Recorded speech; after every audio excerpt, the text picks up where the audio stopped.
In 2024, the United Kingdom faced a significant demographic challenge, as more than 35,000 migrants successfully crossed the English Channel aboard small boats. In response, the government rapidly placed these arrivals into a network of temporary hotel accommodation spread across the nation. With thousands entering the country without comprehensive background checks or verified histories, a critical vulnerability was introduced into the system. It was, perhaps, inevitable that an individual with dangerous intent would eventually evade scrutiny. The ultimate cost of this systemic oversight was borne by a woman simply executing her daily duties, keeping the residents fed and the premises clean. She was discovered fatally wounded, lying in a pool of her own blood, having been stabbed more than 20 times. This incident took place during the summer of 2024, a period marked by the continuous arrival of thousands of asylum seekers. Amongst them was an undocumented man named Deng Kol Majek, a Sudanese national whose arduous journey across Europe had spanned multiple countries and checkpoints. Majek first traveled through Libya before taking a boat bound for Italy, where he was rescued at sea by the Italian Coast Guard. From Italy, he journeyed north to Germany, initially hoping to settle there, but his application for residency was rejected. By July, driven by the widely held knowledge that the UK was often granting entry to the majority of asylum seekers arriving via small boat, Majek joined the increasing numbers undertaking the dangerous crossing of the Channel. His journey, like thousands of others, culminated on British shores. To accommodate this unprecedented influx, a dramatic yet quiet transformation swept the country. Hundreds of hotels were discreetly repurposed. Their doors were closed to the general public and reopened to serve exclusively as migrant accommodation centres. One such premises was the Park Inn by Radisson in Walsall. This is where Majek was housed. Just over 3 months after his arrival in the United Kingdom, Majek was still being accommodated at the Park Inn. Working inside the hotel was 27-year-old Rhian Sky White. She was employed alongside other staff members, responsible for cleaning and serving meals to the residents, an ordinary job that necessitated daily contact with the hotel occupants. On this particular day, Majek's behavior began to cause palpable unease among the female staff. His emotional effect was flat, almost vacant, yet his intense, unbroken stares were profoundly unsettling. While others noticed the shift in his demeanor, his attention appeared singularly fixed on Rhiannon. Earlier that day, a minor incident involving broken biscuits had occurred in the hotel cafeteria. It was truly trivial. Majek, another migrant, and Rhiannon had been briefly involved, but no threats were exchanged, and the situation was immediately dismissed. Rhiannon continued her shift as normal, completely unaware that, in Majek's mind, the incident had not concluded. Somewhere between the cafeteria and the hotel corridors, Majek's thoughts turned sinister. By the end of the day, he had reached a terrifying decision: he wanted Rhiannon dead. Even now, the underlying motivation remains incomprehensible. The dispute over biscuits was insignificant, not a grievance any reasonable person would harbor. The motive for the ensuing murder resided entirely within the dark recesses of Majek's own mind. It was just past 8 p.m. Rhiannon was sitting behind the bar in the hotel cafeteria, nearing the end of her shift. Several occupants moved quietly around her, talking, eating, and simply passing time. Majek was among them. At first glance, he appeared to be doing the same, but his body language suggested otherwise. He was not there for food, he was there solely to watch Rhiannon. Knowing her shift was soon ending, he maintained his focus, keeping her constantly in sight. For a brief second, Rhiannon looked up and met his gaze before quickly looking away. She may have sensed a fleeting strangeness, but strange stares from occupants were sadly common in a job like hers. She continued working, unaware that she was being observed with intense, predatory intent, and unaware that Majek was simply waiting for her shift to conclude. Once food service in the cafeteria ended, concern among the staff began to escalate.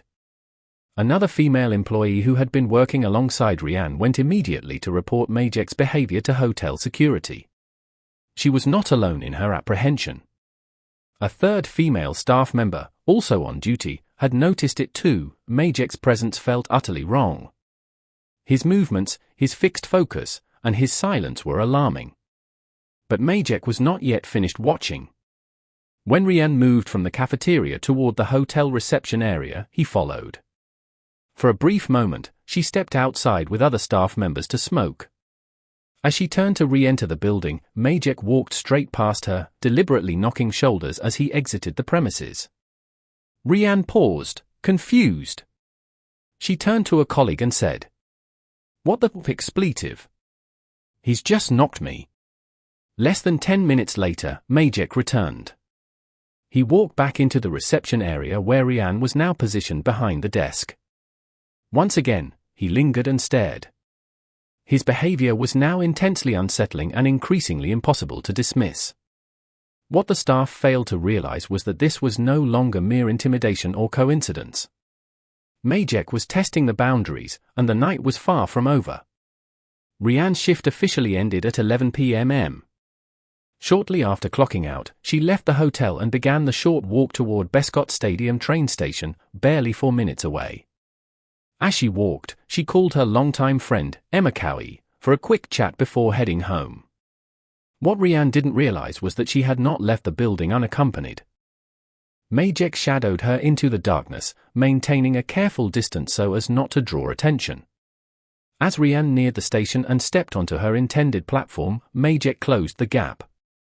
He waited until the precise moment, then, without warning, he crept up behind her. He suddenly raised a screwdriver and began stabbing her relentlessly. Emma Cowie was still on the phone. She heard Rian scream, a sound of pure, unadulterated terror, before the line abruptly went dead. Panic-stricken, Emma knew instantly that whatever had just occurred was grave. She immediately contacted the police and alerted the hotel. Staff members raced toward the station as emergency services sped to the scene. Moments later, the train Rian had been waiting for pulled into the platform. The driver saw her slumped over, motionless, her body drenched in blood. The worst was confirmed. Rian had been stabbed 23 times. Shockingly, 11 of those wounds penetrated her skull, inflicting catastrophic damage to her brain stem. Meanwhile, Majek fled the station, taking Rian's mobile phone with him. A short distance away, he stopped, scrolled through the device, then casually threw it into a nearby river. He displayed no panic, no remorse, and no hesitation. What followed was chilling. Instead of attempting to hide, Majek celebrated. He walked to a local convenience store and purchased alcohol before returning to the hotel premises as if nothing untoward had happened. In fact, he was in better spirits than he had been all day. Outside the building, phone footage captured him dancing as the blue emergency lights from the surrounding police response units flashed across the nearby streets. Those lights were responding to Rhiannon, but Majek was utterly indifferent. Majek re-entered the hotel, where he was again recorded dancing. Later, as he returned to his own room, he danced one final time, bringing the night to a close. By now, Rhiannon had been rushed to hospital and immediately placed on life support. Police began their investigation instantly. Throughout the night, officers meticulously reviewed CCTV footage from both the hotel and the train station. It quickly became devastatingly clear that the attacker was a migrant resident of the Park Inn Hotel. Majek was identified, and within 6 hours of the vicious attack, police moved in to arrest him. Move. Just leave him there for now.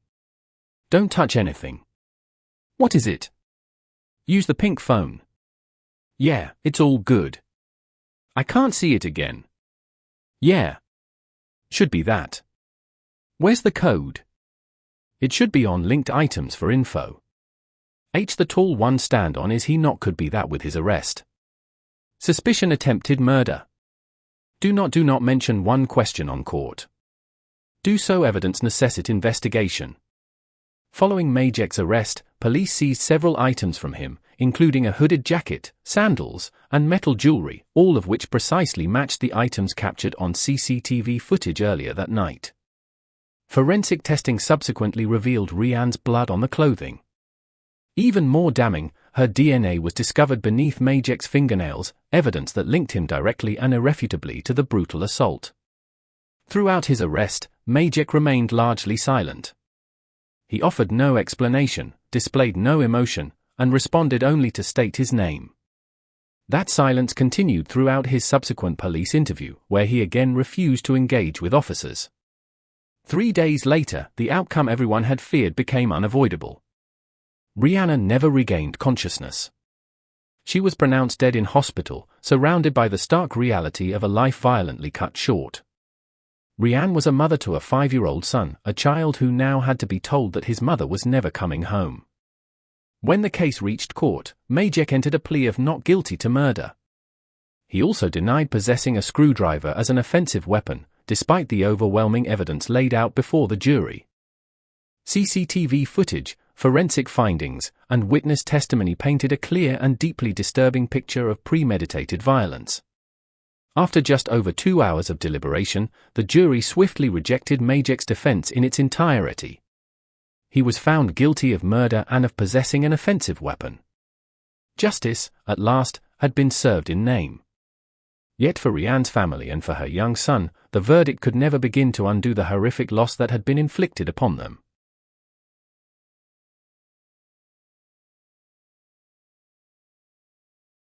A humiliated and deeply resentful teenager, consumed by the need for retribution, refused to let go of a violent encounter. This individual, already obsessed with knives and boiling over with rage, slipped into the shadows to meticulously plan a fatal act of revenge. His target, one specific boy. It was spring 2022. The setting was a house party in Surrey intended to be a normal social gathering, but tensions escalated sharply between two groups of teenagers from neighboring towns. What began as a mere disagreement quickly erupted into a full-scale physical fight. While most participants were left with only minor injuries and quickly chose to put the incident behind them, 18-year-old Jonathan Cox could not. He departed the scene seething with anger and deep humiliation. The confrontation lingered with Cox far longer than anyone else. His rage soon focused entirely on one individual, 17-year-old Kyle Wright, whom Cox blamed for being central to the altercation. Jonathan Cox was already a known figure to law enforcement, possessing multiple convictions for knife-related offenses, reflecting his disturbing fascination with weaponry. Yet, outwardly, he maintained a facade of normalcy, working shifts at a local McDonald's and spending time with friends. Weeks later, Cox received the intelligence he was waiting for. Another house party was being organized in Campbell, his hometown. Kyle and his friends hailed from Aldershot, the neighboring district.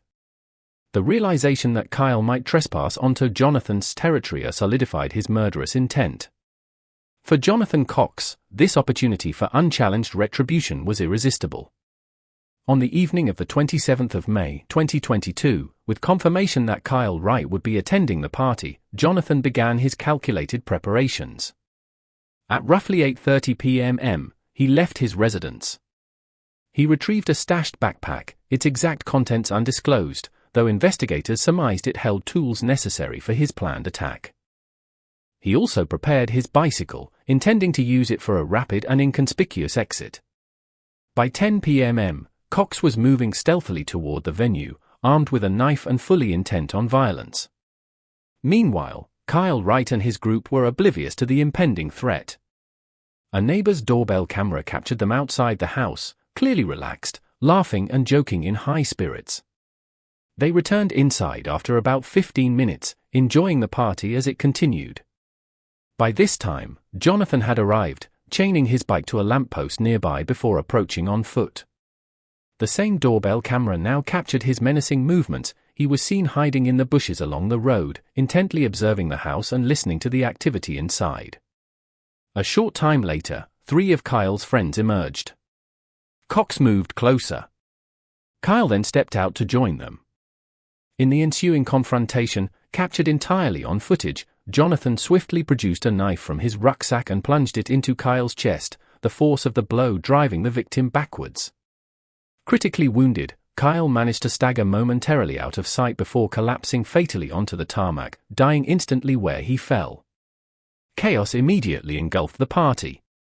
Sirens soon replaced the music as emergency services were summoned to the scene of the horrific attack. Ambulance emergency. Can you tell me exactly what's happened? What are the brief details of the job? We are right on. I didn't want to stumble across the fight and got a mail that's been stabbed outside for the threat. Have we got any offenders? There's no description of anyone at the moment. Almost immediately after the murder, a vigilant police officer noticed a male cycling away from the area at high speed. The cyclist vanished before the patrol car could follow, but this fleeing figure was identified as Jonathan Cox. Upon returning home, Cox began the immediate destruction of evidence. Over the following 24 hours, local CCTV captured him making repeated, hurried trips towards a nearby woodland.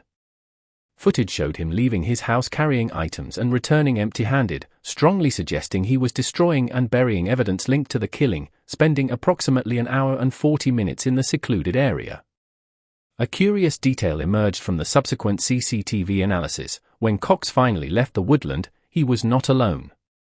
Another individual was seen riding on the front of his bicycle. Cox dropped this associate off before proceeding to dispose of the bike itself.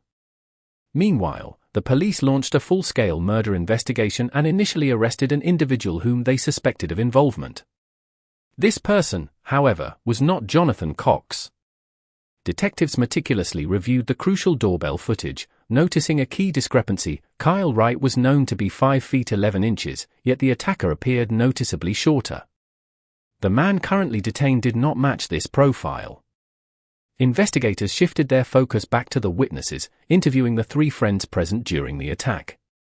One provided a detailed and accurate description of the assailant's build, clothing, and behavior, a description that ruled out the man in custody.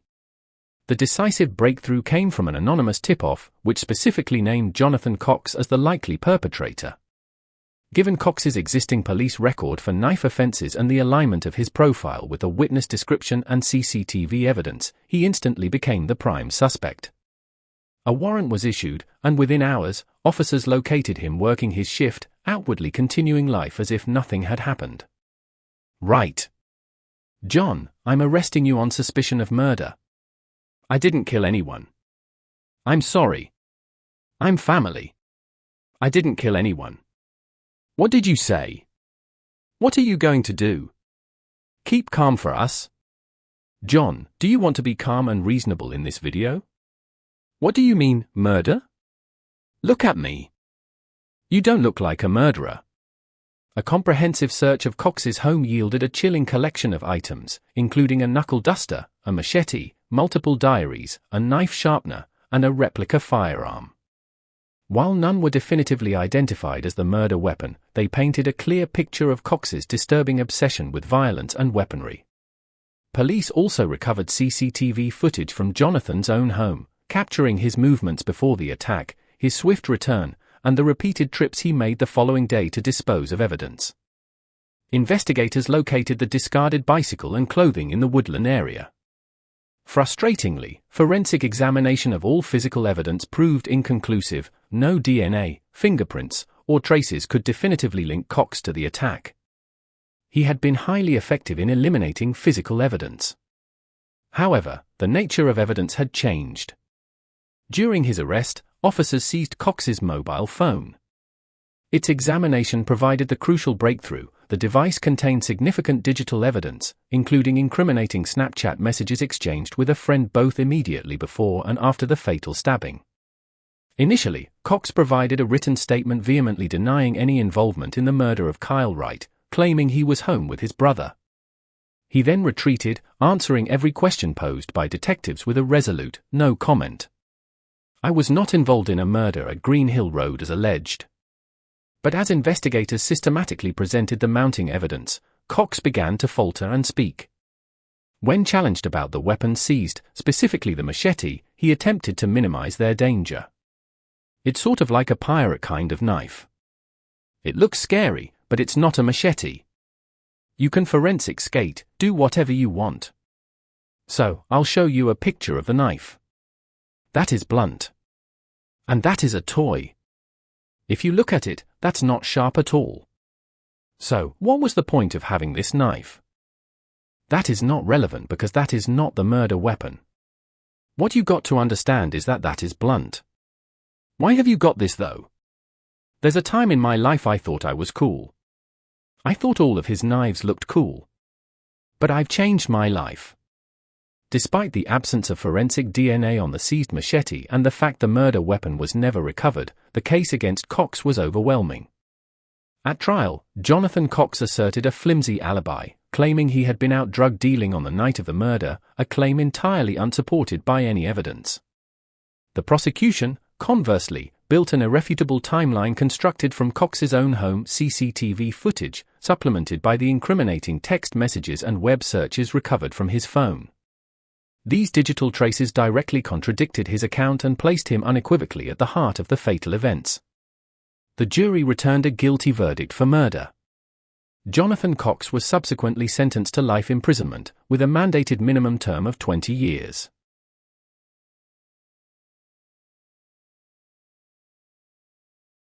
In today's broadcast, we revisit the devastating story surrounding the notorious Byrne gangster twins and their criminal enterprise, the JJ Line. We first covered this group when they were previously sentenced to a minimum term of 18 years for attempted murder and for attempting to transform parts of the Wirral into what can only be described as a chaotic landscape of violence.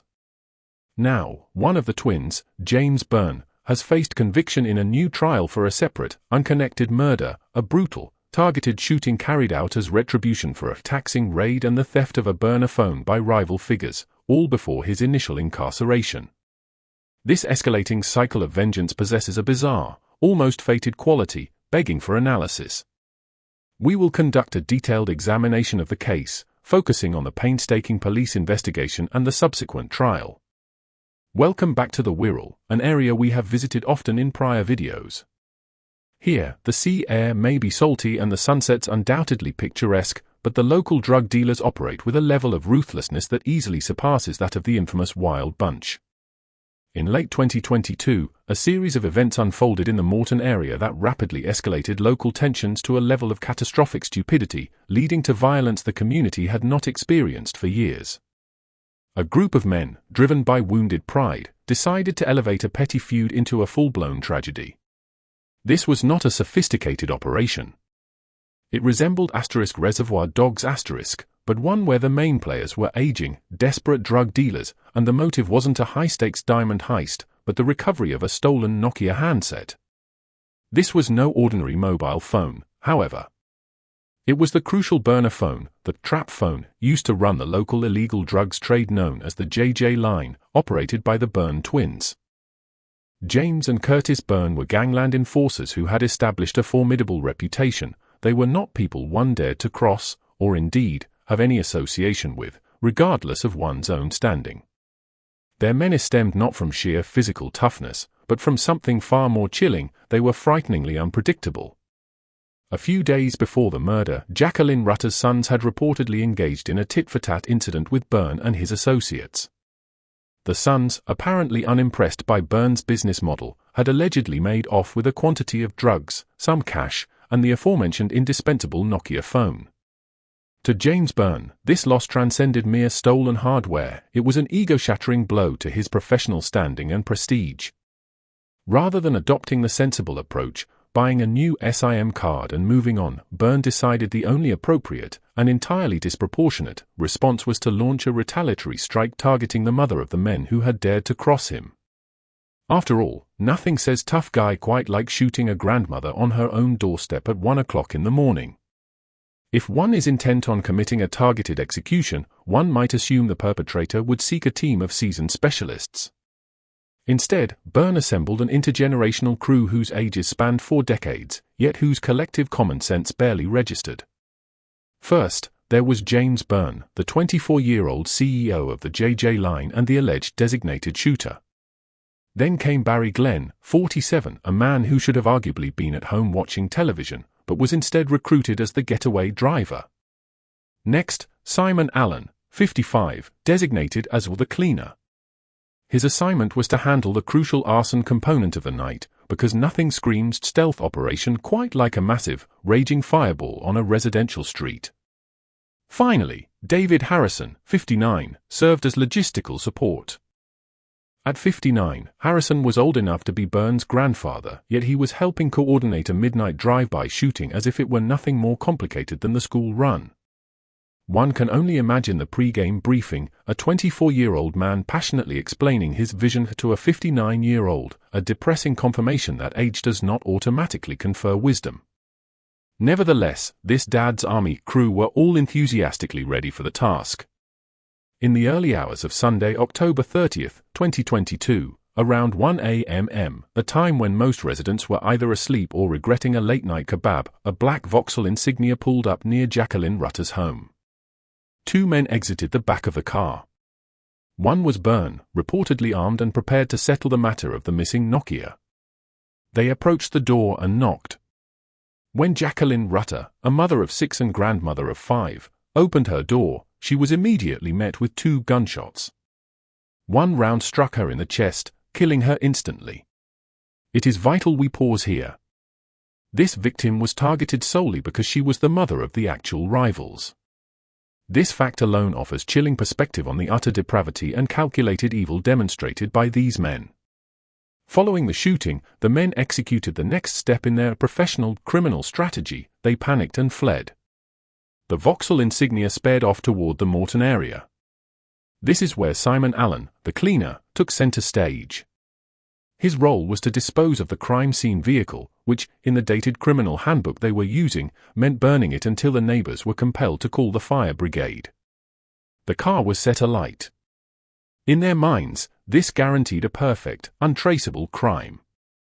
However, as the Vauxhall was reduced to a charred hunk of metal, they failed to account for the capabilities of Merseyside police, which possessed access to modern surveillance cameras and sophisticated intelligence networks.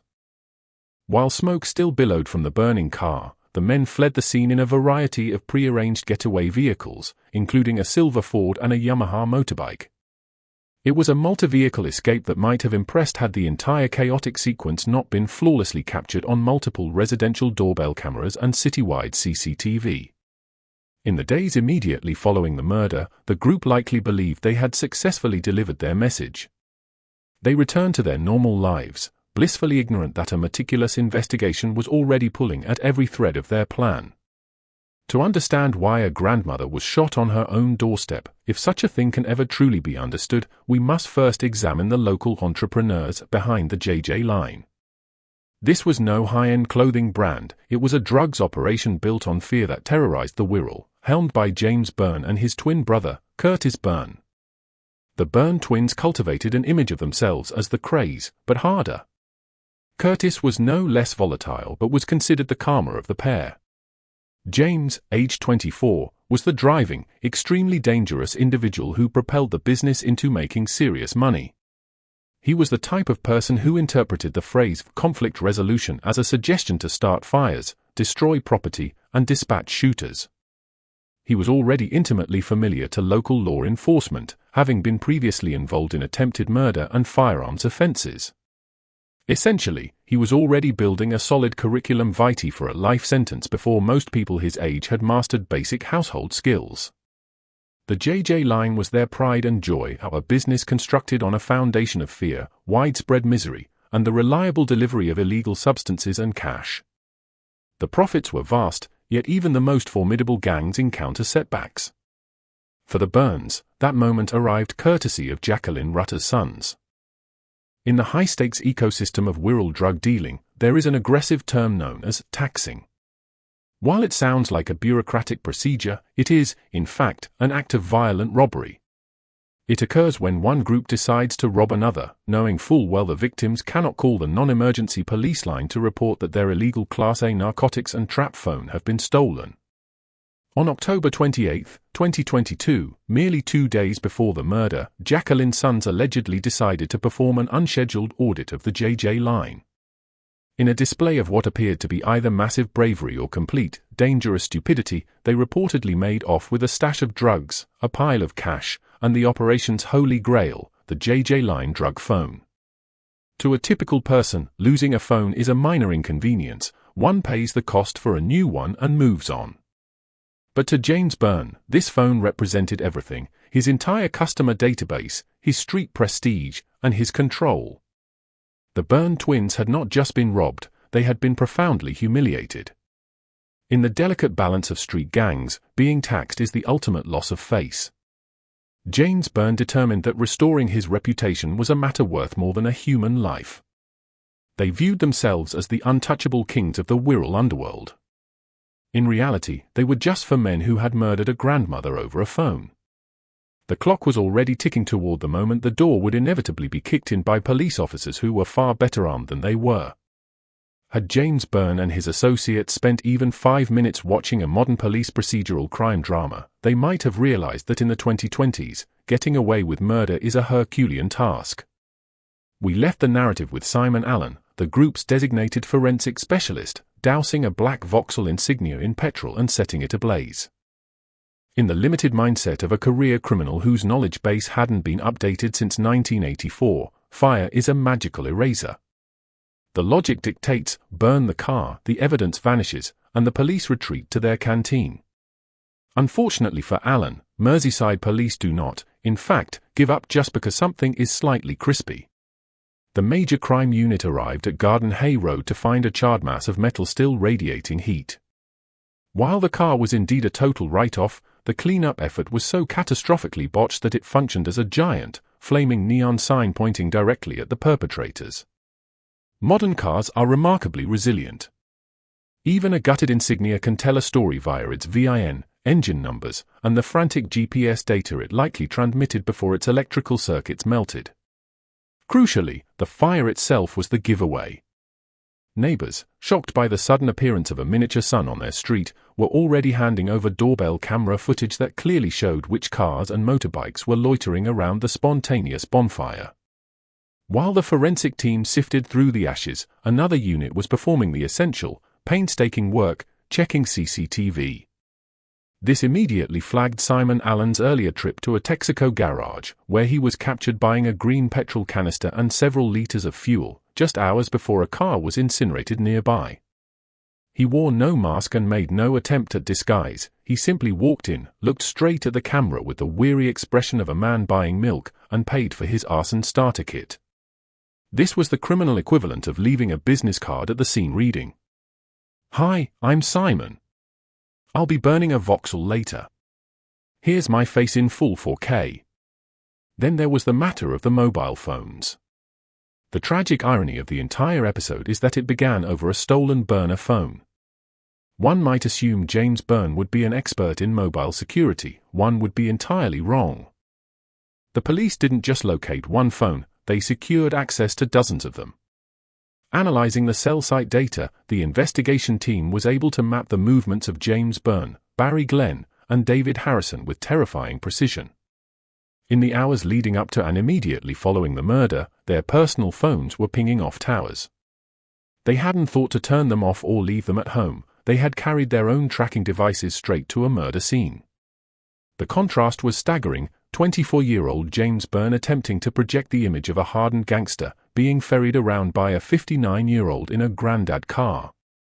This was not * the fast and the furious *, it was * the slow and the senior star. By late 2022 and early 2023, Merseyside police had amassed overwhelming evidence. They possessed the CCTV footage, the petrol purchases, the cell site data detailing the movements of the murder convoy, and forensic links connecting the burnt-out car to the suspects. The time for the JJ line to become history had arrived. The arrests, however, were not straightforward affairs. In a series of coordinated dawn raids across the Wirral, the police swooped in. James Byrne, already in prison alongside his twin brother, Curtis, was remanded in custody throughout 2023. This meant he was already behind bars awaiting trial for drug-dealing offenses while the police were simultaneously assembling a much larger case against him for an earlier shooting incident. They were not going anywhere soon. Police then proceeded to round up the other gang members. Barry Glenn was located, likely contemplating whether his chosen career path as a 47-year-old getaway driver had been a wise decision. Simon Allen and David Harrison were also quickly apprehended, significantly increasing the average age of the holding cells. During searches, officers recovered clothing matching the CCTV descriptions, and more importantly, a pervasive lack of any discernible remorse from the suspects. In their police interviews, the men adopted the no-comment strategy, the classic, futile move by someone who knows they have been caught on camera but wishes to force their lawyers to work for their substantial fees. If you ever visit Liverpool Crown Court, you will note it has a distinct, imposing architectural vibe, the kind of place where dreams go to be shredded into dust. It was here that the court system was tasked with deciding if the pathetic excuse, "he stole my phone," constituted a valid legal defense for a targeted execution and the brutal murder of a grandmother. James Byrne, 24 years old, was already a seasoned veteran of the British prison system. While his associates were enjoying their last few months of freedom in 2023, James was on remand, having been picked up for drug offences and the particularly nasty incident involving his twin brother, Curtis. The jury learned that James was far from a one-hit wonder of violence. He and his twin had already been handed a life sentence with a minimum term of 18 years for an earlier shooting at a bus stop. In James's mind, he was likely a legendary outlaw. To the court, however, he was starting to look like a man whose sole hobby was trying to turn the Wirral into an extremely low-rent version of * King of New York star. Surrounding him were the senior members of the operation: Simon Allen, 55, David Harrison, 59, and Barry Glenn, 47. These were middle-aged men who had decided their retirement plan should involve being accessory to a 24-year-old's petulant temper tantrum. One of the most damning pieces of evidence was not even found at the crime scene. It was the crucial discovery of how the group had prepared for the taxing retaliation. Police revealed that the JJ Line had not merely been annoyed by the theft of their phone, they had been fundamentally paralyzed. Without that specific burner phone, their highly profitable drug business was dead in the water. This established the motive. It was not a random act of violence, but a desperate, violent attempt by a failing gang to viciously re-establish their dominance after being humiliated by a victim's sons. The investigation successfully linked the brothers' desperation to the cold-blooded decision to target Jacqueline Rutter as a proxy. The defense attempted to paint James Byrne as a charismatic, terrifying leader who had cunningly led these poor, innocent men in their 50s astray. It was a bold tactic, suggesting that the 24-year-old was the puppeteer controlling men who had been alive since the Beatles were still a band. James Byrne's own defense strategy was even more optimistic. Despite the damning cell site data, the clear motive of the stolen phone, and the fact he was already a convicted shooter, he maintained the standard the no comment or prove it stance. Unfortunately for James, the prosecution was currently sitting atop a mountain of proof. The court heard that Jacqueline Rutter was shot at point-blank range on her own doorstep at 1 a.m. They heard about the swift escalation where the JJ Line felt their brand was being damaged because Jacqueline's sons had robbed them. The most powerful evidence was the sheer fact of joint enterprise. The prosecution argued it ultimately did not matter who pulled the trigger, though they were fairly certain it was Byrne. What mattered was that these four men had planned, executed, and subsequently covered up a murder. They were a team. They were the JJ Line. And now they would all face justice together. When the verdicts were returned, the courtroom fell silent. James Byrne was found guilty of murder. Simon Allen was found guilty of murder. David Harrison was found guilty of murder. Barry Glenn was found not guilty of murder, but was found guilty of manslaughter. This verdict represented a clean sweep for the police's major crime unit. In January 2026, Mr. Justice Goose took his seat to deliver the final sentences. When it came to sentencing, he did not simply throw the book at the defendants, he essentially dropped the entire legal library on them. Perhaps the most salient part of his remarks was not directed solely at the four men in the dock, but at the catalyst for the entire disaster, Jacqueline's sons. The judge was remarkably candid about the fact that this was not a random act of violence. He noted that the JJ Line had been profoundly humiliated by Jacqueline Rutter's sons just 2 days before the shooting. The sons, according to the judge, had performed what is known in the trade as taxing, and on October 28, 2022, they reportedly took drugs and, most crucially, the JJ Line mobile phone. To the judge, this moment lit the fuse. He remarked that Byrne and his associates were motivated by an intense desire not to lose face in the brutal world of drug dealing. He made it absolutely clear that while the sons' actions were the trigger, Jacqueline herself was an entirely innocent victim who was targeted simply because she provided an easy means to settle a score. James Byrne, the former CEO of the JJ Line, was handed a life sentence with a minimum term of 40 years. When this is combined with his previous 18-year minimum term, he is effectively booked into the prison system until approximately 2066. He will be in his late 60s before he even qualifies for a bus pass, let alone sees a bus stop. Simon Allen, the hopelessly inept arsonist, was given a life sentence with a minimum term of 30 years. At 55 years old, this amounts to a natural life sentence. He traded his comfortable retirement for the stench of petrol and prison concrete. David Harrison, the logistics manager, received a life sentence with a minimum of 28 years. At 59, the maths is severely stacked against his eventual release. Barry Glenn, though the jury acquitted him of murder, was still convicted of manslaughter and was hit with a substantial 30-year sentence. The murder of Jacqueline Rutter stands as a bleak monument to the staggering stupidity of gang culture and unbelievable cruelty. A 53-year-old woman is dead over a petty, tit-for-tat rivalry that had absolutely nothing to do with her. 4 men are now destined to grow old in a concrete box, all because a petulant 24-year-old couldn't cope with the humiliation of losing a cheap burner phone. Perhaps the most thought-provoking element of this disaster is the profound age gap. We frequently discuss the issue of vulnerable youth being groomed by older criminals. This case dramatically flipped the script. Here, we witness men in their late 40s and late 50s, men who should have been worrying about their prostate health or their pension pots, subjugating themselves to the unpredictable whims of a very young, dangerous individual. It suggests a terrifying moral vacuum in the social fabric of the Wirral, where the supposed prestige of being associated with a drug line is so intoxicating that it can convince a 59-year-old man to act as a getaway driver for murder. This was not merely joint enterprise in the legal sense, it was a joint bankruptcy in morality.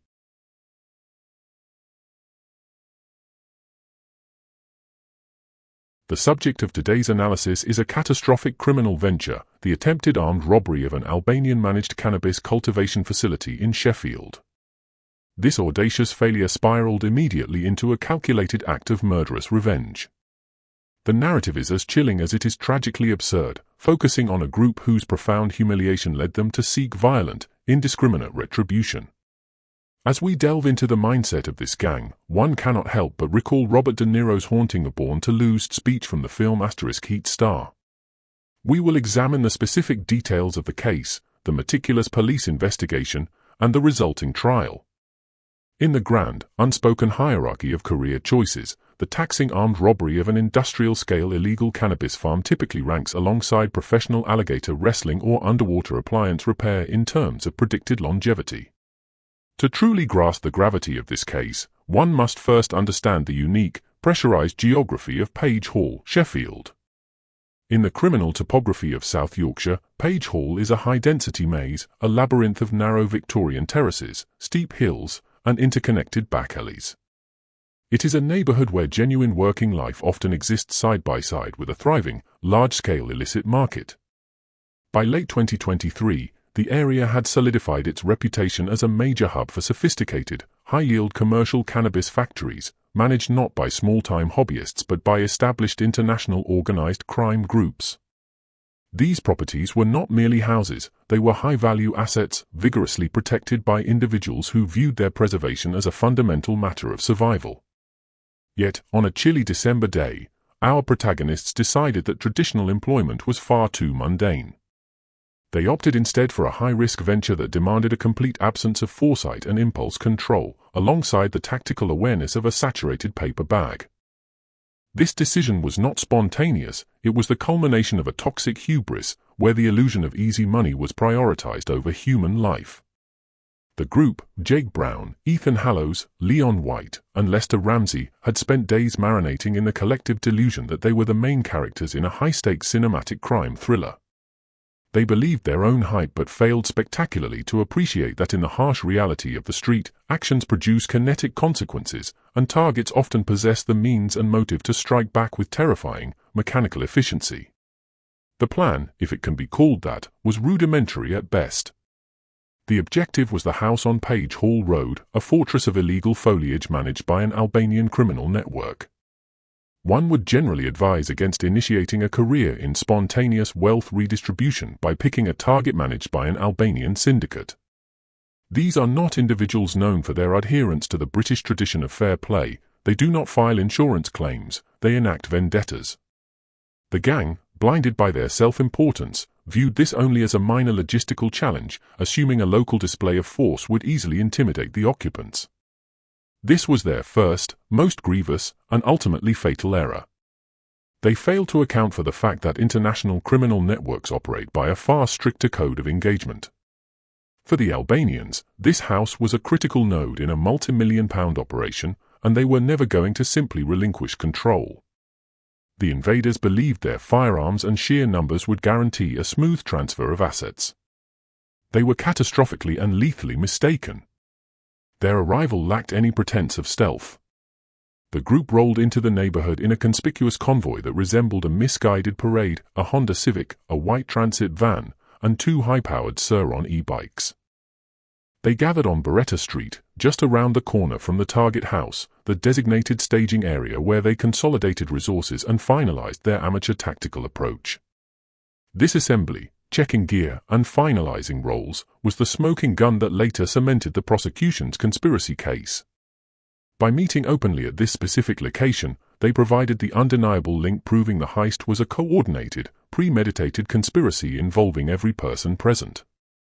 They stood on Beretta Street, emboldened by their weapons and numbers, entirely oblivious that the neighborhood CCTV network was capturing every nervous adjustment of a balaclava, every face, and every vehicle.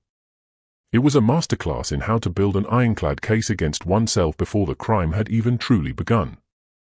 The plan for the robbery was violently simple: arrive in force, intimidate the occupants with firearms, and strip the house of its cannabis payload. However, the group utterly failed to account for the Albanian defenders' immediate and aggressive counter-response. The heist was, to use the precise technical term, a total dumpster fire. When the raiders attempted to breach the property on Page Hall Road, the defenders decided to protect their livelihood with a vigor that can only be described as vehicular. Instead of surrendering or fleeing out the back, the farm's occupants weaponized a silver Volkswagen Passat in a Mad Max-style defense, using it as a high-speed battering ram. The driver drove directly and intentionally at the intruders. In the narrow, congested residential streets, the 2-ton car was a terrifyingly effective weapon. It successfully knocked one of the e-bike riders clean off his machine, scattering the group and turning their tough guy assault into a panicked, uncoordinated retreat. As other defenders emerged to chase the raiders on foot, the gang fled back towards their vehicles in absolute disarray. Their brilliant operation had collapsed in under 60 seconds. They left the scene empty-handed, lacking both cash and cannabis, burdened only by severely bruised egos. A rational individual might interpret a near miss with a metal projectile as a clear sign from the universe to retire and perhaps pursue a safer hobby, such as pottery. But for Jake Brown and Ethan Hallows, the adrenaline had curdled into rage. They didn't feel lucky to be alive, they felt profoundly disrespected. In their warped, narcissistic world, being outmuscled by an Albanian in a common silver car was an intolerable insult, a slight that, in their minds, could only be washed away with blood. The mission instantaneously shifted from robbery to ruthless retribution. They required a mobile platform for their vengeance, which is where Adam Mulligan and the Honda Civic entered the narrative. Mulligan, acting as the logistical backbone, handed the vehicle over to Hallows. He was, literally, the engine powering the shooters through the streets of Sheffield as they desperately searched for a target to hurt. The group hunted obsessively for a silver car, mirroring the vehicle used by the Albanian defenders. The problem, tragically, is that a silver car is the beige wallpaper of the automotive world. In a city like Sheffield, finding a silver Skoda or Passat is effortless. Soon, any silver car became a sufficient target profile. Then they spotted it, Kevin's silver Skoda. Kevin was 19 years old, a young father with a legitimate job. Crucially, he had absolutely nothing to do with the Albanian syndicate, the Grow Farm, or the preceding failed heist. He was merely sitting in his car with his brother on Page Hall Road, an innocent bystander caught in a world of monsters. The decision was instantaneous, driven by pure, accidental malice. There was no check of a number plate, no verification of the driver, just a murderous vibe. A death sentence was set in motion because this group could not distinguish between a drug runner's operational vehicle and a teenager's inexpensive runaround. They hunted him down not based on who he was, but purely on the paint code of his car. The actual mechanics of the murder were as cowardly as the preceding incompetence. While the Honda Civic provided support and scouting, Jake Brown mounted a high-powered Sur-Ron e-bike alone. There was no confrontation or grand standoff, only a man on a silent electric machine carrying a firearm. Brown glided stealthily towards the Skoda, pulled alongside the driver's side window, and opened fire. He was not aiming for the tires or attempting to scare them. A single bullet shattered the glass, striking Kevin in the head. It was a terrifyingly accurate, pinpoint shot. Brown immediately sped off, vanishing into the labyrinthine backstreets of Sheffield, convinced he had settled the score and restored the group's reputation. If Jake Brown believed he was operating within the untraceable parameters of a 1970s crime drama, the South Yorkshire Police Major Incident Team was about to introduce him to the uncompromising reality of the 21st century. The resulting investigation was not a manhunt, it was an exacting digital reconstruction of every single second of that night. Police amassed over 20,000 hours of CCTV footage. Detectives spent thousands of man-hours in darkened rooms meticulously stitching together the entire digital trail of the Honda Civic, the white van, and the lethal Sur-Ron e-bike. They saw the initial conspiratorial assembly on Beretta Street. They witnessed the failed raid and the e-bike rider being knocked down by the silver Passat. Crucially, the CCTV acted as a silent, unblinking witness, tracking the e-bike's return to the convoy immediately after the fatal shot was fired, proving the shooting was intrinsically linked to the initial criminal enterprise. This comprehensive digital trail effectively dismantled the defense's claim that these were separate, unrelated incidents. The evidence was absolute, every turn of the wheel, every cell tower ping from the burner phones, was logged, creating a virtual map from the initial meeting to the final panicked escape. Police had turned up at the Grow House earlier, but the Albanian operators had long since vanished. While the investigation rapidly intensified, Ethan Hallows decided to flee. Just 24 hours after the murder, he hopped on a plane to Dubai, apparently convinced that an international border offered sanctuary from a Sheffield jury. While Kevin's family grieved, Hallows was likely browsing duty-free, unaware that the long reach of the law and Interpol has a far longer memory than he imagined. His girlfriend, Paris Askew, remained behind, attempting to act as a smoke screen, but her phone search history, focused on extradition treaties, quickly gave the game away. She was acting as a travel agent for a fugitive. Hallows was eventually tracked down and returned to face the music, his brief victory lap ending ignominiously in the back of a prison transport van. Back in the cold, damp reality of the UK, the police efficiently put names to the faces captured on the screens. Jake Brown was identified as the trigger man. The supporting cast, including Leon White and Lester Ramsey, who provided immoral support for the initial heist, were quickly brought into focus. The task of identifying the suspects was significantly streamlined by the group's own history. Many had prior convictions for dealing and had frequently been arrested together, allowing investigators to build the jigsaw puzzle piece by piece. A series of coordinated dawn raids by armed police units followed, swiftly bringing the rest of the gang into custody. The trial at Sheffield Crown Court in late 2025 marked the moment when street legends were finally forced to trade their puffer jackets for prison uniforms. The atmosphere in the courtroom was heavy with the crushing weight of realization. The bravado that had fueled the Beretta Street meeting had utterly evaporated, replaced by the sterile smell of floor wax and irrefutable evidence.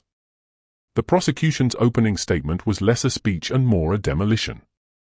They painted a devastating picture of a group so consumed by their perceived slight that they lost the ability to distinguish between a powerful criminal rival and an innocent 19-year-old father sitting in a Skoda. The defense, meanwhile, was left with the unenviable task of attempting to polish a lead weight, their arguments boiling down to a sophisticated version of, "It wasn't me, and if it was, I didn't mean it, and if I did, it was everyone else's fault." Judge Jeremy Richardson KC delivered the final bill for that December night, describing the act as senseless, utterly cowardly, and arrogant. The sentences reflected a society that had run out of patience for those who treat residential streets as their personal battlefields. Jake Brown, the solo bike gunman, was convicted of murder and sentenced to life with a minimum term of 36 years. Ethan Hallows, the planner and spotter, was convicted of murder and sentenced to life with a minimum term of 33 years. Leon White, part of the heist crew, was convicted of conspiracy to rob and sentenced to 4 years and 6 months. Lester Ramsey, also part of the crew, was convicted of conspiracy to rob and received 4 years and 6 months. Adam Mulligan, the Honda Civic driver, was convicted of conspiracy to rob and sentenced to 3 years and 6 months. Paris Askew, who assisted Hallows' escape, was convicted of assisting an offender and sentenced to 3 years. This entire tragic event occurred because a group of dangerously delusional men could not tell one car from another. Kevin Butoa was a 19-year-old father murdered because a gang could not handle being defeated in a fight they themselves had initiated. The most damning aspect of the trial was not the volume of CCTV footage, but the victim impact statements describing a devoted father whose children must now rely solely on photographs. Kevin's only crime was driving a car that happened to be silver. As the defendants were led to the cells, they finally discovered that street respect has a wretched exchange rate when the price is paid in decades.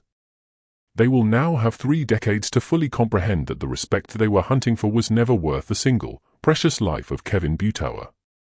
The tragedy of Page Hall stands as a grim reminder that in the world of illegal enterprise, there are no winners, only victims and the long, cold, digital reach of the law.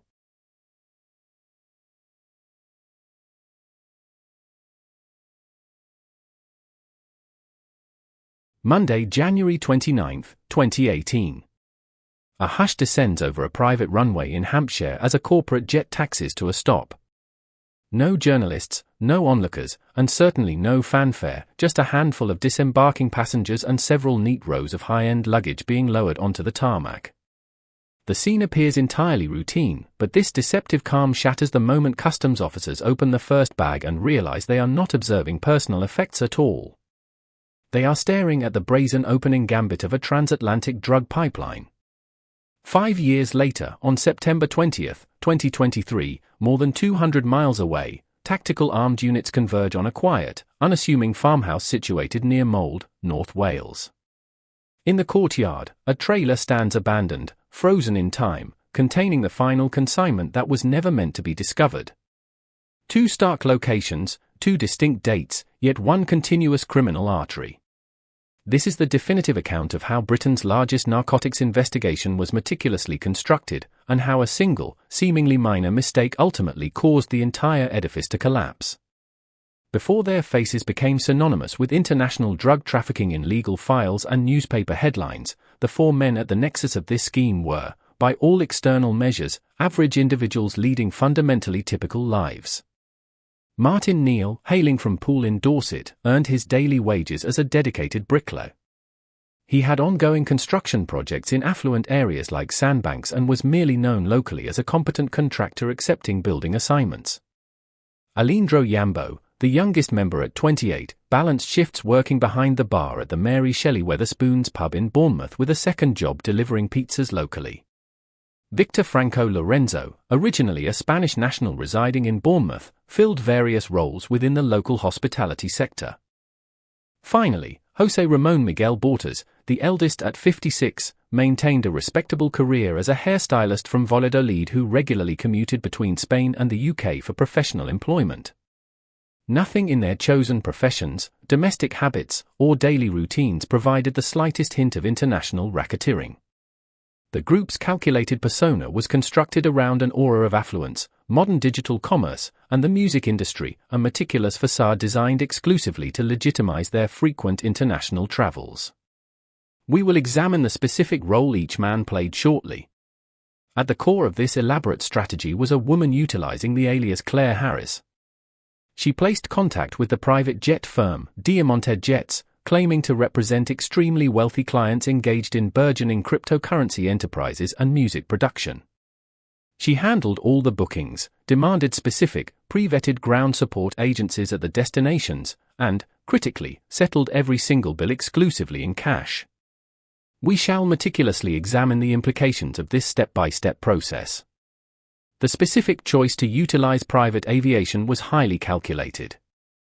Rather than risking exposure at sprawling major hubs like Heathrow or Gatwick, airports characterized by immense passenger numbers and fully equipped, permanent customs teams, the gang repeatedly selected Farnborough.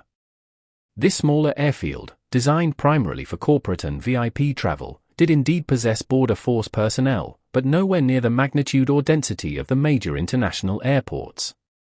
Across the United Kingdom, this structural weakness is widely recognized.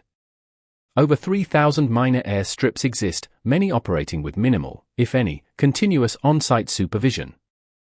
Criminal syndicates view these minor sites as inherently softer entry points, particularly valuable for high-value shipments or discrete transit operations.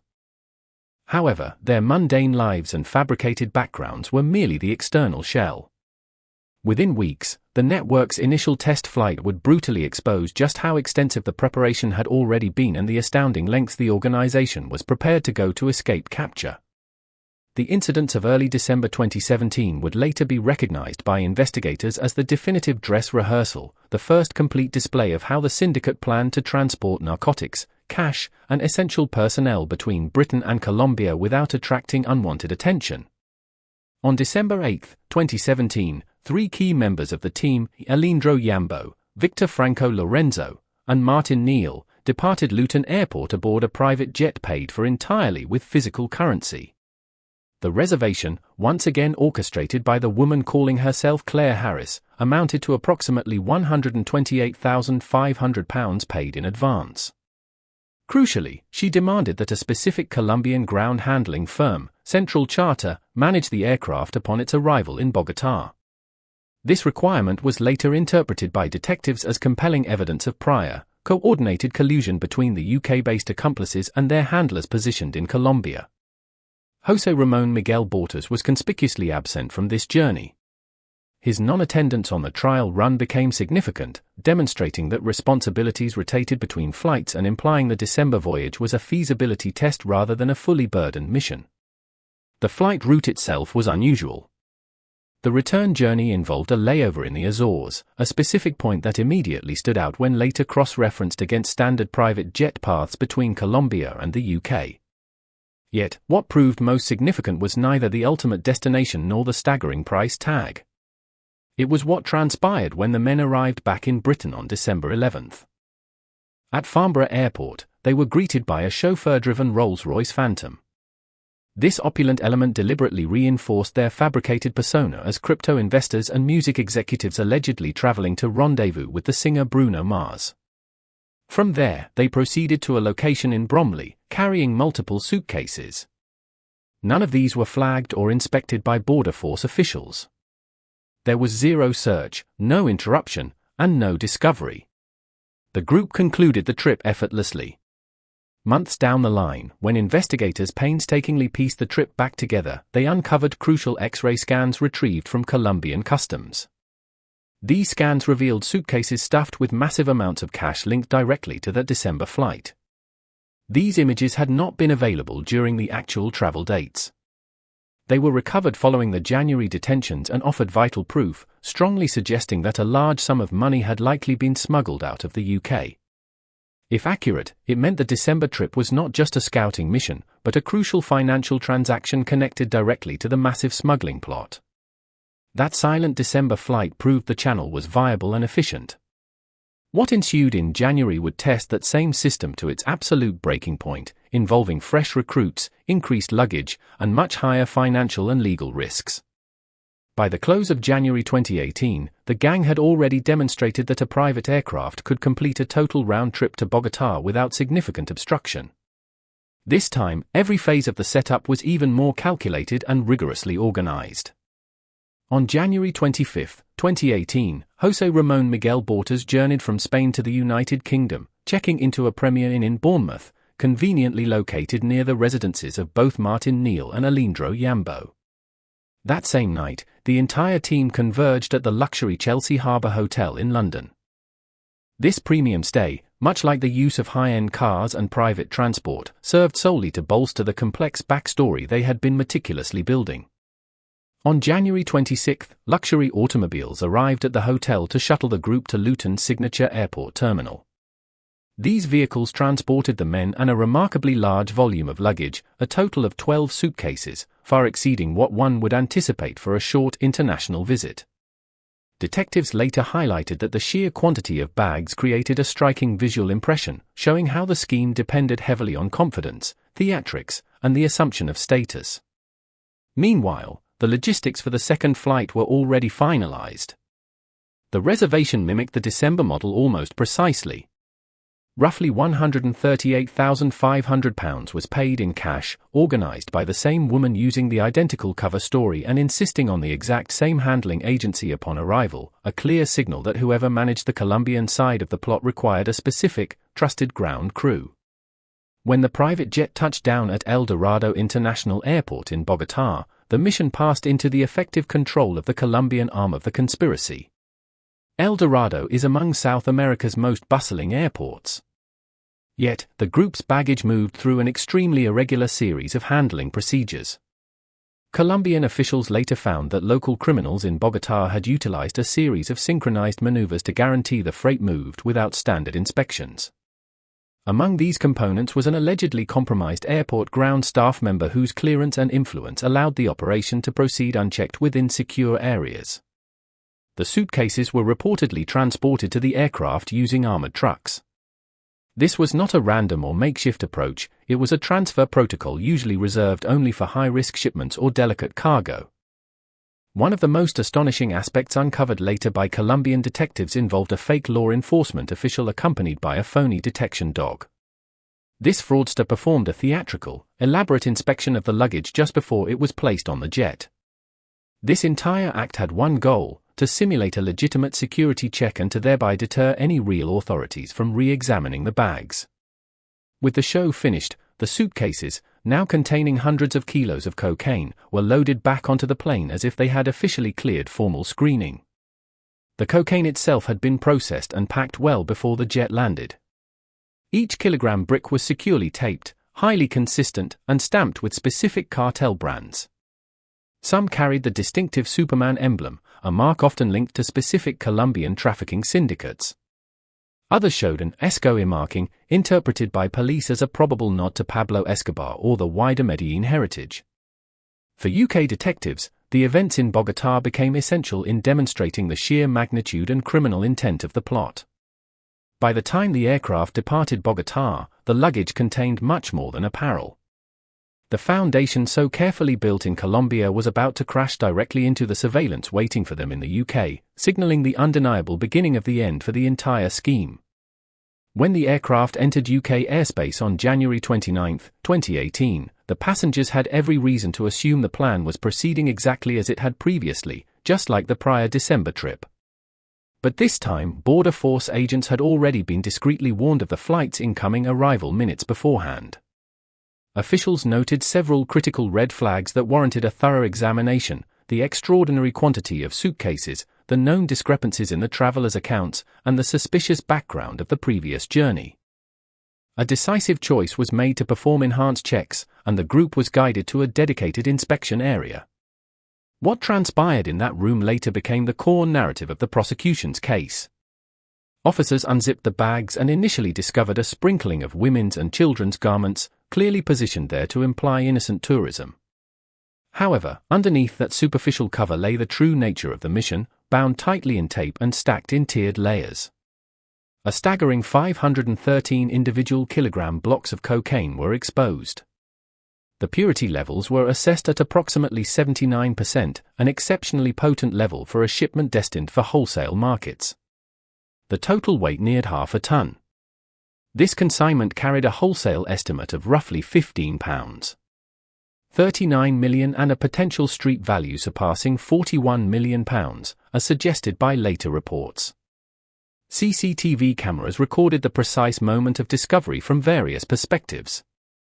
These videos became some of the most widely shared visuals associated with the investigation, providing a damning visual anchor for what had otherwise been a secretive international transfer of narcotics.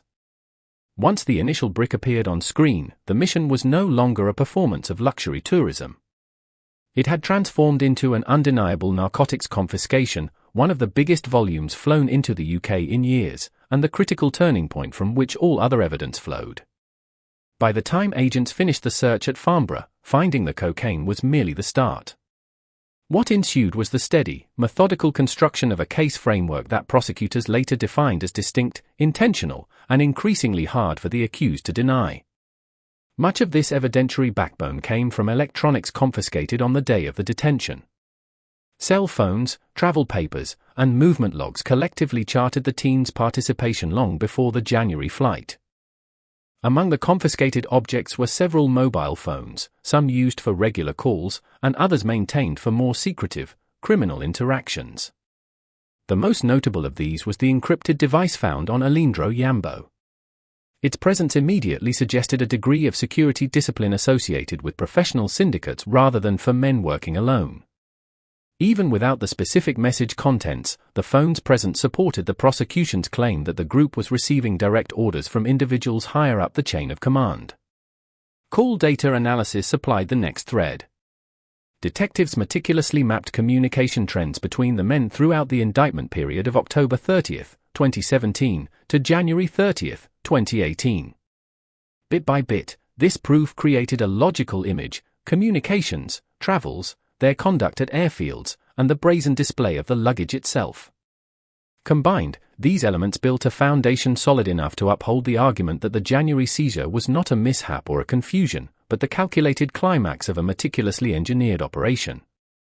The trial commenced at Woolwich Crown Court in early 2019, where the prosecution began outlining the complete timeline of flights, reservations, and travels behind the smuggling plot. What occurred during this stage of the trial was a methodical deconstruction of the defendant's carefully constructed excuses. One of the initial stories presented was the idea that the trips had a noble, philanthropic aspect. Some defendants asserted they believed they were traveling on behalf of One Young World, a reputable global charity. The concept, they claimed, was that their visit to Colombia was related to youth-oriented humanitarian efforts.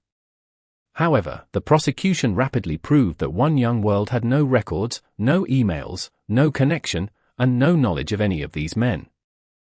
The defense then pivoted to the more high-profile story, the claim that the men had traveled as part of the music business and were going to Bogotá to meet the international pop star Bruno Mars. Investigators admitted that Bruno Mars had indeed performed in Colombia during that specific week in December. But aside from that timing coincidence, absolutely no proof existed of any rendezvous, private invitation, backstage pass, studio booking, or verifiable industry link. No documents connected the men to concert promoters or agents. The star's name had simply been utilized because it sounded plausible.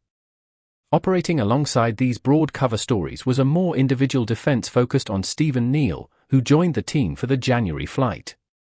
His lawyers fiercely contended that he had no significant role in the planning, no knowledge of the suitcase's lethal contents, and no cause to doubt those who had invited him. In the end, the jury agreed that the prosecution could not demonstrate he knew about the cocaine. He was subsequently found not guilty. For the other four defendants, however, that defense did not hold up. 4 men were convicted of fraudulent evasion of a prohibition on a Class A drug, reflecting their involvement in both the December trial run and the January smuggling effort. Neal, Yambo, and Franco Lorenzo were each handed 24-year prison sentences. Since Miguel Bortas only took part in the final January flight and not the critical December rehearsal, he received a slightly shorter term of 20 years. But the court's rulings did not signal the end of the matter. In Colombia, where the bags were packed, officials started a concurrent inquiry. 5 people were detained, with initial evidence pointing firmly towards corrupt insider access at El Dorado Airport. For the National Crime Agency, NCA, and Border Force, the case highlighted a dangerous, systemic gap at smaller airfields used mostly for executive travel and not built for high-volume customs screening. They presented attractive entry points for organized crime. And as this file was formally closed, investigators were already confronting another operation whose sheer magnitude and calculated boldness would challenge everything they thought they understood about criminal logistics.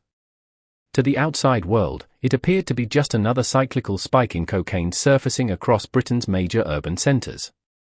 But behind the curtain, investigators would soon reveal something far more ambitious: a commercial-grade supply line, engineered and maintained from thousands of miles away. Between May and September 2023, a multinational network, coordinated from abroad and including leadership figures stationed in Dubai, quietly constructed a robust supply chain that extended from South America, through mainland Europe, and deep into the UK's illicit economy.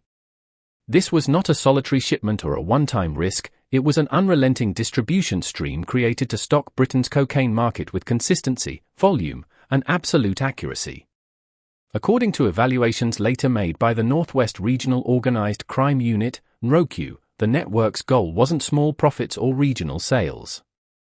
It was sustained, national distribution. This was the type of capacity only the most top-level illicit organizations can manage. Their working estimate was severe: 2 to 3 tons of cocaine were projected to flow through the pipeline, enough to fundamentally impact wholesale prices throughout the entire nation. Every enduring drug pipeline requires someone who can traverse borders without raising eyebrows. Someone whose daily life looks so mundane that it effectively becomes invisible. In this sophisticated network, that function belonged to 48-year-old Guy Remington. He traveled solo, driving a specially modified vehicle due to a physical disability, towing a small domestic trailer. To anyone observing him pass through the Eurotunnel terminals, he seemed exactly as he portrayed himself: a disabled man managing a small, consistent cross-channel trade. However, beneath that calm facade was the absolutely critical courier upon which the entire scheme relied. Between May 3 and September 21, 2023, Remington completed 9 separate trips via the Eurotunnel. Each voyage adhered to the same unwavering routine. He departed the UK, crossed into mainland Europe, stayed just long enough for a rapid transfer, and returned with the same unhurried, steady pattern. There was never any interruption, and his perfect predictability was his ultimate camouflage. To strengthen this, he operated under a commercial front, a basic business excuse that perfectly justified his frequent travel and the regular use of a trailer. Meanwhile, the true power of the pipeline lay hidden inside the trailer itself. What appeared to be standard wooden interior cladding concealed the expertly engineered compartments that made the whole system function. The construction was simple by design: timber planks, screws, and joinery that merged flawlessly into the trailer's structural frame. Only by knowing the specific spots to press or detach could the panels be removed. There were no electric triggers or welded false bottoms, no obvious external signs of alteration. Even a skilled officer would have needed specific intelligence to justify dismantling the trailer, until that moment comes, which we will discuss shortly. While the drivers were shifting product across borders, the actual machinery of the UK side was being assembled in North Wales at a location few would ever have cause to note: Tir Llwyd, an isolated property hidden beside a narrow single-track lane outside Holywell. To most observers, it resembled any other peaceful rural estate, a weathered farmhouse and shed softened by the elements, with pastures stretching toward the nearby woods. But to Luke Hurst, the 37-year-old tenant who assumed command of the site, Tir Llwyd was much more than agriculture. It was the ideal hub for an industrial-scale cocaine distribution center. He was the crucial contact waiting on the UK side, the person who converted a quiet country property into a clandestine node capable of supplying multiple major cities. Detectives would later describe him as the essential organizer on the ground, the coordinator who guaranteed that whenever product arrived from the continent, it had a safe landing spot and a dependable system to move it forward. From there, Liverpool, Manchester, Birmingham, and beyond were only hours away, remote enough to conceal and central enough to distribute. But the genius of the setup was in the handover protocol: simple, low visibility, and designed to keep Tir Llwyd virtually undetectable to anyone who wasn't explicitly supposed to know it existed. Buyers never came to the farm directly. Instead, meetings occurred at neutral, unremarkable locations, service stations along the A55 or the quiet stretch of Pinfold Lane. Hurst or another trusted member of the gang would pick up a client's vehicle there, drive it back to the farm, load it behind closed doors, and return the car to its owner at the pickup spot. For months, the system functioned exactly as designed until the perfect day for intervention finally arrived. If Tir Llwyd was the powerhouse of the scheme, the distribution channels were the indispensable lifelines. One of the central figures in this secondary tier was Thomas Smith, a Liverpool-based dealer in his early 40s. His function was systematic, quiet, and absolutely vital. Investigators later discovered that he made regular, often weekly, trips up to North Wales, arriving at pre-arranged handover spots where cars were swapped for loading runs to Tier LLWYD. His participation, however, did not end with cocaine. What police ultimately revealed was far darker, an aspect we will discuss in a moment. In the South, another key individual played a very different but equally critical part. Morgan Towner, a 47-year-old courier from Surrey, worked hundreds of miles from the Welsh base but was still tightly connected to the exact same network. His assigned task was to handle southbound loads, taking substantial shipments from the farm and moving them deep into the home counties and further afield. The van Towner drove looked harmless, the type you might see parked outside any workman's home. But inside, officers later found a professionally constructed hidden compartment, concealed so flawlessly that even expert search teams initially missed it. The connection between these men became undeniable when investigators started extracting data from the confiscated devices. Phones held message threads mentioning drops, pickups, and countdown schedules that matched to the minute with movements caught on ANPR cameras and Eurotunnel logs. Location records aligned precisely with known meeting sites. Calls pinged from tower to tower along the A55 and M6 in absolute synchronization with the journeys tracked by surveillance and road cameras. Some texts were coded, others barely masked, but all pointed in one direction, a synchronized system where every man knew his duty and timing was crucial. The device data didn't just fill in blanks, it stitched the entire operation together. It demonstrated that Smith's trips weren't random, they were precisely timed transfers. For months, these downstream operators kept the pipeline running until a single, fateful error began to drag the whole organization into the light. And what unraveled next would expose just how many miles the drugs had traveled. For months, the Northwest Regional Organized Crime Unit had been tracking the movements of the man they suspected was the courier at the core of the pipeline. The pattern was distinct and always involved towing the same modified trailer with the same concealed wooden panel hides. 8 successful runs had already been recorded, but it was the 9th run that became the decisive turning point. On September 18, 2023, officers witnessed once again what they had come to anticipate, Remington leaving the UK alone, pulling the same trailer behind his specially adapted car. The unit didn't just log the departure, they viewed it as the final, necessary piece of the pattern they had been assembling. This was the moment detectives had been waiting for. They realized that stopping Remington upon his return at the border risked losing the wider, UK-based network, but allowing him to re-enter the country could lead them straight to the distribution hub. And if surveillance held, they could capture everyone involved in the same conclusive, high-impact raid. The strategy formed quickly: track Remington upon re-entry, follow the trailer directly to the farm, and strike the moment unloading commenced. If the network functioned as it had for months, then the men on the ground would be waiting for him. And on September 20, 2023, that is exactly what transpired. Surveillance teams were already precisely in place. The critical moment arrived. As the trailer doors were wrenched open and the process of unloading commenced, the trap was sprung. Within seconds, law enforcement officers descended upon the scene in a rapid, overwhelming swarm. The ensuing chaos instantly signaled the collapse of the entire illicit pipeline housed within the transport unit and the associated farm buildings. What investigators uncovered confirmed their deepest suspicions: this operation was engineered to facilitate the delivery of a truly colossal consignment of Class A narcotics. The exhaustive search culminated in a staggering inventory: approximately 505 kilograms of cocaine and 108 kilograms of heroin. This total weight, roughly 613 kilograms, carried an estimated combined street value approaching £64 million, marking it as one of the largest single mixed drug seizures ever recorded in the region. On the spot, both Guy Remington and Luke Hurst were immediately taken into custody. However, the evidence trail did not stop there. Inside Remington's vehicle, officers discovered £183,865 in cash, neatly bundled, clearly prepared for imminent transport. Concurrently, separate police teams executed coordinated raids at his primary residence and associated properties. These further searches yielded over £700,000 in additional cash, a fleet of high-end vehicles, and a substantial collection of other high-value assets. This wasn't merely a minor cog in the machine. Remington was clearly a courier granted deep access, trusted implicitly to manage extraordinary weight, and compensated handsomely for his services. Yet, these financial discoveries only scratched the surface of the network's true extent.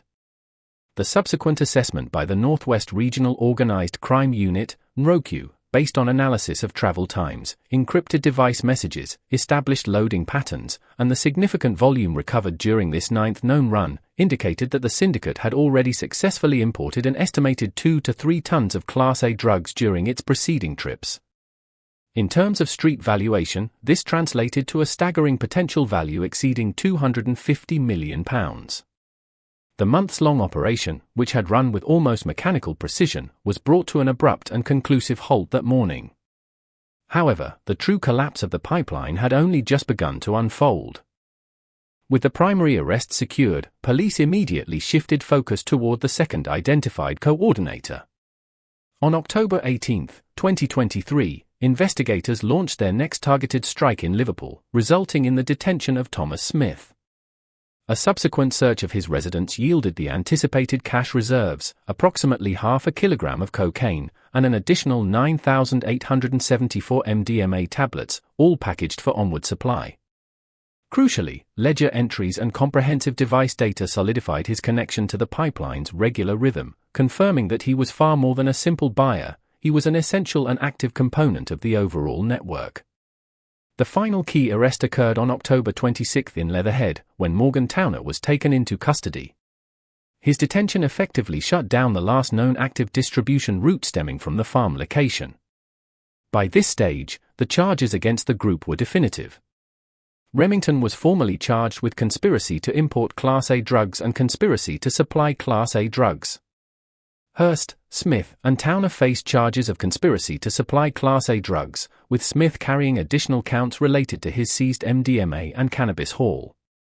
On November 2, 2023, appearing at Chester Crown Court, all 4 men entered guilty pleas to the substantial charges.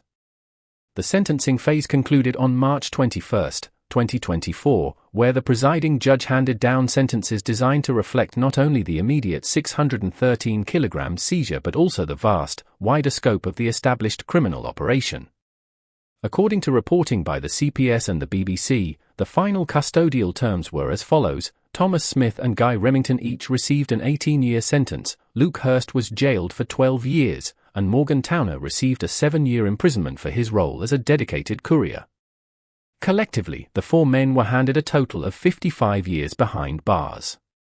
What are your thoughts on this complex case and the sentences handed down? Share your opinions in the comments section below. We always appreciate hearing your perspective. If you found this detailed breakdown informative, please ensure you like the video, subscribe to the channel, and turn on notifications so you don't miss our next episode.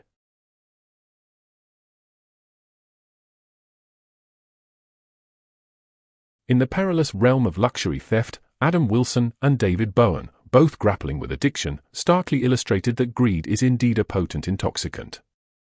Regrettably, it offers no cognitive enhancement.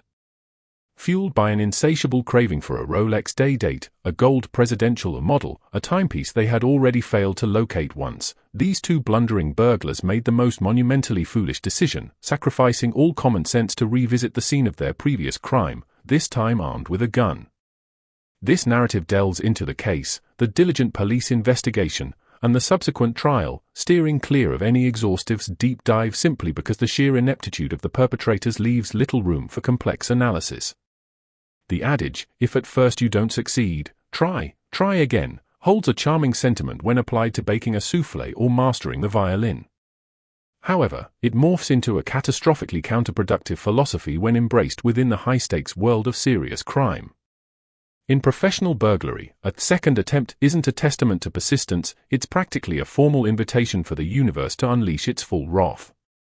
Enter Adam Wilson and David Bowen, two individuals whose addiction clearly warped their perception, leading them to interpret the Ocean's 11 films not as stylish cinematic capers, but rather as a series of actionable training videos. Having already successfully, and we use that term with considerable liberality, burgled a residence in Whitefield, Greater Manchester, the duo soon found themselves ensnared by the most perilous of all human emotions, professional FOMO, the profound fear of missing out. But what, precisely, were they convinced they had missed? A luxury timepiece, they believed. During their initial foray, they had stumbled upon an empty Rolex box, a highly valuable item, which, in their flawed logic, could only mean the homeowner was out, proudly sporting the precious watch. In a move that perfectly encapsulated the champagne dreams on a light ale budget nature of their criminality, they became obsessed with finding a specific Rolex day date, a gold one, which they were convinced they had overlooked during their first visit. This particular style of watch, often nicknamed the President, is typically favored by industry titans, world leaders, and perhaps Tony Soprano. Yet, this was merely a feverish hallucination born from the minds of two men from Greater Manchester, so disoriented they could barely find their own feet in the dark. While they fantasized about an easy £3,000 to £5,000 each, the coveted gold model they envisioned was actually worth between £35,000 and £38,000, or even £45,000 if it boasted a diamond bezel. The actual watch they'd seen an empty box for was the bog-standard stainless steel version, which would have offered them a return barely sufficient for a 4-pack of cheap lager and a bag of mini cheddars. It was the evening of Monday, the 28th of November, 2022. While the vast majority of the population settled in for a tranquil night of television, Wilson and Bowen remained consumed by a conviction usually reserved for cult leaders or obstinate toddlers. They were certain they had left a Rolex behind. This mythical watch had become their personal holy grail. Thus, propelled by relentless greed and a catastrophic absence of fundamental reasoning, they resolved to return to the scene of their prior crime. Breaking back into a house you've already rinsed because you think you missed a watch is akin to re-entering a graveyard to steal gold teeth from a corpse you've already buried. Such a maneuver unequivocally demonstrated not just a lack of a plan, but a shocking deficiency in basic human survival instinct. This duo was most certainly not playing with a full deck. That particular night was exceptionally dark. This wasn't merely due to meteorological conditions like heavy cloud cover or light pollution, but also the specific lunar phase. A new moon ensures the deepest darkness. Conveniently, Adam and David themselves were not particularly bright. At approximately 9:45 p.m, they approached the house on Walker Avenue with the stealth and subtlety of a drum kit tumbling down a flight of stairs. In their deluded minds, they were sleek, shadow-dwelling phantoms. In stark reality, they were two hopelessly overexcited men, anticipating a substantial payday. Adam, whose grasp of strategic thinking rivaled that of a confused goldfish, led the way, while David followed, presumably preoccupied with whether a Rolex would look more impressive on his left or right wrist.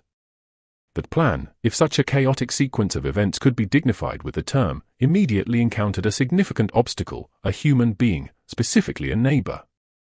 When the inevitable confrontation occurred, the suspicious neighbor called out, "Who are you looking for?"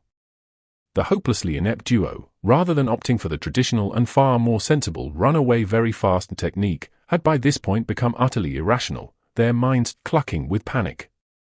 Incredibly, these morons mistook the neighbor for their target, the actual watch owner, and decided to introduce a firearm into the situation. This was no ordinary weapon. It was a blank-firing pistol that had been crudely tinkered within some back garden, enabling it to fire live rounds. Because, naturally, what this tense situation truly needed was a dramatic escalation. Guns are intricate instruments, demanding composure, precision, and a fundamental understanding of physics. Adam and David possessed none of these qualities. They yelled at the neighbor, "Get your effing watch now!" Then, Adam Wilson pulled the trigger, shooting the neighbor through the leg. The bullet tore straight through the 43-year-old resident's thigh. They had shot an innocent man, a homeowner who simply had the misfortune of being present when these two muppets returned for their phantom treasure. The shocking transition from petty thieves to attempted murderers occurred in the terrifying span of a single trigger pull. Panic is a fascinating biological response, primarily designed to aid survival from a predator, like a wolf in ancient times. It is decidedly not designed to help you navigate the intricate logistical nightmare of having just shot someone while simultaneously attempting to steal a watch you'd already failed to acquire once. Adam and David had no plan B, they barely had a coherent plan A. As their victim slumped, the brutal reality of their situation finally began to penetrate their thick skulls. They were no longer high-stakes to players. If one were in their position, a moment of clarity would suggest that the mythical watch was utterly irrelevant to their immediate future. The police, unequivocally, would be arriving. And it might be prudent to remember that returning to the scene of a crime to shoot someone counts as a profoundly aggravating factor, it truly does. They scrambled, gasping frantically, two men who had just transformed a miserable Monday into a life sentence. They stumbled over their own feet, overwhelmed by the sheer magnitude of their idiocy. Then, the sirens began to wail. To the instant victim, it was the sound of salvation. To Adam and David, it was the sound of their remaining years of freedom dissolving into thin air. These self-proclaimed masterminds had instantly realized the game was up. Police cars screamed towards them, accompanied by paramedics who, crucially, were immeasurably more competent at their jobs than the thieves were at theirs. They hadn't just botched a heist, they had botched their entire lives.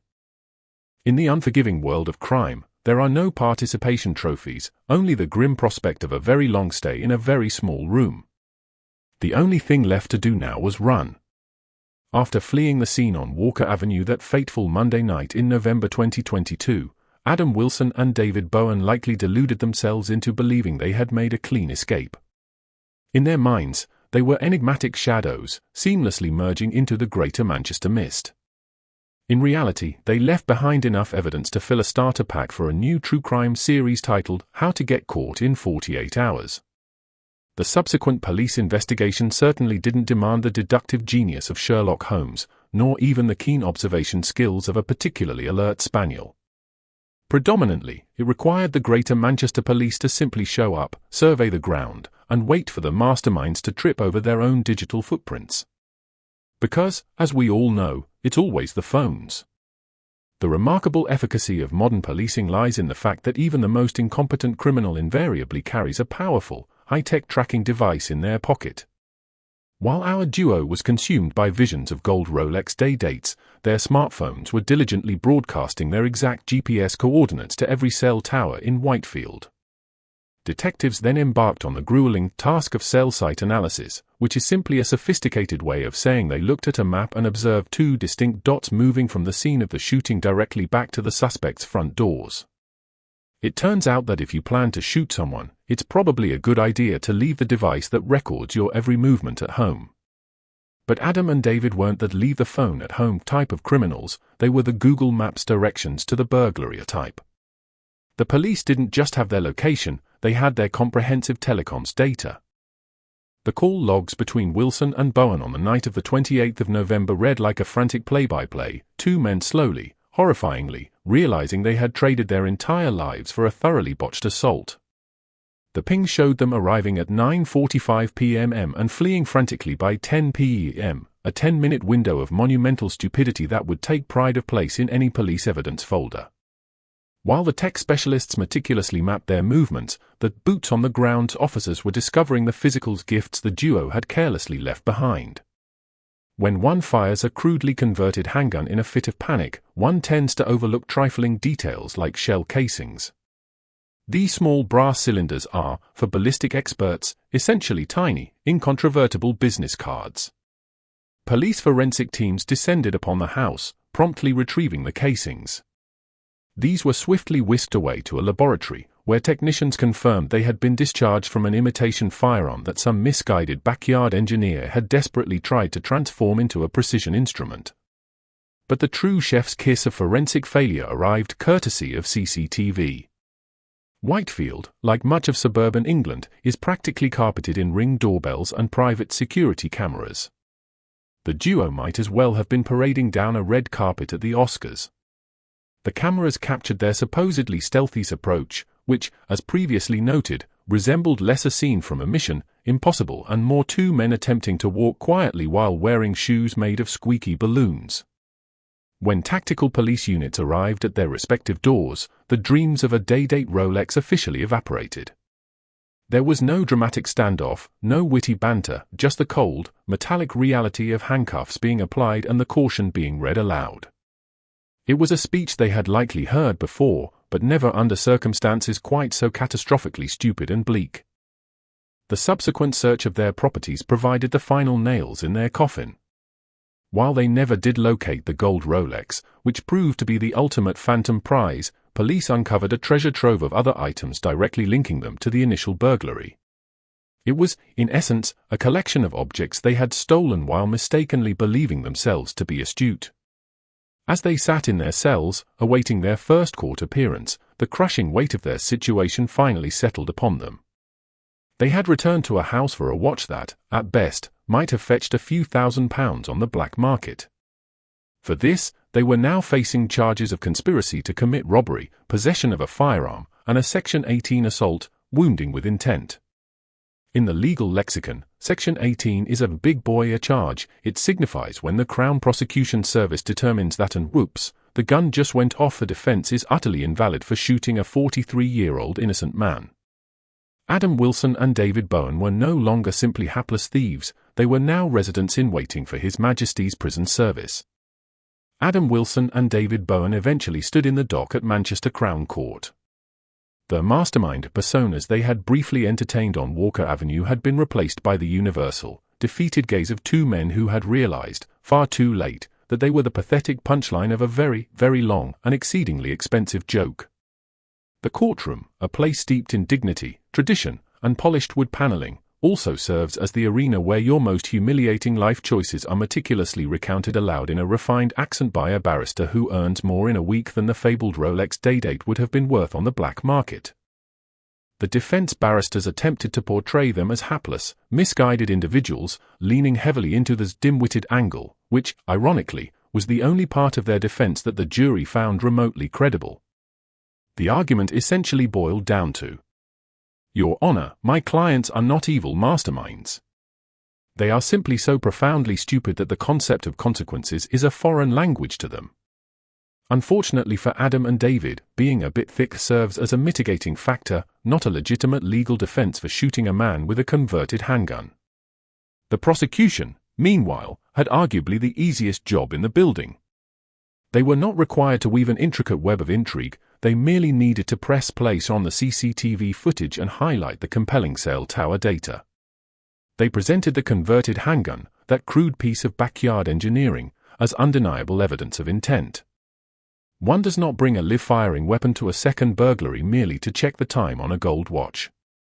One brings it because one has decided that a human life is worth less than 18-karat gold. Amidst their profound incompetence, the trial carried a sobering weight. The 43-year-old victim's life had been irrevocably shattered. The court heard how the shooting had left him with not only devastating physical injuries but also deep psychological scars. To describe them as life-changing injuries barely scratches the surface. When the time for sentencing arrived, the presiding judge meticulously highlighted their appalling decision to return to the scene, the fact that they hadn't merely stumbled back to the house, but had deliberately gone to finish the job they had so comprehensively botched the first time. He spoke gravely of the converted nature of the firearm, noting that such weapons were a scourge of the streets, unpredictable and deadly. A pertinent note to the defendants: when a judge begins employing words like calculated and grave, it's time to start contemplating which books you'd like to read for the next decade. Bowen was ultimately sentenced to 10 years in prison, while Wilson received a slightly longer term of 11 years and 8 months. Both had pleaded guilty to possession of a firearm with intent to commit robbery and Section 18 assault. Additionally, each was sentenced to spend an extra 4 years on extended license following their eventual release.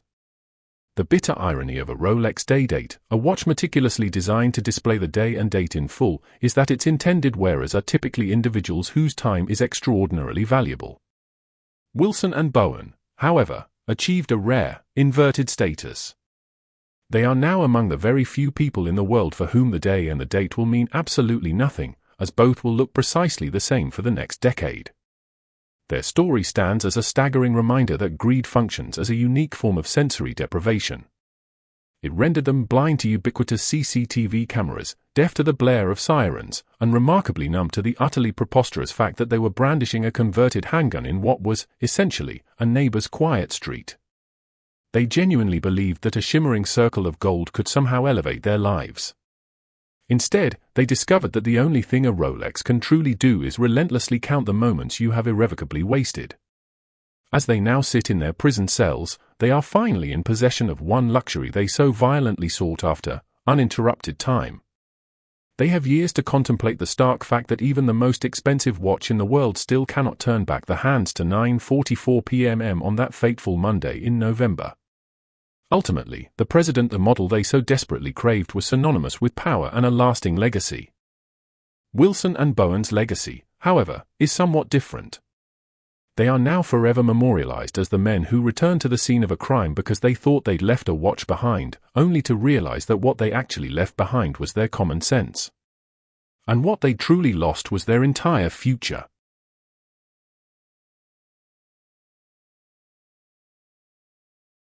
In today's narrative, we explore the tragic convergence of two lives: a man embarking on a 3-mile walk to purchase illicit drugs, and another opening his door for a small, clandestine sale. What unfolded was not a complex whodunit, but rather a stark and brutal illustration of how quickly seemingly ordinary decisions can solidify into irreversible actions, culminating in the ultimate cessation of life. This case offers a curious and almost spiritual reflection on human vulnerability, yet it resists overthinking or profound analytical dives. It is not a puzzle to be solved, but more akin to a catastrophic pileup of poor choices. Prolonged contemplation reveals no hidden meanings, only the escalating tragedy of grown adults making increasingly dire decisions with every passing moment. We will delve into the particulars of the case, the diligent police investigation, and the ensuing trial. On a June day in 2018, amidst the gentle rhythm of the tide in Tamworth and the leisurely strolls of tourists on its pier, a 38-year-old man named Matthew Jackson decided to walk 3 miles to acquire £30 worth of illicit drugs, or smack. This was Jackson's routine, but on this occasion, he was not venturing into a dangerous, gang-controlled territory. His destination was a bedsit, a dwelling typically associated with diminished expectations, certainly not a place where one's destiny is usually forged. Jackson wasn't headed for a glamorous den of iniquity, he was simply making his way to a modest rented room in Balm Park Terrace, a locale in a seaside town more accustomed to deck chairs and fish and chips than to disputes over Class A substances. The bedsit belonged to 52-year-old David Ablett, whose rather unsettling mug shot belied his local nickname in Tamworth and Dawlish, Scabby Abbey. Ablett was known as a user dealer, someone who sold drugs to others primarily to sustain his own habit. He was also notable for his somewhat antagonistic relationship with personal hygiene. The moniker Scabby Abbey was a grim testament to the visible scars that decades of heroin and cocaine use had etched upon his face, as undeniable as his prominent presence within the local drug scene.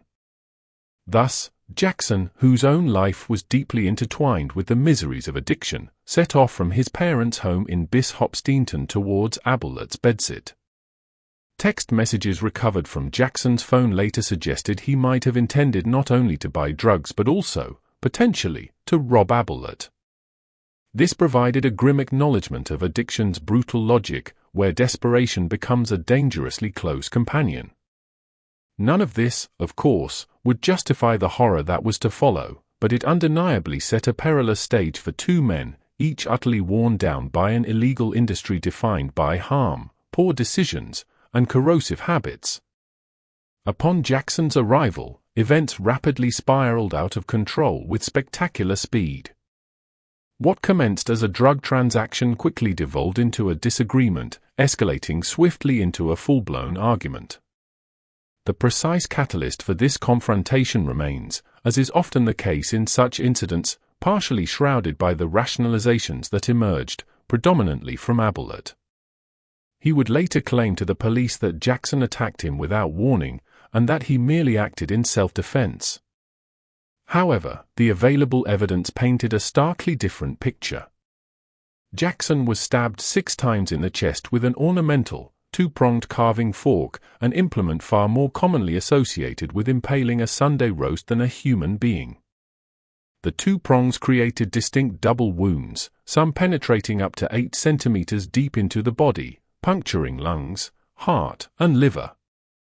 Almost 2 liters of blood pooled in Jackson's chest cavity as internal bleeding inexorably claimed his life. To put it mildly, this was far more than a scuffle gone wrong. 6 fatal blows, delivered perpendicularly and with considerable force, were later described by the presiding judge at Exeter Crown Court as grossly disproportionate. Before its grim debut, this fork had been Abbott's personal weapon. A visitor had even filmed him weeks prior, practicing with it on a dummy's head, throwing and jabbing it with apparent familiarity. Abbott would later claim he kept the fork for self-protection, a defense typically treated by judges and juries with the same skepticism reserved for someone explaining they keep a lion in their living room for security purposes. The argument, whatever its initial spark, culminated in 6 brutal thrusts from the 2-pronged fork, piercing Jackson with lethal precision. Among the 56 injuries recorded were numerous defensive wounds on Jackson's arms and legs, clear evidence of his desperate attempts to fend off the attack. Blunt force injuries, described as a stamp of a mark, indicated he was dragged across the street after he had already sustained mortal wounds. After Jackson collapsed and died not far from where he had entered the bedsit, Abbott began a futile attempt at a clean-up operation. Knowing his own limitations, he called his friend, 39-year-old Neil Hinton, a mentally vulnerable addict easily manipulated. The pair, Abbott and Hinton, then embarked on what could, generously, be described as an attempt at a cover-up. What was worse, they executed it with all the strategic brilliance of 2 drug addicts attempting to emulate Winston Wolfe from a pulp fiction. They never considered transporting the body as far away as possible. Lacking a car, they simply decided to make it a neighbor's problem. They moved Jackson's body first across the road, then abandoned it under cardboard and would buy some wheelie bins directly opposite. They concealed Jackson's phone and wallet, crucial evidence from the scene, in nearby gardens. The murder weapon itself was washed and then dumped in undergrowth. Every one of these decisions appears to have been made under the distinct, yet erroneous, impression that mere movement equated to invisibility. Meanwhile, Matthew Jackson's family, painfully accustomed to the routines of addiction and holding on to hope for his safe return, remained utterly unaware that his 3-mile stroll had been the final journey of his life. While many perceived drug deals as swift, anonymous transactions, this incident revealed a far more complex and devastating reality. The body remained undiscovered for several hours. Then, in the early morning of the 3rd of June, 2018, a member of the public found Matthew Jackson near the bins and immediately raised the alarm. Police were called, and a full murder investigation was launched. Officers from Devon and Cornwall Police swiftly cordoned off parts of Tamworth, while forensic teams meticulously combed the woodland area where Jackson had been left. Abbott's bedsit became a designated crime scene. Abbott was located at his flat soon after. Police observed injuries consistent with a struggle, cuts and bruises that might have been sustained during the initial argument. Abbott attempted to explain these injuries with false information, a strategy that, like most such fabrications, rarely withstands the scrutiny of seasoned investigators once questioning begins and the threads of a lie unravel. Abbott largely refused to speak to the police, choosing instead to let his denials serve as his primary defense, a choice investigators are intimately familiar with and have observed countless times before. When Devon and Cornwall Police formally initiated the murder investigation, they were not navigating a fog of uncertainty. Rather, they were stepping into a discernible mess, precisely the kind of disarray that criminals consistently underestimate, and detectives quietly rely upon. This was no locked room mystery, it was a clear trail of poor decision stretching across a small town. The initial priority was to establish a reliable timeline. Officers meticulously reconstructed Matthew Jackson's movements using phone data, CCTV footage, and witness statements. Mobile phone records confirmed contact between Jackson and David Abelet shortly before Jackson left home. Location data precisely mapped Jackson's steady progression towards Abelet's address, showing no detours or alternative stops. The route was as direct as the fatal intention behind it. CCTV footage from nearby streets captured Jackson walking through Tamworth in the hours preceding his death. He appeared unarmed, calm, and unremarkable. This evidence proved crucial, quietly dismantling any later suggestions of a violent ambush or a preemptive threat from Jackson's side. Upon entering Abelet's bedsit, blood spatter patterns unequivocally indicated that the violence had occurred inside the room, directly contradicting any initial claims that the fatal confrontation took place elsewhere. Forensic teams successfully recovered the ornamental carving fork, the murder weapon, from the undergrowth where it had been discarded. Despite being washed, it still carried microscopic traces that definitively linked it to the attack. The double-pronged fork left wounds on Jackson's body that precisely matched its spacing and shape. Pathologists provided further clarity, confirming the injuries were consistent with repeated thrusts delivered with forceful intent. The angle suggested Jackson had been upright for some blows, then off balance or collapsing for others. Defensive wounds on his arms and hands strongly corroborated his attempts to shield himself. This formidable combination of findings rendered any suggestion of a single, purely defensive action utterly unsustainable. Police also meticulously examined Abelet's own injuries, which presented as cuts and abrasions inconsistent with his self-serving account of events. Abelet was widely known locally as a drug dealer and a long-term user. This was not mere gossip, it was corroborated by multiple independent accounts. Officers gathered testimony from neighbors who described frequent, short-stay visitors, a consistent pattern indicative of low-level drug dealing. Indeed, for the neighbors, it was a living nightmare. Jackson's visit, in itself, was not unusual. What followed, however, was unprecedented. Neil Hinton quickly emerged as a person of interest. His movements overlapped precisely with the period immediately following the killing. Phone records placed him in direct communication with Abelet at critical moments. When interviewed, Hinton admitted to helping move the body. His cooperation, though partial, proved sufficient. He detailed transporting Jackson's body and assisting in the attempts to conceal evidence. This admission significantly narrowed the investigative field. The disposal of Jackson's phone and wallet was meticulously traced through witness sightings and location searches, with both items eventually recovered from nearby gardens.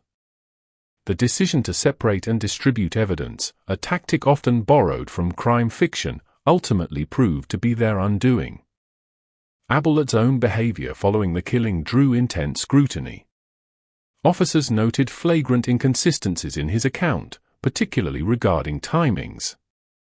He initially denied any knowledge of Jackson's fate, then later conceded his involvement while attempting to reframe his actions as self-defense. Abelet claimed Jackson wanted drugs on a buy-now, pay-later basis, which Abelet refused, causing the argument to escalate. Such shifting narratives are not illegal, but they are rarely persuasive. Digital forensics added another crucial layer to the investigation. Abelet's phone contained no emergency calls, nor any messages to anyone indicating shock or panic. Furthermore, officers recovered video footage, filmed by a visitor weeks prior to the killing, showing Abelet practicing with the very same ornamental fork. The footage clearly depicted deliberate thrusting motions directed at a dummy.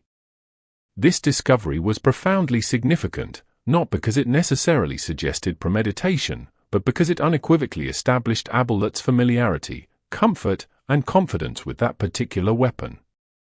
The fork was demonstrably not an improvised tool snatched in sudden fear, it was an object Ablett knew how to wield. By the time David Ablett was formally charged with murder, Neil Hinton had already pleaded guilty to perverting the course of justice for his role in moving Matthew Jackson's body. When the comprehensive case was presented to the Crown Prosecution Service, it was, by all accounts, exceptionally robust. A trial would ensue, but the meticulous police investigation had already largely fulfilled its purpose.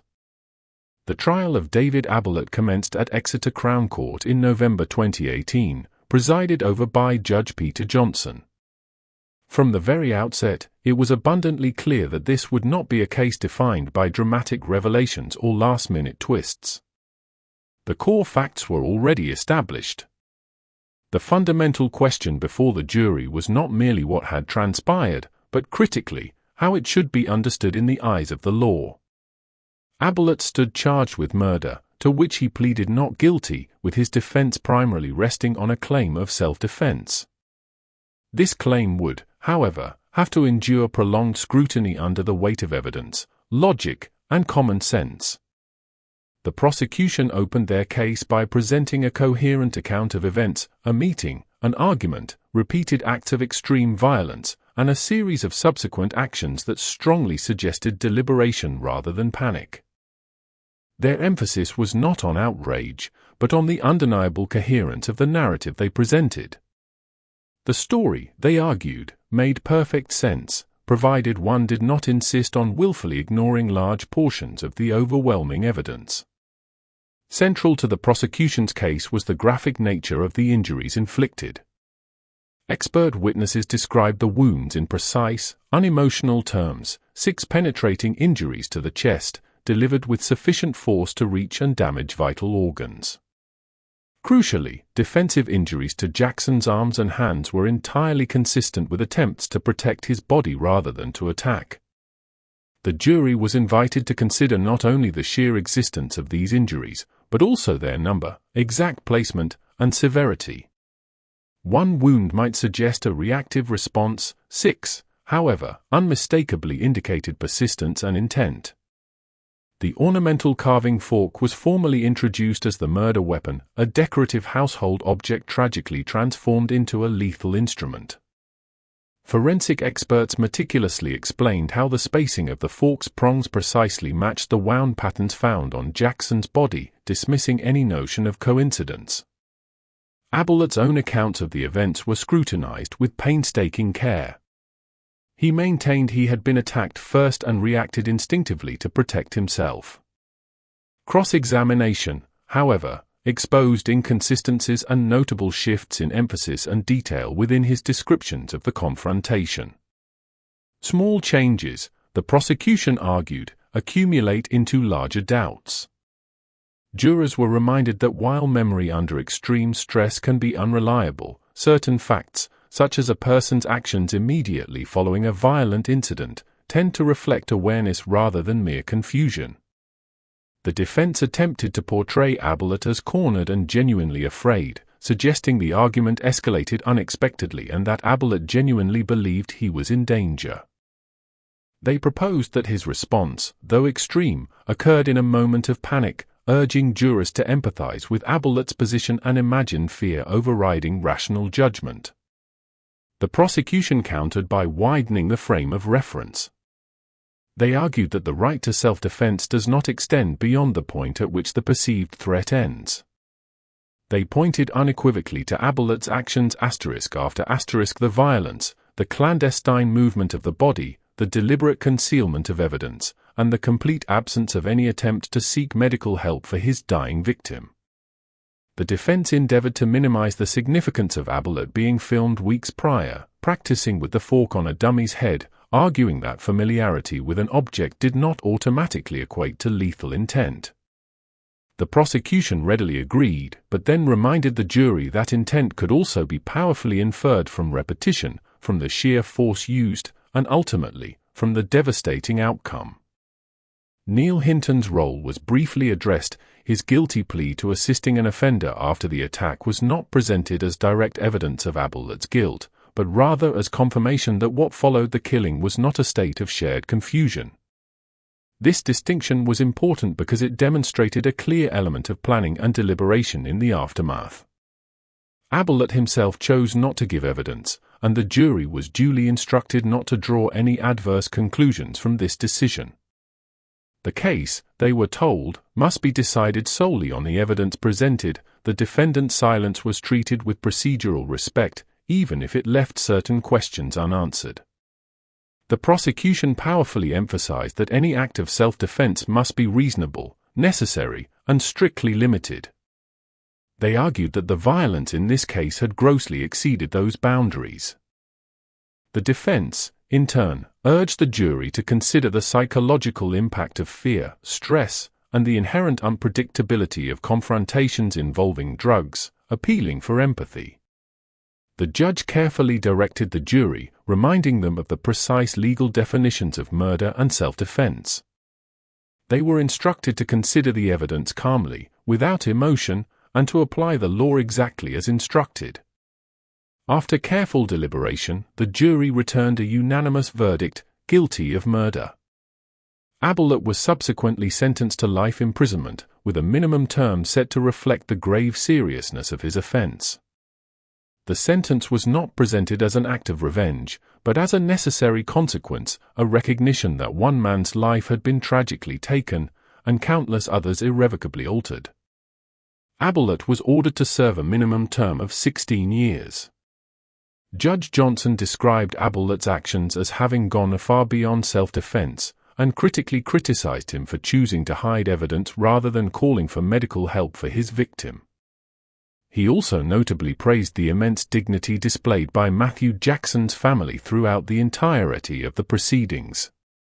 Neil Hinton was sentenced to a 1-year prison term, suspended for 18 months, having pleaded guilty to perverting the course of justice for his role in moving Matthew Jackson's body. His sentence also included rehabilitation requirements, mandating he complete 30 days of rehabilitation activities. The judge acknowledged Hinton's mental health issues and his vulnerable position, noting he had been exploited by David Abelet. The court heard that Hinton had not been involved in the initial violence but arrived after the murder and, regrettably, agreed to help Abelet drag the body across the street to the nearby bins. The trial of both men concluded without any grand revelation. There was no single moment of explanation that suddenly made everything coalesce into perfect sense. The court definitively answered the question it was asked, identifying who was responsible, and left the myriad of other profound questions unanswered. For any family, having a loved one caught in the grip of addiction is a prolonged and agonizing ordeal. Despite all efforts to help, that individual often remains relentlessly chasing their next fix. It is usually only when they themselves acknowledge reaching rock bottom that the arduous fight back can truly begin. Tragically, growing up in Birmingham, the devastating impact of addiction is all too visible. I've witnessed bright and humorous friends completely ravaged by this curse. Matthew Jackson was undeniably caught in addiction's vice. Whether he truly intended to rob Abelet is something we will never definitively know. Abelet, himself another individual trapped by addiction, dealt drugs to fund his own habit. Perhaps he genuinely feared being robbed and fought back, but the jury's verdict of murder stands firm. David Abelet, at 52 years old, will be 68 when he becomes eligible for release.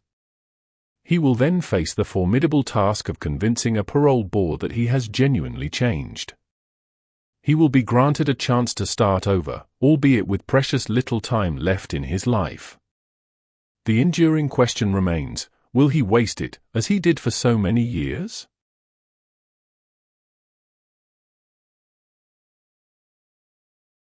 Today, we delve into a profoundly disturbing case where a routine collection call turned into a brutal murder. A debt collector was violently killed upon arriving at a residential property, the assailant initially claiming an unknown intruder was responsible. Yet, the truth, as it unfolded, would prove far darker and more disturbing, culminating in an unexpected end. This narrative reveals a chilling lack of humanity, where the sheer callousness of texting one's victim for drugs soon after the crime serves as the ultimate, horrifying conclusion. We will meticulously examine this case, the subsequent police investigation, and the trial. On the afternoon of the 8th of June, 2018, Tina Canello, a 49-year-old loan collector, left her home in Basildon, Essex, to carry out a task she had performed countless times before, visiting a client's house to collect a loan payment. Her profession, by its very nature, demands a degree of courage and resilience. Employed by a doorstep loan company, Tina had arranged to visit Geoffrey Hutton, a former civil servant, to collect a due installment. Under normal circumstances, this would have been a mundane, non-life-threatening encounter.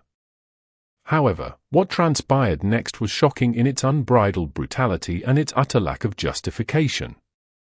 Tina was due home around 7:30 p.m. that evening, having departed her house at approximately 5 p.m. Her work was meant to be entirely routine, yet this particular day would shatter that expectation. Upon her arrival at Hutton's home in Derby Close, Langdon Hills, she began the collection as she had on numerous prior occasions, with the pair seemingly sharing an amicable relationship and payments typically handled without issue. But once she stepped inside the house, she was subjected to a brutal attack. She was stabbed approximately 30 times, sustaining horrific wounds to her chest, neck, and torso. The sheer ferocity and suddenness of the assault were terrifying. This was clearly not a spontaneous outburst of anger, rather, it was a brutal, sickening, and sustained act of violence from which the victim had no realistic chance of escape. Tragically, Tina's lifeless body was then abandoned in her bedroom. As Tina failed to return home that evening, a profound sense of concern began to mount amongst her family. She was known for her reliability, always informing loved ones of her whereabouts. She simply did not vanish without a trace. A missing person appeal was promptly issued by the police, sharing vital details about Tina, her employment, and, crucially, her car. The appeal implored the public for any sightings of her or the vehicle she had been driving, igniting a desperate search for a woman who should have been safe at home with her family. The grim specifics of Hutton's actions in the immediate aftermath of the murder are essential for comprehending the sheer senselessness of the killing. Tina's body was discovered largely naked, strongly suggesting she was attacked in her work clothes, afforded no opportunity to defend herself. The extensive number of wounds clearly indicated a prolonged and frenzied assault, far beyond a mere struggle. This was a cold-blooded murder. What happened next only intensified the horror, revealing the depth of Hutton's depravity. Within minutes of committing this atrocious act, Hutton stole the money Tina had collected earlier, intending to use it to purchase drugs. However, in his panicked, likely drug-fueled state, he made a critical error with his phone. He attempted to contact his drug dealer but inadvertently sent the message to Tina's phone instead of the intended recipient. This chilling mistake speaks volumes about Hutton's warped priorities in those moments following a brutal killing. His primary concern was his next drug fix, not the life he had just extinguished. The prosecution later leveraged this error to powerfully demonstrate his utter callousness and shocking lack of remorse, highlighting that as Tina lay dead in his home, his only thought was for his own gratification. Approximately 20 minutes after Tina Canello's arrival, Hutton left his house, not to seek help or to report an alleged crime, but to procure drugs. This wasn't hours later or the following day, it was within the immediate, narrow time frame where her presence in the house would have been impossible to overlook. Subsequent blood and urine samples would later confirm he had consumed a significant amount of Class A drugs, quantities far exceeding casual use. This was not a man merely trying to take the edge off. This was someone deliberately fueling his addiction. A witness who encountered Hutton shortly before he obtained the drugs described him as being drenched, like he'd stood in the shower with his clothes on. Whether this moisture was sweat, water, or a manifestation of his panic was irrelevant.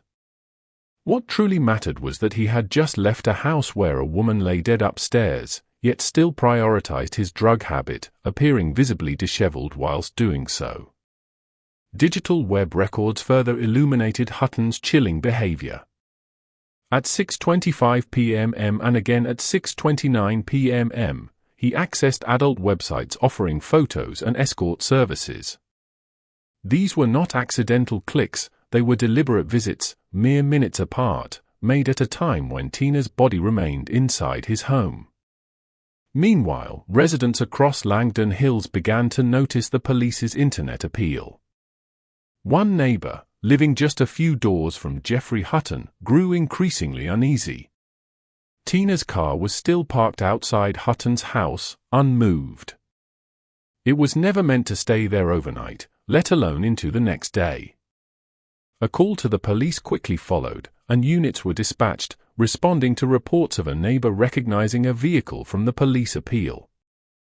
Only then did attention converge on Derby Close. Hutton was still present when the police arrived, dressed in blood-stained clothes that reeked strongly of urine. He attempted to claim he had been stabbed, showing cuts on his arms.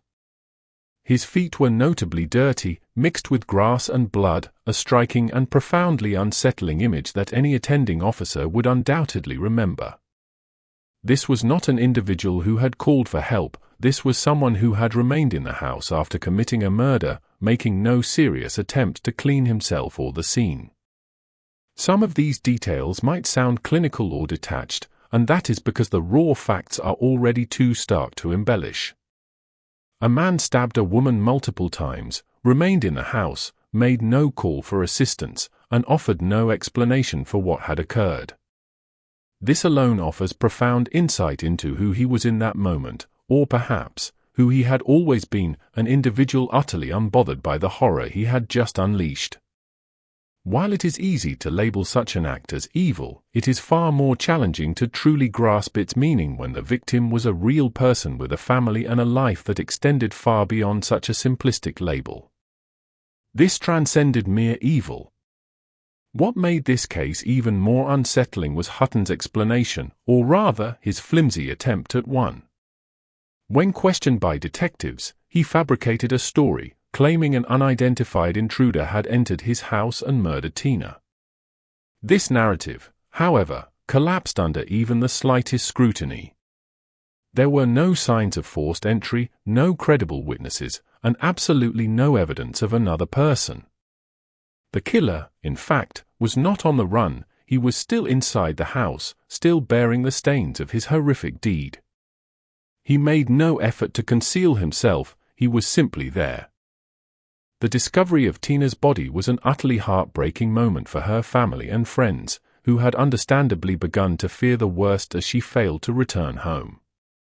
According to Essex police, her body was found just before 6 p.m. on the 9th of June, following a day consumed by uncertainty and profound fear.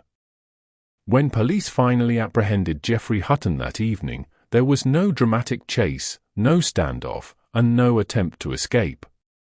Officers meticulously secured the scene, took statements, collected crucial evidence, and initiated the painstaking process of seeking justice for Tina and her grieving family.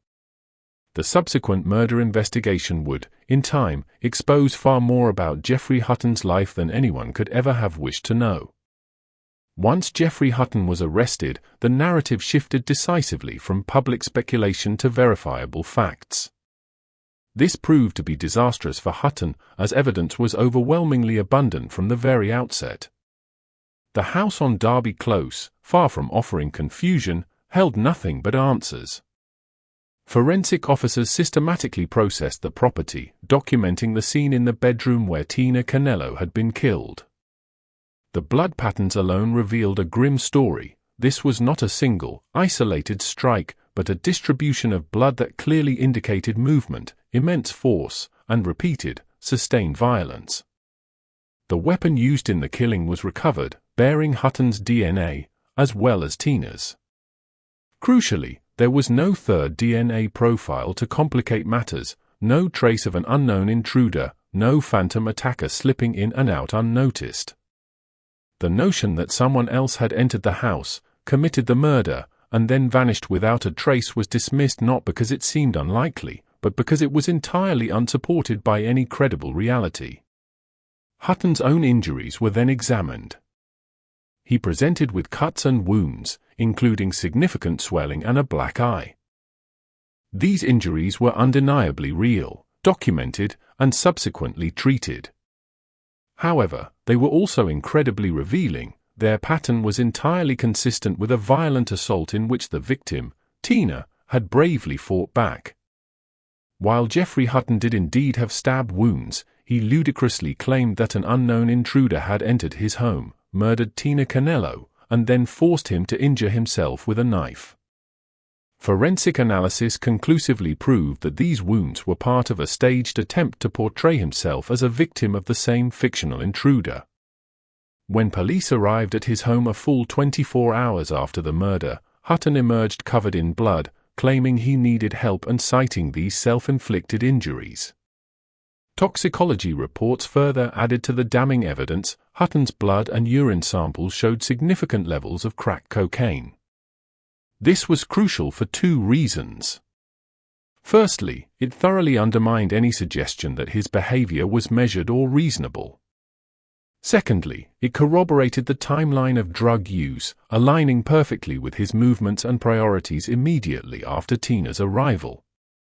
This was emphatically not a man calmly going about his day. This was a man making catastrophic decisions in rapid succession, and then continuing to compound them. Witness evidence provided further crucial details that forensics alone could not capture. One witness vividly described Hutton shortly after the killing as being drenched like he'd stood in the shower with his clothes on. This specific and striking description was highly memorable. Digital evidence was equally unhelpful to Hutton's defense. He accessed adult websites twice within minutes of the murder. This was no technical glitch, it was deliberate browsing at a time when a woman lay dead in his house. The same applied to his text messages. Within minutes of the killing, Hutton attempted to contact his drug dealer. In a moment of carelessness that would later seem almost symbolic, he sent the message to the wrong phone, to his victim, Tina's phone. Tina's car remained parked conspicuously outside Hutton's house for hours. It had not been moved, hidden, or abandoned elsewhere. This particular detail underscored a profound lack of planning beyond the immediate act of violence itself. Hutton seemingly did not think beyond the moment, nor did he consider the consequences of Tina's failure to return home. He simply ceased acting and waited. And waiting, as it turned out, was no defense at all.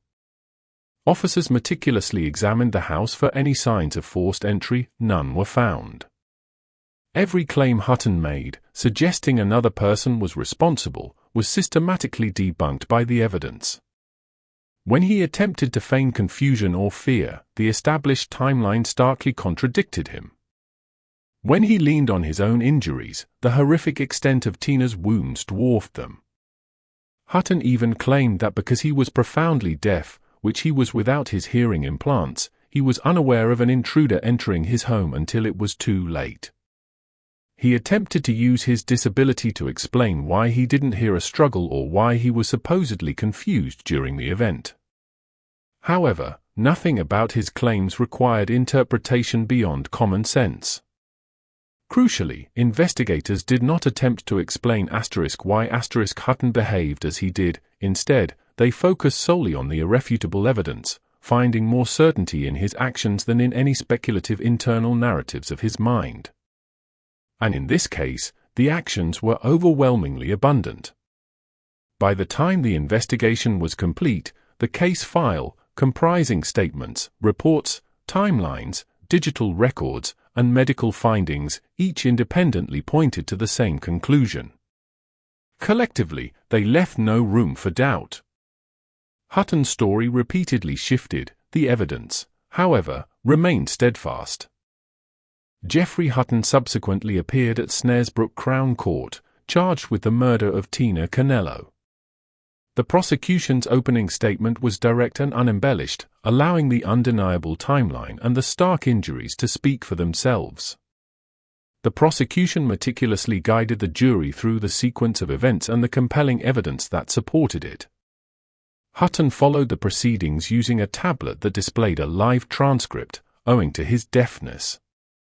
For the most part, he kept his head down, eyes fixed on the screen, as if his intense concentration alone might somehow alter the words being presented. The prosecution painstakingly highlighted Hutton's actions immediately, both before and after the brutal killing. The jury heard that he had left his house roughly 20 minutes after Tina's arrival, not to seek help or to distance himself from his heinous crime, but explicitly to obtain drugs. Toxicology reports confirmed the presence of large amounts of Class A and Class B substances in his system. This was presented not as an excuse or an explanation for his actions, but merely as context, the behavior of a man making profound decisions while deliberately intoxicated, and then continuing to make poor choices. They also heard about his online activity. Hutton's warped priorities were evident, as while his victim lay dead in his home, his attention drifted not towards panic, remorse, or escape, but towards immediate gratification. The defense, in contrast, offered very little. Hutton steadfastly maintained his claim that an unknown intruder was responsible for Tina's murder. However, this assertion was entirely unsupported by any forensic evidence, witness testimony, or basic logic. There was no other DNA found, no sign of forced entry, no missing weapon, and no unexplained presence in the house. His fabricated story existed solely because he desperately needed something, anything, to say.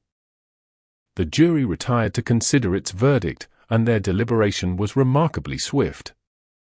After just over 2 hours, they returned with a unanimous decision, guilty of murder. The verdict elicited no visible reaction from Hutton. There was no outburst, no collapse, no outward display of disbelief. The screen before him would have displayed the words as plainly as everyone else heard them, guilty. One word, yet entirely sufficient. Sentencing followed swiftly. The judge unequivocally described the killing as brutal, sustained, and utterly without justification. Tina Canello had simply been doing her job. She posed no threat, carried no weapon. The violence inflicted upon her was neither momentary nor impulsive. It was prolonged, deliberate, and ultimately fatal. Hutton was sentenced to life imprisonment, with a minimum term of 30 years before he could even be considered for parole. In legal terms, this constituted a clear statement that the crime ranked among the most serious the court could possibly address, and that any potential return to society, should it ever materialize, would remain a distant and highly conditional possibility.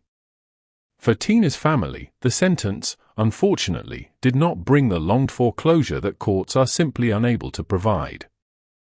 Hutton was immediately taken into custody and transferred to HMP Long Lartin, a high-security prison in Worcestershire. Less than 24 hours after his conviction, on the 9th of February 2019, Geoffrey Hutton was found dead in his cell. The timing of his death was impossible to ignore. Just 1 day prior, he had been formally informed that the remainder of his life would consist of decades spent behind locked doors, under constant supervision, with nothing ahead that resembled the life he had already irrevocably dismantled. 1 day later, he chose not to face it. Hutton's final act was not a confession, an apology, or an act of endurance. It was an ultimate withdrawal, a final escape from confronting the long, slow consequence of the evil he had wrought. This case stands as one of the most appalling narratives encountered, with court documents painting a picture of nightmares. Some might argue that if there is ever a need for capital punishment, this would be such a case.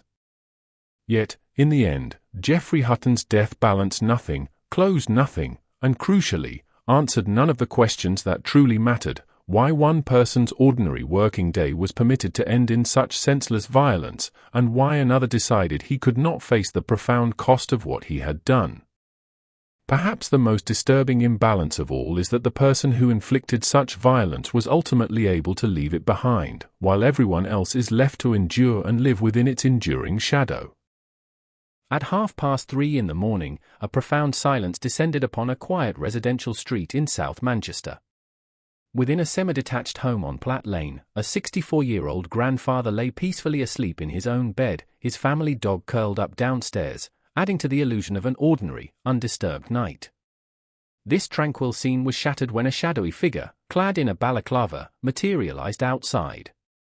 Moving with an almost spectral silence through the darkness, he located an unlatched upstairs window, a crucial oversight, and slipped inside. What transpired next was a frenzied 90-second ordeal. During this horrifying interval, the balaclava-clad intruder brutally stabbed the grandfather 77 times, inflicting wounds to his face, head, and body, ultimately severing his jugular vein and rendering the bedroom a scene of unimaginable horror. As swiftly as he entered, he exited, scaling garden fences before disappearing back into the pre-dawn gloom. The killer's name was Dyers Rowe. And here lies the chilling revelation: just 9 months prior to this brutal act, Rowe had walked out of prison a free man.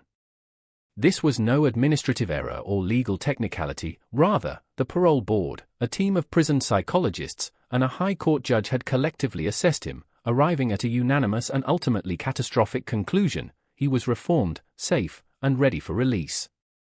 This is not, fundamentally, a narrative about a system that simply failed to pay attention. Instead, it chronicles the calculated actions of a man who meticulously studied the precise signals the system required to see, and then, for almost a decade, delivered them flawlessly, without a flicker of genuine change. The moment his freedom was granted, a life was tragically extinguished. This is the harrowing account of the Dyers Rowe case, the Platt Lane murder, Manchester 2024.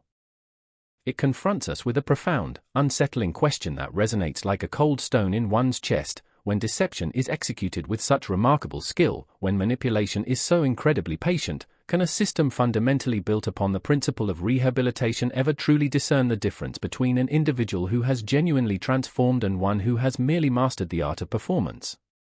To grasp the full implications of how this tragedy unfolded, we must first journey back 13 years.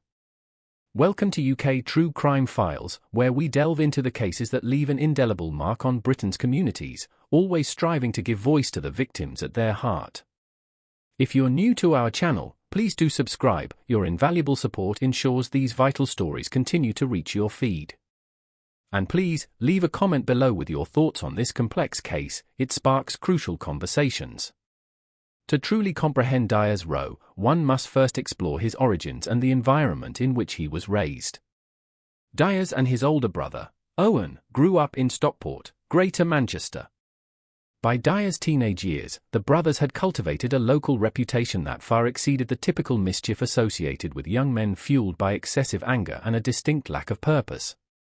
Those within their community had begun to refer to them ominously as the Krays, a chilling allusion to the notorious Kray twins, who infamously dominated the East London underworld in the 1960s. This moniker was far from a compliment; it was a grim acknowledgement of the Rowe brothers' violent, intimidating nature and their apparent disregard for the repercussions of their actions. Owen, the elder sibling, exhibited a far more reckless disposition. By early 2011, he was already a wanted man, having been charged with the assault and false imprisonment of his girlfriend. He had then orchestrated a dramatic escape from court mid-proceedings, successfully absconding and becoming a fugitive from justice. It was, in fact, Owen's precarious legal situation that precipitated the fateful chain of events. On New Year's Eve 2010, extending into the nascent hours of the 1st of January 2011, the two brothers found themselves in the Ordsall area of Salford. Their objective: to locate Owen's girlfriend. This search ultimately led them to a house party, where their relentless hunt for one woman on a frigid New Year's morning brought them into contact with other individuals who had been present that night. Among those individuals was Adam Steele. A 23-year-old care worker, Adam dedicated his days to looking after the elderly and vulnerable members of his community. He had no connection whatsoever to Owen's girlfriend, nor was he involved in the dispute that the Rowe brothers were so aggressively pursuing. He was simply an innocent bystander, present outside the flat when a heated argument suddenly erupted. During the escalating confrontation, Dyers Rowe, then a mere 16 years old, produced a knife from his waistband. What ensued appeared to be driven not by cold, premeditated calculation, but by a chaotic, reactive burst of violence. Rowe would later assert that he genuinely feared Adam posed a threat to his brother. Regardless of the veracity of that claim, his actions were stark. He plunged the knife into Adam Steele's chest before calmly walking away, abandoning him to die on the cold pavement. Adam Steele succumbed to his wounds. A dedicated care worker, he had spent New Year's Eve celebrating, as young people do, and tragically never lived to see the dawn of the new year. At just 16, Rowe admitted to murder at Manchester Crown Court and was subsequently sentenced to life imprisonment, with a stipulated minimum term of 12 years before he would even be eligible for parole consideration. The trial judge, during sentencing, unequivocally identified Owen as the corrupting force in his younger brother's life, remarking that Owen had demonstrably failed Rowe. Owen himself was convicted of manslaughter and received an indeterminate sentence with a minimum of 4 years and 4 months. While the judge's comments regarding Owen were undoubtedly well-intentioned, they perhaps underestimated a critical fact: the ultimate decision to pull the knife rested solely with Dyers Rowe. Regardless of his older brother's influence, the choice, and the lethal action, had been his alone. And prison, contrary to any rehabilitative hopes, would not, at least initially, temper his aggressive nature. The initial years of his incarceration were far from uneventful. Prison records from this period detail repeated disciplinary actions against him, including instances of fighting and assaulting prison officers. He was, by all accounts, a volatile, angry young man serving time for a killing committed at a tender 16 years of age. The harsh realities of a young offender institution, followed by a full adult prison, are seldom environments conducive to rapidly smoothing such rough edges.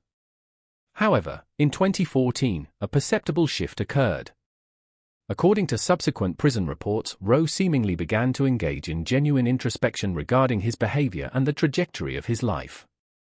He deliberately severed ties with Owen and other known criminal associates from outside prison walls. He immersed himself in educational pursuits and various rehabilitation programs. By the consistent accounts of numerous prison staff, he was transforming into a changed man. Or, at least, that was the compelling appearance. Prison reports even lauded him for demonstrating wisdom beyond his years. He was portrayed as a vital linchpin within a small therapy group, evolving into a stabilizing presence for fellow prisoners navigating challenging periods.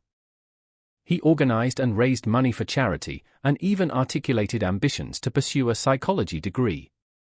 In 2019, the High Court undertook a review to determine whether Dyers Rowe's minimum term should be reduced. His defense team presented a compelling case, arguing he merited credit for his evident transformation. Mr. Justice Nicole, the reviewing judge, scrutinized the extensive prison reports and characterized them as very encouraging. However, Justice Nicole ultimately refrained from reducing the sentence.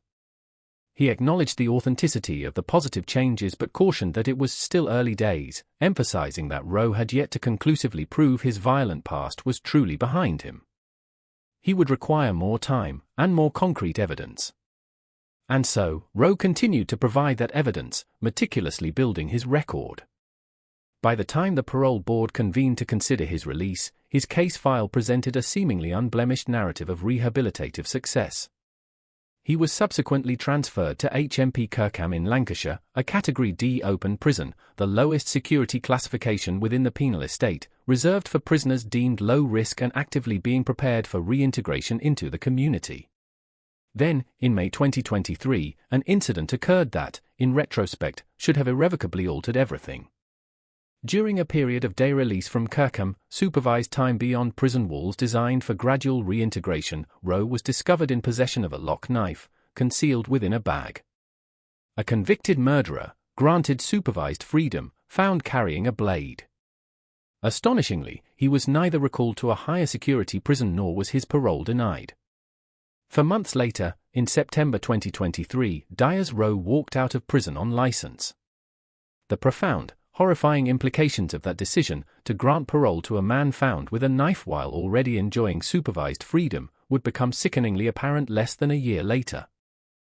But before we delve into that, it is imperative to understand the man who unknowingly awaited on the other side of that prison gate, living an ordinary life in South Manchester, utterly oblivious that his name had already been uttered in a conversation of which he knew nothing. Fintan Maguire was 64 years old, residing on Platt Lane in the Fallowfield area of South Manchester. A widower, his sister Maureen, Dyer's Rose's grandmother and Samantha's mother, had passed away some years prior. Fintan, being Maureen's brother, was therefore Rose's great-uncle. He was by all accounts a man who actively shunned attention or drama. His sons lovingly described him as a gentle giant and, in one poignant family tribute, a true gentleman. He led a quiet existence with his 26-year-old son, Daniel, and their dog, Sammy. Sammy had belonged to Maureen before her death, and Fintan, with characteristic steadiness, without fuss, and with deep affection, had taken on the responsibility of caring for the dog, just as he cared for everything in his life. What Fintan Maguire tragically did not, and could not, have known was that Dyer's Rowe had recently encountered him by pure chance. Approximately 6 weeks before his brutal death, Fintan had been walking Sammy in Fallowfield Park when his path crossed with Rose.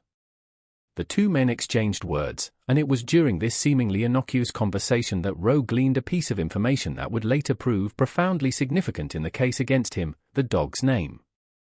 Sammy had been named after Rowe's own mother, Samantha. She had tragically died by suicide in 2008, a young woman in her 30s. Before her death, Samantha had penned a letter detailing alleged childhood abuse by an uncle. This letter, and the grief, anger, and potential distortion it may have seeded within Rowe, would later become a cornerstone of his defense strategy. But before all of that, there was an otherwise unremarkable Sunday night in late June 2024.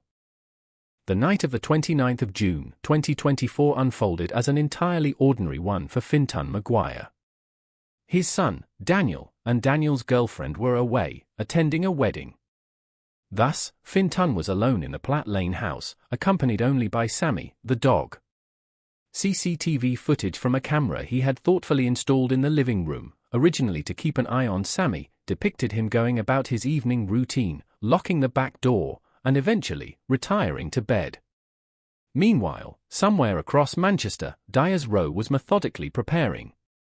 He donned dark clothing, pulled a balaclava over his face, and by approximately 3 a.m. on June 30th, he was making his way through the silent streets of South Manchester towards Platt Lane. Area CCTV captured his ominous presence, a figure cloaked in black, face obscured, moving with chilling, singular purpose through residential streets where all others lay peacefully asleep. He arrived at the house, identified an unlatched upstairs window, and ascended through it. What then transpired within that bedroom lasted a brutal, precise 90 seconds. Investigators know this with certainty because the very dog camera Fintan had installed downstairs captured the audio from above, 90 seconds of sounds no human being should ever have to endure. 90 seconds in which Fintan Maguire, a gentle, quiet man, asleep and utterly vulnerable in his own home, was mercilessly attacked with a knife. He was stabbed 77 times, sustaining wounds to his face, head, and body. His jugular vein was severed. He was 64 years old, alone, and entirely defenseless. Once the horrific act was complete, Rowe departed.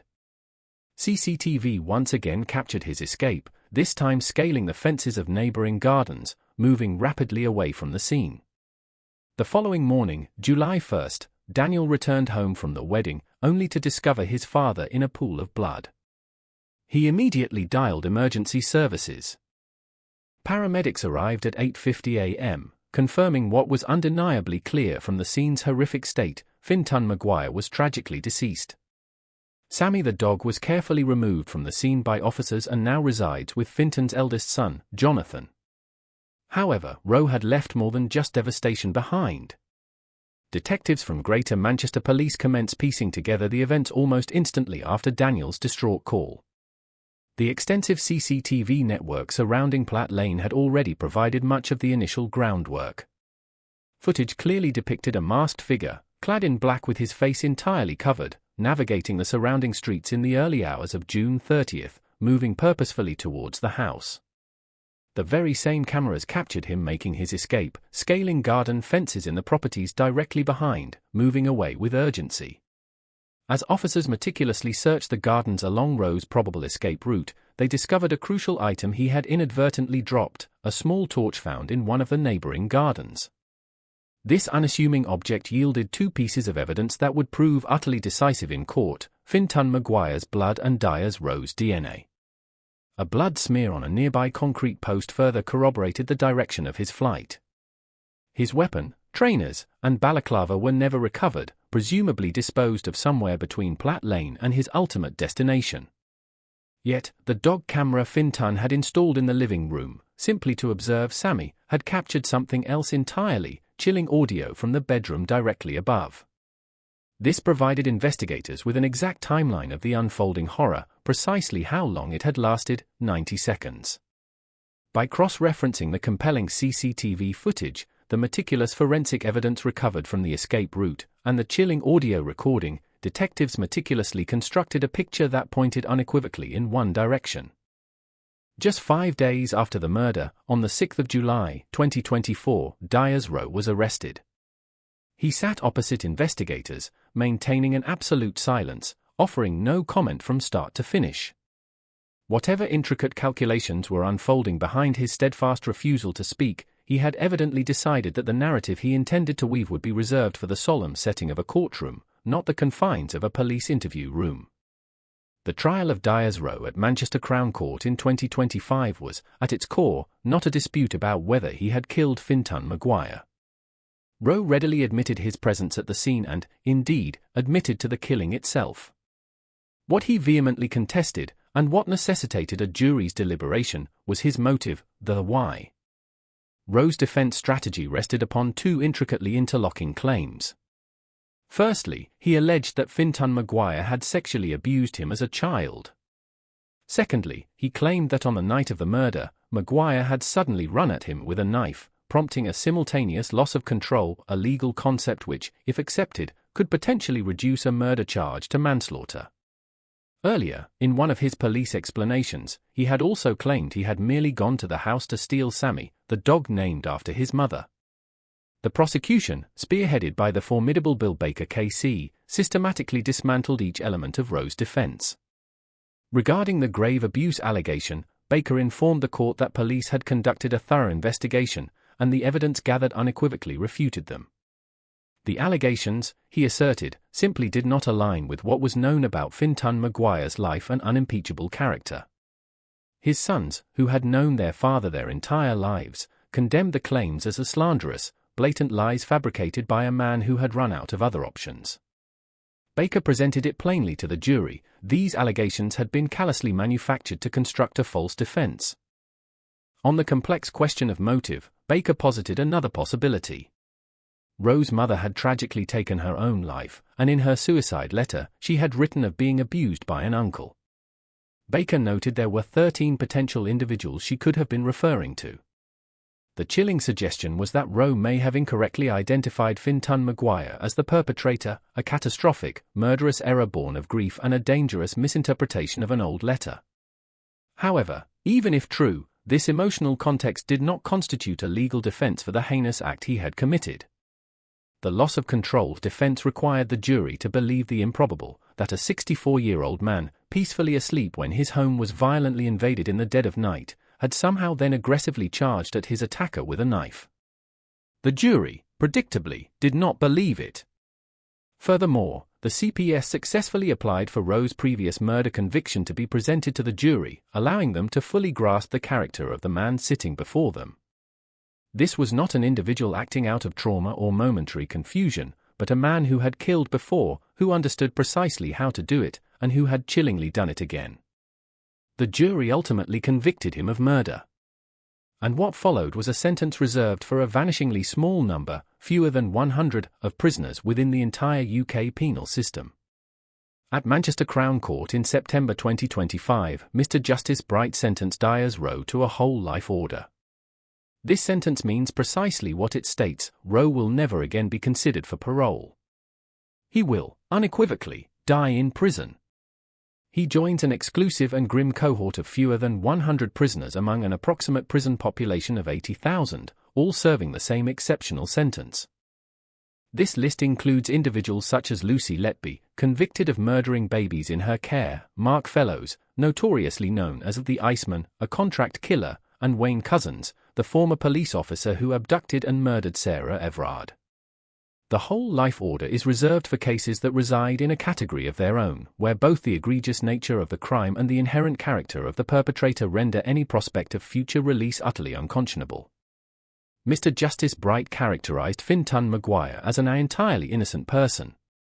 He unequivocally described the murder as premeditated with significant planning. Looking directly at Rowe, he delivered a stark assessment: "My clear impression is that you have no remorse or regret of any kind." The judge also pointedly addressed the looming question that had cast a shadow over the entire proceedings: how could this have happened?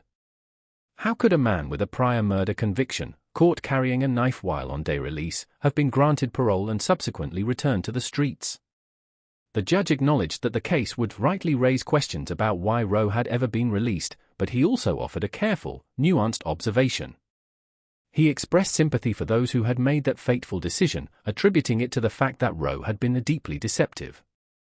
The image of him as a model prisoner and a reformed character was not a fabrication of the system, it was a persona Rowe had meticulously constructed and maintained over many years. Speaking after the verdict, Nicola Carter, the CPS's senior Crown prosecutor, delivered a statement that was both measured and unambiguous: Dyers Rowe planned and carried out the brutal murder of his own relative as he lay in bed. Rowe attempted to conceal his identity by wearing a balaclava as he walked the streets of Manchester before and after murdering his great-uncle. The family of Fintan Maguire had endured weeks of trial, forced to listen as the man who brutally ended their father's and grandfather's life stood in court, asserting that Fintan had been an abuser and that by some perverse, distorted logic, he had somehow deserved his fate. The sons were compelled to confront these vile allegations, all the while knowing the truth of who their father truly was.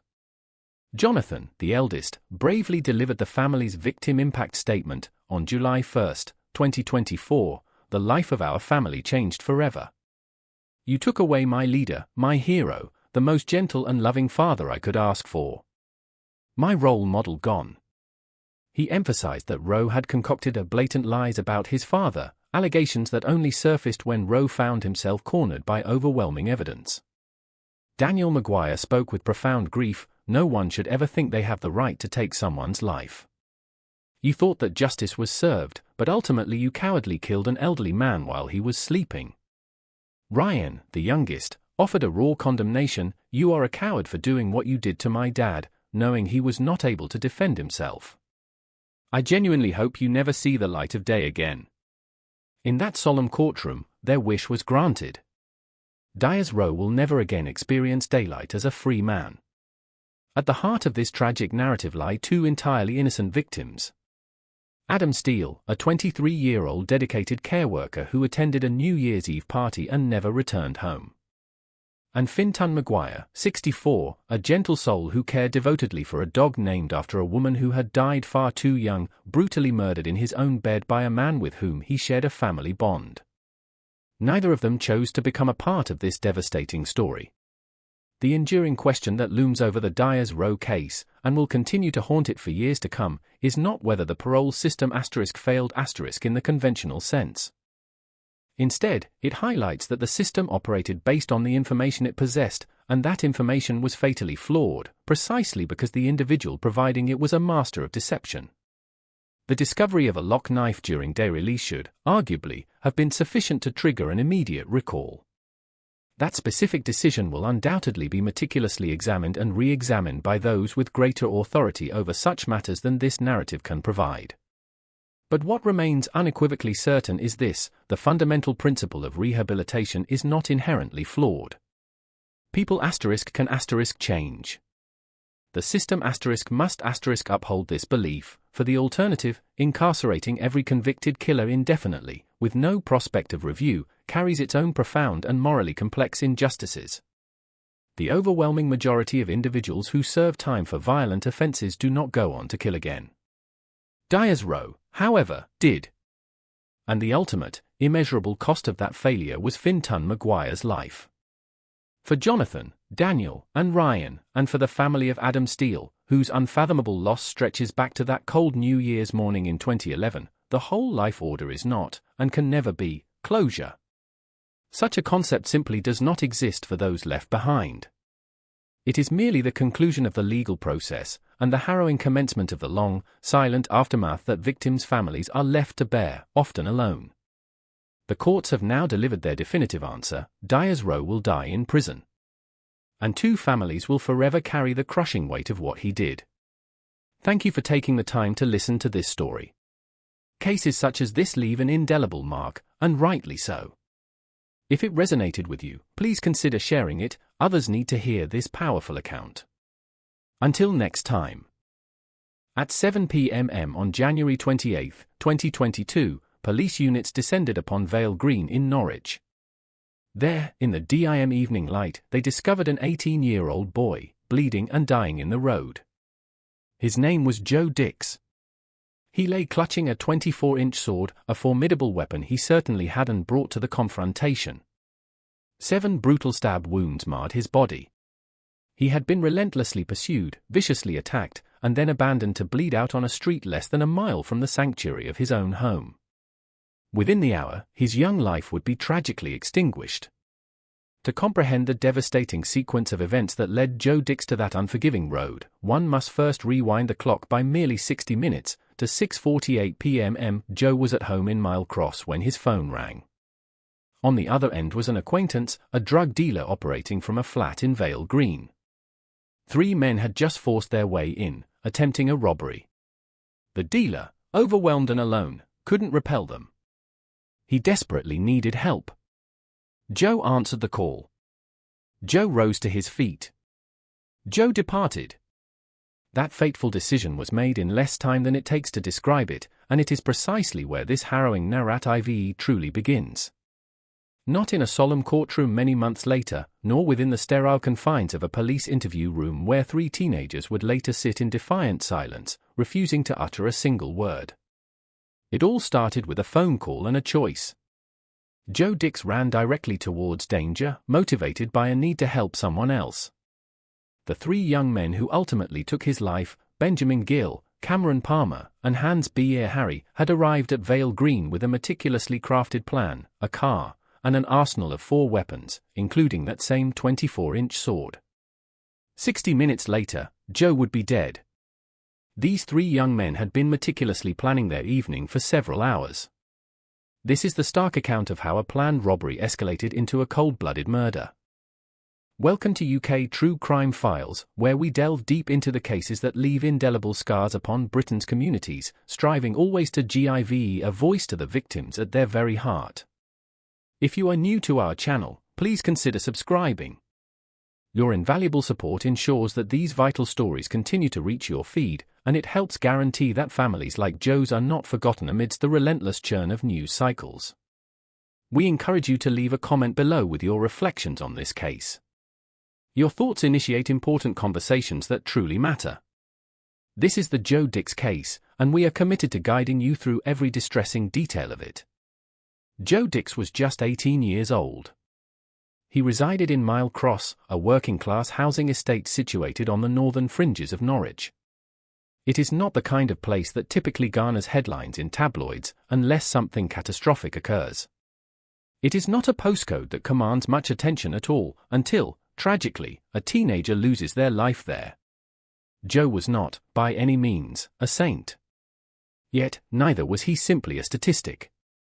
He was a young man navigating the very same streets as Benjamin Gill, Cameron Palmer, and Hans B. Harry. Living in the same city, confronting the same economic realities, and making the same difficult choices about whom to trust and which risks to undertake. Mile Cross and Vale Green are geographically proximate areas within Norwich. Both are estates where county lines operations, illicit drug networks orchestrated by gangs predominantly from London and other major cities, have become deeply entrenched over the past decade. Young people are often ensnared, pulled into roles as runners, lookouts, or enforcers. Some join willingly, others reluctantly. Some do so because the perceived alternatives are even worse. The flat at Vale Green, the very place Joe was summoned to on that fateful Friday evening, was explicitly described in court records as a crack den. It was being actively used by a London-based drug dealer. For legal reasons, his identity has not been publicly disclosed, but his pivotal role in this tragic narrative remains unequivocally clear. He was distributing drugs from that specific address. And when 3 armed teenagers unexpectedly arrived, intent on robbing him, Joe Dix was the sole person he chose to call for assistance. The prosecution characterized Joe as a friend of the dealer. That particular word, friend, carries considerable weight in cases such as this. It subtly implies loyalty. It suggests Joe possessed a degree of awareness regarding the perilous situation he was willingly entering. He arrived armed with a knife, indicating he understood the gravity and nature of the help being requested. Joe's devoted parents, Emma and Phil Dix, have never shied away from confronting this complex reality. Following the trial, they established the Joe Dix Foundation, an organization dedicated to raising critical awareness of child criminal exploitation and knife crime. They have publicly and eloquently spoken about how young people can be drawn into increasingly dangerous situations, how loyalty can tragically evolve into a deadly trap, and how the very structures designed to safeguard teenagers often fail them precisely when they need protection most. Joe ran towards danger because someone he knew needed him. That, fundamentally, was the kind of person he was. Whether that makes him inherently brave, recklessly impulsive, or perhaps a blend of both, is not for us to definitively decide.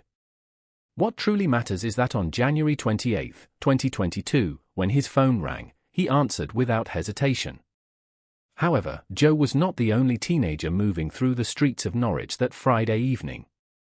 3 others, Benjamin Gill, Cameron Palmer, and Hans B. Harry, had formulated a sinister plan of their own, a plan that necessitated a key, a car, and an array of weapons. Benjamin Gill, Cameron Palmer, and Hans B. Harry were all 18 years old in January 2022. All were local to Norwich. All were connected through the very same social networks that Joe Dix himself moved within. But their meticulously devised plan that Friday was not driven by loyalty. It was motivated purely by money. They were fully aware of the flat at Vale Green.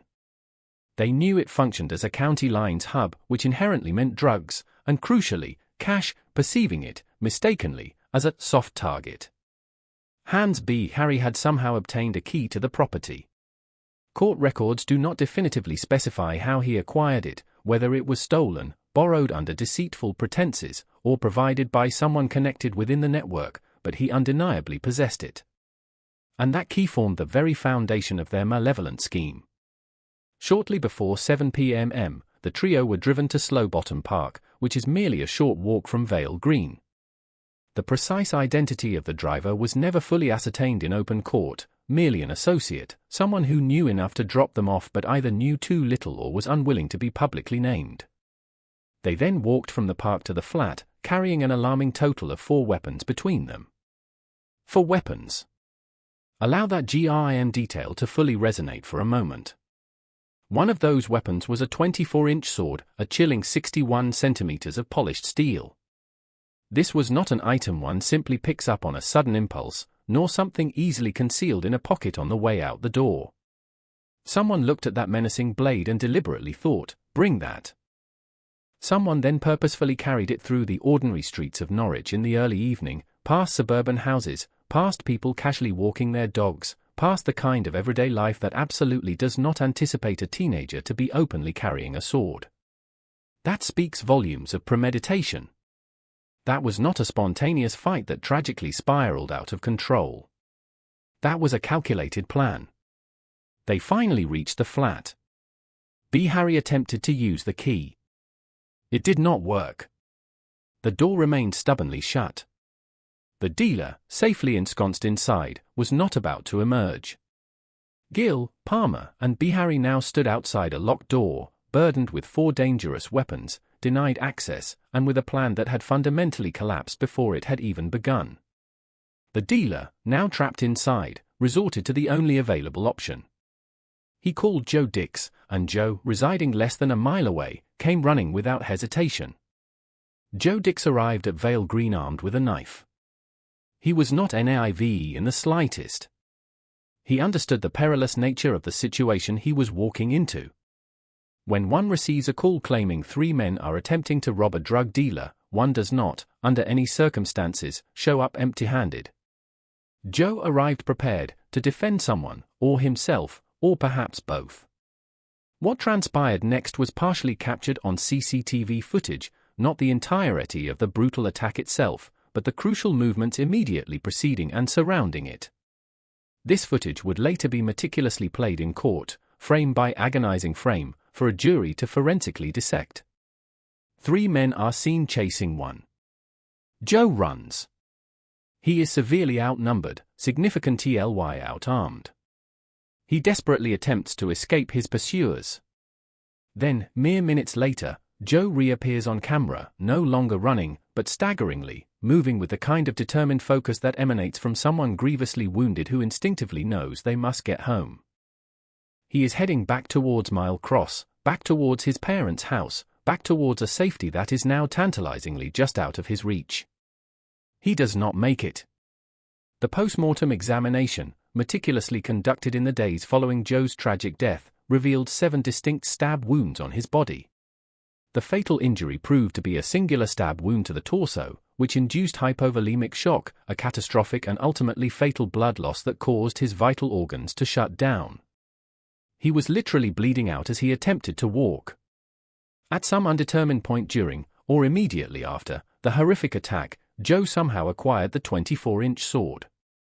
Whether he managed to wrest it from one of his attackers during the struggle or simply discovered it dropped nearby, the available evidence does not conclusively clarify. But when police tragically arrived, Joe was clutching that formidable blade, a weapon he had demonstrably not brought with him. A weapon that had been carried to Vale Green by either Gill, Palmer, or B. Harry. He collapsed in the road, agonizingly close, but ultimately failing to reach his own front door. Police arrived at approximately 7 p.m. Joe was urgently rushed to the Norfolk and Norwich University Hospital. He tragically died exactly 1 hour later, at 8 p.m., surrounded by medical professionals who, despite their best efforts, were powerless to save him. 18 years old, less than a mile from the solace of home. For weapons had been present at the scene. 7 horrific wounds were found on Joe's body. But the crucial trail of evidence did not terminate at Vale Green. It led directly back to the men who had callously fled the scene. Detective Superintendent Phil Gray, heading the Norfolk and Suffolk Major Investigation Team, took immediate charge of the complex case within hours of Joe's untimely death. By the time Gray's dedicated team commenced their painstaking work at the crime scene, Gill, Palmer, and B. Harry had already made their escape. However, they had unwittingly left behind a discernible trail, not primarily in blood or fingerprints, though forensics would indeed play a significant role. The critical trail was, in fact, digital. CCTV cameras strategically positioned throughout Norwich had meticulously tracked their movements from Vale Green back to an address on Lefroy Road, where Benjamin Gill resided. The surveillance footage clearly showed all 3 arriving together, all 3 entering the property, and then, hours later, something undeniably deliberate occurred. At precisely 11:20 p.m. on January 28, all 3 of their mobile phones simultaneously dropped off the network. Not 11:15, not 11:30, but exactly 11:20 p.m. That level of coordinated synchronicity simply does not happen by pure accident. One does not have 3 teenagers independently decide to power off their phones at the very same minute unless someone has explicitly instructed them to do so. Unless there is a prearranged plan, unless they instinctively know the police are coming, and they are desperately attempting to sever the digital thread that inexorably links them to Vale Green. It did not work. Investigators devoted the ensuing 13 days to painstakingly reconstructing the entire evening's events through a comprehensive analysis of surveillance footage, detailed phone records, and crucial witness statements. They meticulously traced the car journey to Slowbottom Park. They precisely mapped the subsequent walk to Vale Green. They accurately identified the escape route back to Lefroy Road. They constructed a timeline so rigorously tight that there was absolutely no remaining room for reasonable doubt. On February 10, 2022, before sunrise, police officers simultaneously moved on multiple addresses across Norwich. Benjamin Gill was arrested. Cameron Palmer was arrested. Hans B. Harry was arrested. All 3 were brought into custody. All 3 were duly cautioned. All 3 were formally offered the opportunity to provide an explanation for their actions. During interview, Cameron Palmer was specifically asked what had transpired at Vale Green. No comment. Hans B. Harry was questioned about the weapons, about the mysterious key, about his phone going inexplicably silent at 11:20 p.m. No comment. Benjamin Gill was directly asked if he was responsible for Joe Dick's death. No comment. Not a single word. Not one attempt to deny, to explain, or to deflect blame. Just a chilling silence. A coordinated, strategic silence, maintained rigorously across 3 separate interview rooms, facilitated by 3 separate solicitors, by 3 young men who had evidently agreed beforehand that saying nothing at all was indeed the safest available option. That steadfast silence would persist for many months, through the crucial charging decisions, through numerous court appearances, and throughout the entire arduous pre-trial process. Gill, Palmer, and B. Harry would not utter a word until their appointed barristers spoke on their behalf. The silence would not break, but the overwhelming weight of evidence did not necessitate their words. The impending trial would meticulously lay out every single detail. And Joe's family would, regrettably, be compelled to endure every agonizing second of it. The trial commenced at Norwich Crown Court. It spanned 5 weeks, presided over by a jury composed of 7 men and 5 women. The courtroom was filled with an array of lawyers, police officers, journalists, and, seated in the public gallery, Emma and Phil Dix. Joe's parents dutifully attended every single day of the trial proceedings. They brought with them a cherished photograph of their son. They also brought a small pot containing some of his ashes. They sat through 5 weeks of harrowing evidence, hearing for the very first time the full, gruesome details of how Joe had died, how long he had suffered, and how agonizingly close he had come to making it home. It was the first time they heard the chilling 999 emergency calls. The first time they saw the distressing CCTV footage of Joe staggering down the street.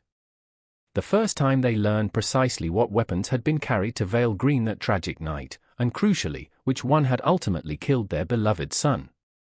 The prosecution's formidable case was meticulously constructed on the very things Gill, Palmer, and B. Harry had stubbornly refused to articulate.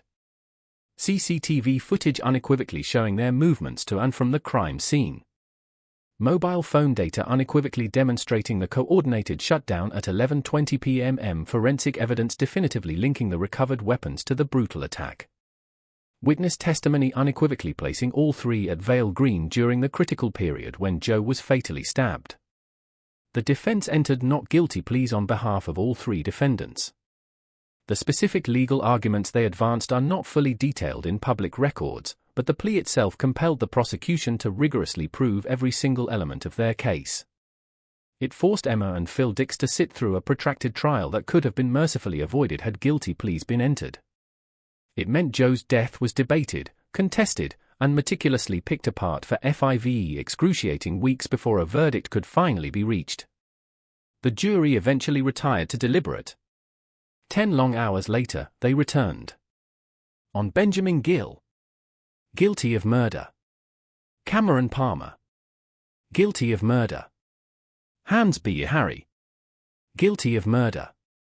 All 3 were convicted. All 3 were demonstrably present when Joe Dix was brutally stabbed 7 times and left to perish in the road.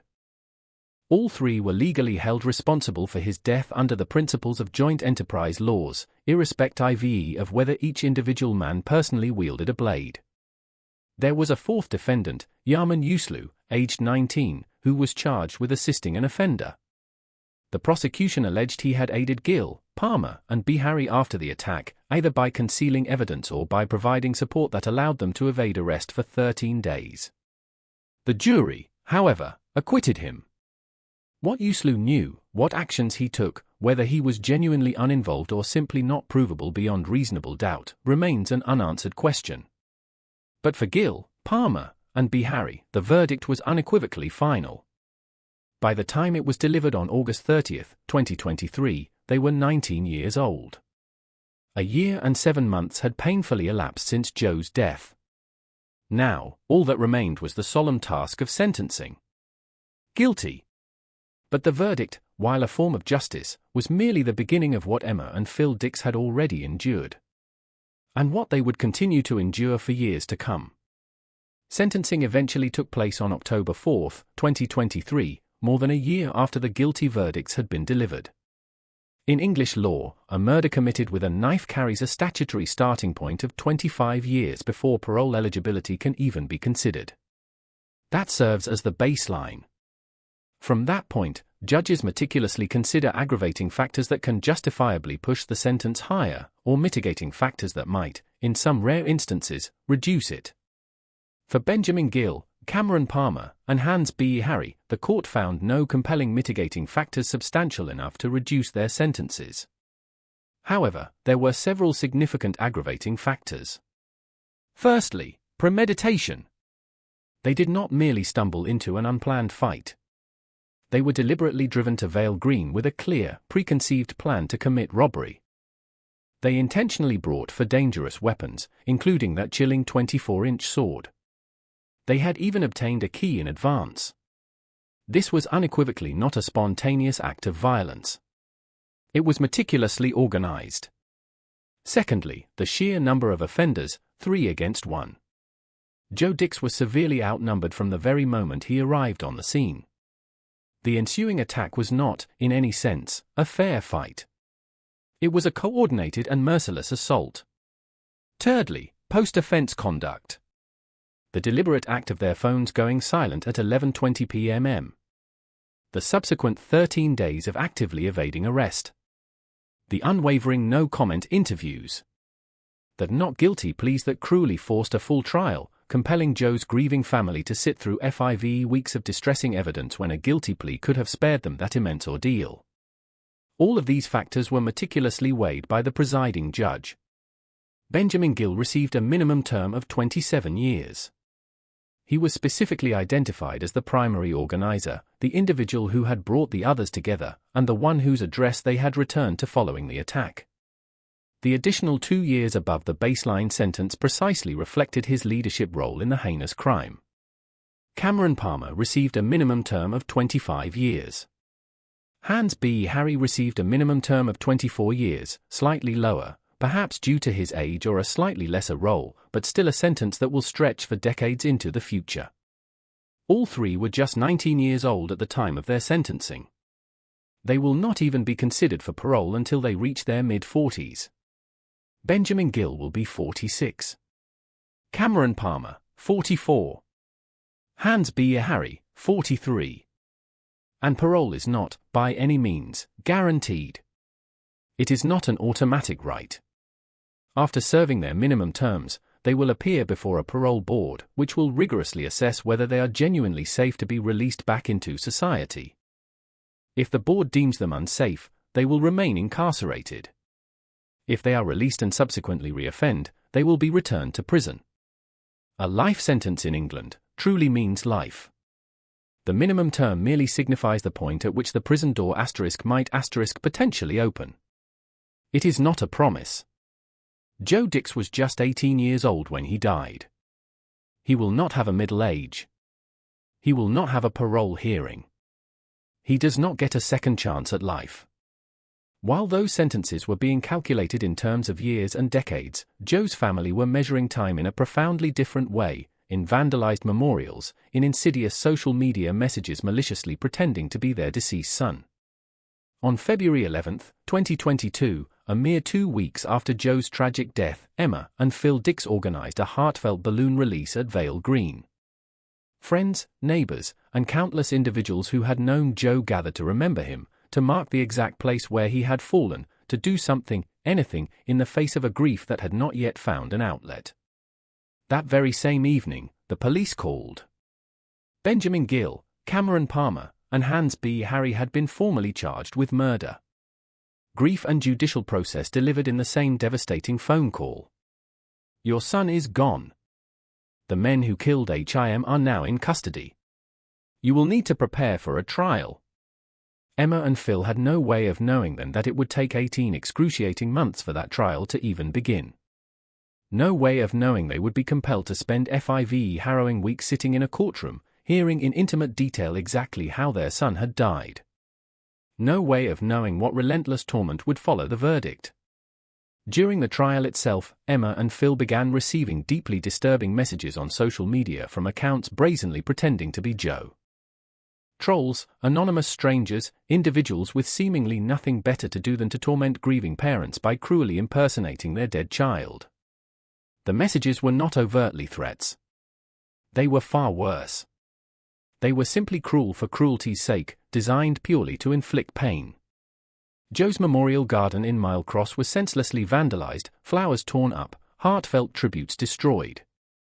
The sacred place where people came to remember him, desecrated by someone who either utterly lacked care or actively sought to inflict further anguish upon his family. At the sentencing, Emma bravely delivered a victim impact statement. She stood in the solemn court and spoke directly, and with immense dignity, about what Joe's death had irrevocably stolen from them. One particular line profoundly captures the immense weight of what she and Phil continue to carry. Joe is now a memory, not a son, not a future, not a person with plans and dreams and decades ahead of him. A memory. That, heartbreakingly, is all that is left.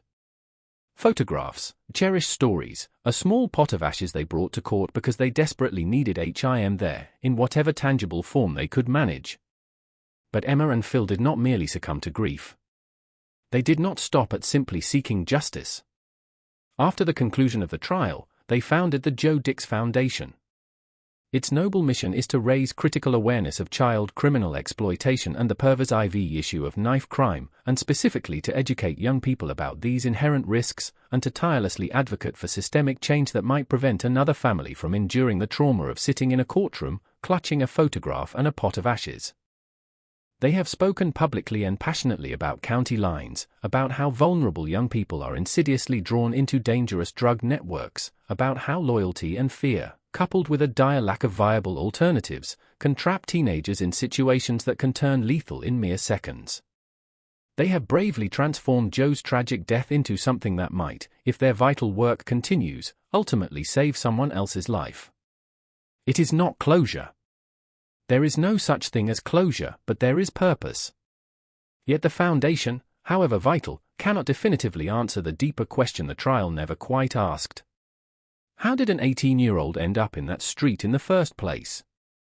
The legal process provided answers to who killed Joe Dix.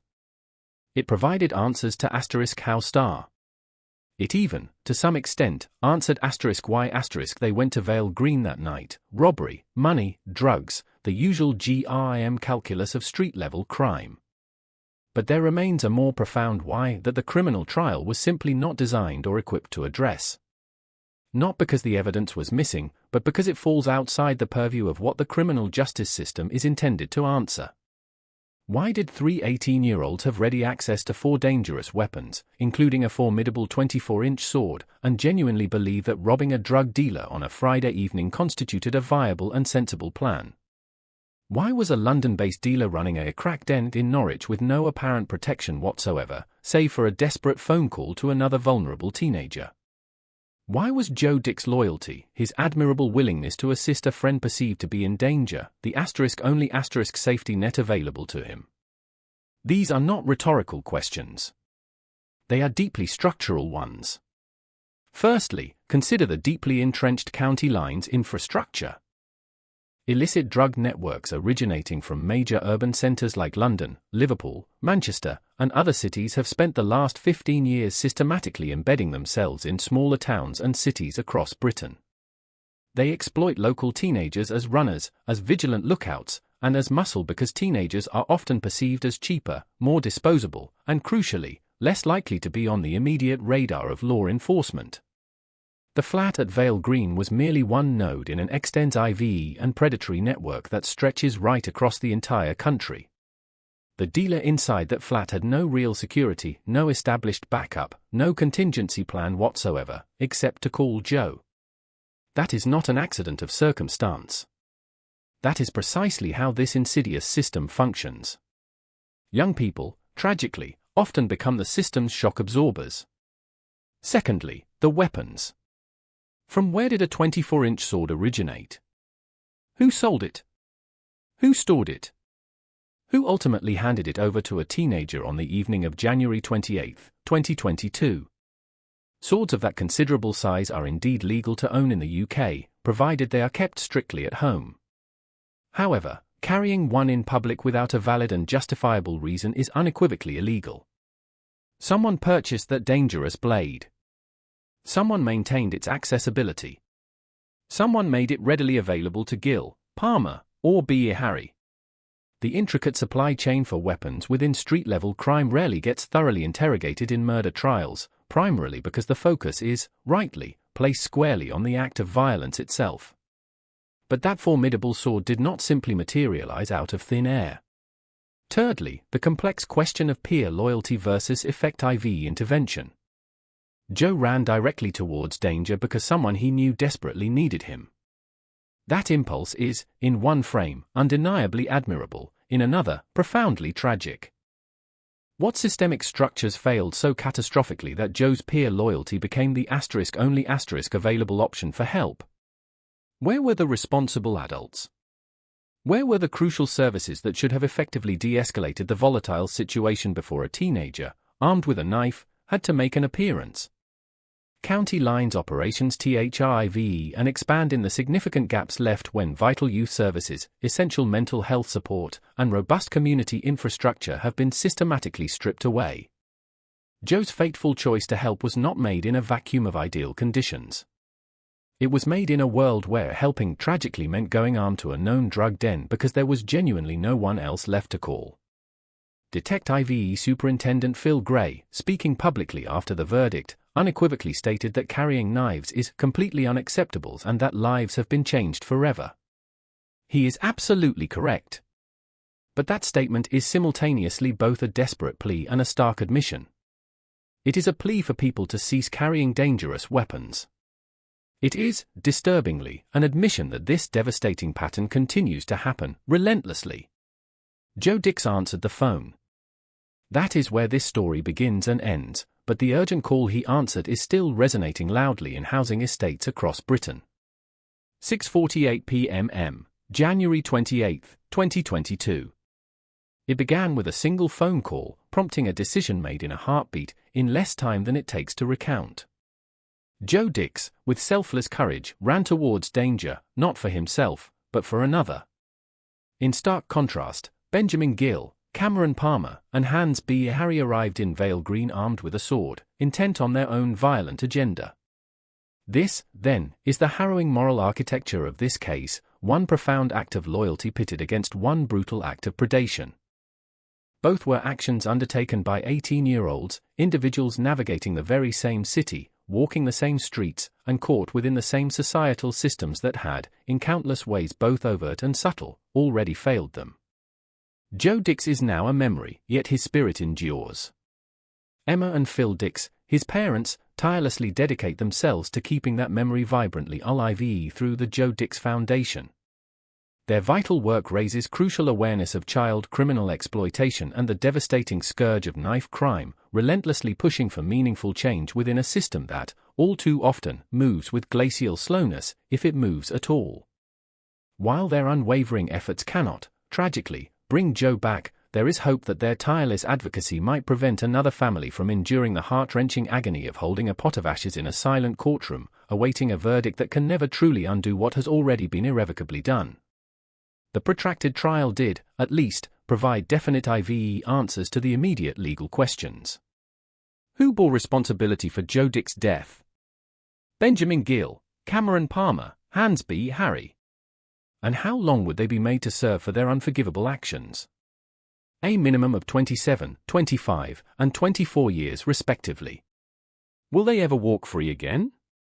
Perhaps, in their 40s, should a future parole board ultimately determine they no longer pose an unacceptable risk to society. However, the more profound, deeply unsettling question posed by Detective Superintendent Phil Gray remains stubbornly unanswered. What does it mean that we keep losing young people to knives they shouldn't have access to? This isn't a question without an answer because of a lack of knowledge. Rather, the answer demands a difficult, collective acknowledgement. Joe Dix's death was not a singular, isolated tragedy.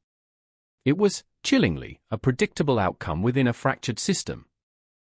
a system where vulnerable teenagers are left to navigate the perilous landscapes of county lines operations, the terrifyingly easy availability of dangerous weapons, and the powerful, often coercive, pull of peer loyalty, all without any meaningful adult infrastructure or safety net to intervene and catch them when events inevitably spiral out of control. Joe made a courageous choice. Gil, Palmer, and Harry made their own destructive choices. Crucially, the world that inexorably shaped those choices, the very environment that made a deadly 24-inch sword easily accessible to teenagers, and reduced a desperate phone call to another vulnerable teenager to the only defense a drug dealer could muster, that dangerous, broken world remained stubbornly, terrifyingly, here. And the vital work of remembering Joe, of honoring his memory, is inextricably linked to the essential work of changing that world. If this deeply distressing case has affected you, or if you possess any information regarding knife crime or child exploitation in your area, please do not hesitate to contact your local police or relevant support services immediately. While the specific links and resources may vary by region across the UK, please know that help and support are unequivocally available. We urge you, use it. Thank you for watching.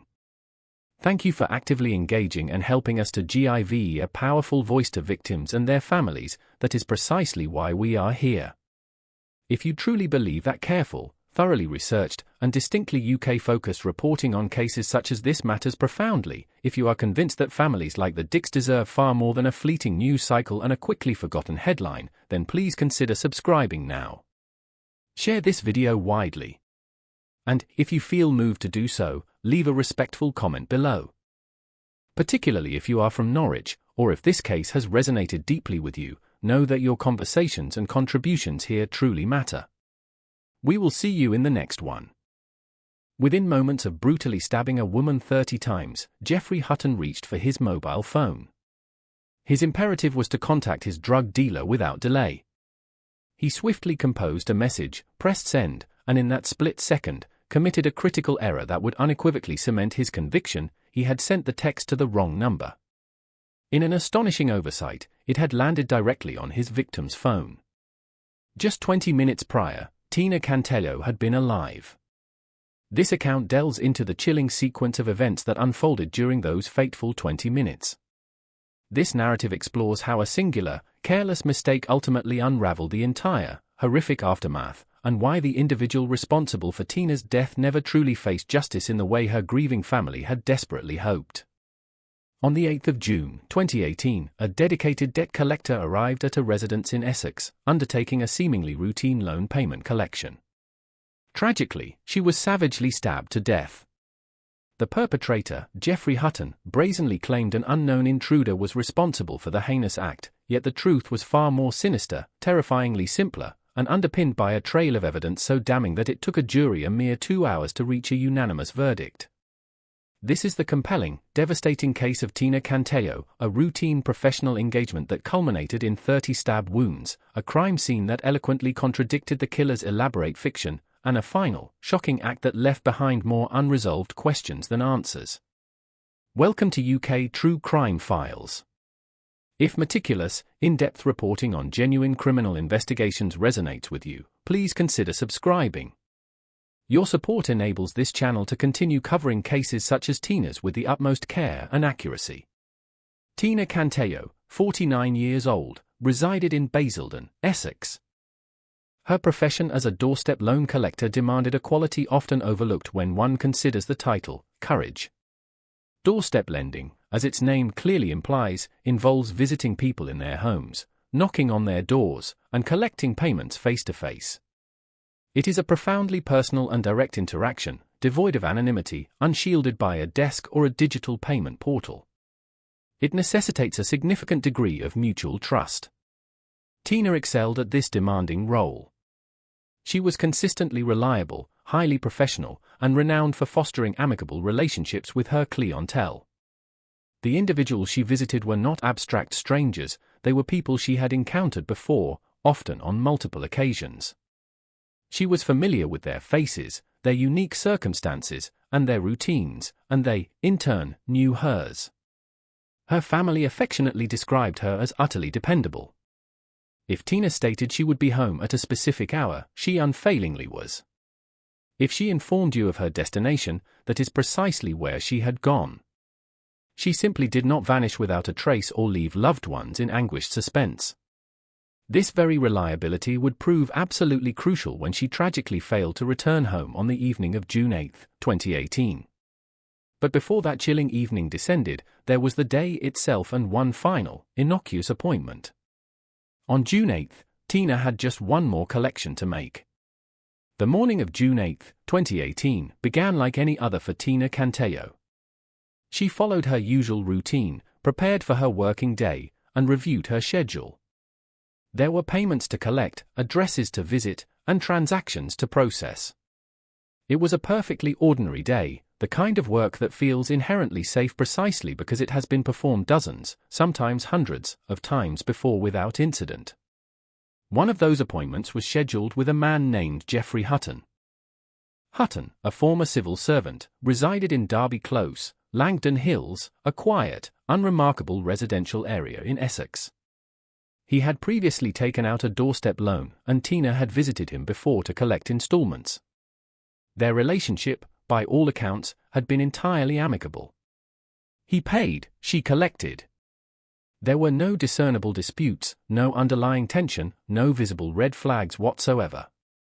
It was as routine and uneventful as such transactions could possibly be. Around 5 o'clock that afternoon, Tina departed her home in Basildon. She informed her family that she would be back by 7 o'clock that evening. She had work to conclude, clients to see, and then she would return home. She drove to Derby Close, parked her car outside Hutton's house, and knocked on the door. It was all supposed to be utterly routine, a payment collected, a receipt issued, a polite exchange, and then a quick return to her car. 10 minutes, perhaps 15. Nothing remotely dangerous, nothing life-threatening. What transpired next unfolded in less than 30 minutes, yet it would take almost a year for the full, harrowing truth to meticulously unravel in court, and its profound consequences would reverberate far beyond that. When Tina Cantello stepped into Geoffrey Hutton's home, she was performing an act she had completed countless times before, collecting a payment, standing in someone's hallway, engaging in pleasant small talk, perhaps going through the familiar motions of a transaction that should have concluded with a simple handshake and a receipt. It did not. Tina was savagely stabbed approximately 30 times, sustaining devastating wounds to her chest, her neck, and her torso. The attack was prolonged, utterly brutal, and relentless. This was manifestly not a single, panicked strike, this was not a desperate struggle. This was a sustained, deliberate act of violence in which the victim had no realistic prospect of escape, no time to defend herself, and no opportunity to cry for help. Her body was subsequently discovered in a bedroom, largely unclothed. The sheer ferocity of the assault, the overwhelming number of wounds, yet the striking absence of defensive injuries, all unequivocally pointed to one chilling conclusion: Tina Cantello was overwhelmed almost instantaneously. And then, Geoffrey Hutton made a choice. Within 20 minutes of Tina's arrival, Hutton calmly left the house. He did not leave to seek help, nor to contact emergency services, nor to surrender himself, or to offer any explanation for the horrific events that had just transpired. He left to procure drugs. He had stolen the money Tina had diligently collected earlier that day, a cash that was unequivocally not his, money she had gathered from other clients during her rounds. That illicit cash became his immediate, overriding priority. Crack cocaine was his urgent destination. But first, he needed to make contact with his dealer. Hutton retrieved his mobile phone and composed a message. In his haste, his palpable panic, or perhaps in the drugged, adrenaline-fueled state he found himself in, he made a crucial error. He dispatched the message to the incorrect number, he sent it to Tina's own phone. Pause and consider that for a moment. Whilst Tina Cantello lay deceased inside his house, Hutton accidentally texted her mobile, attempting to arrange his next fix.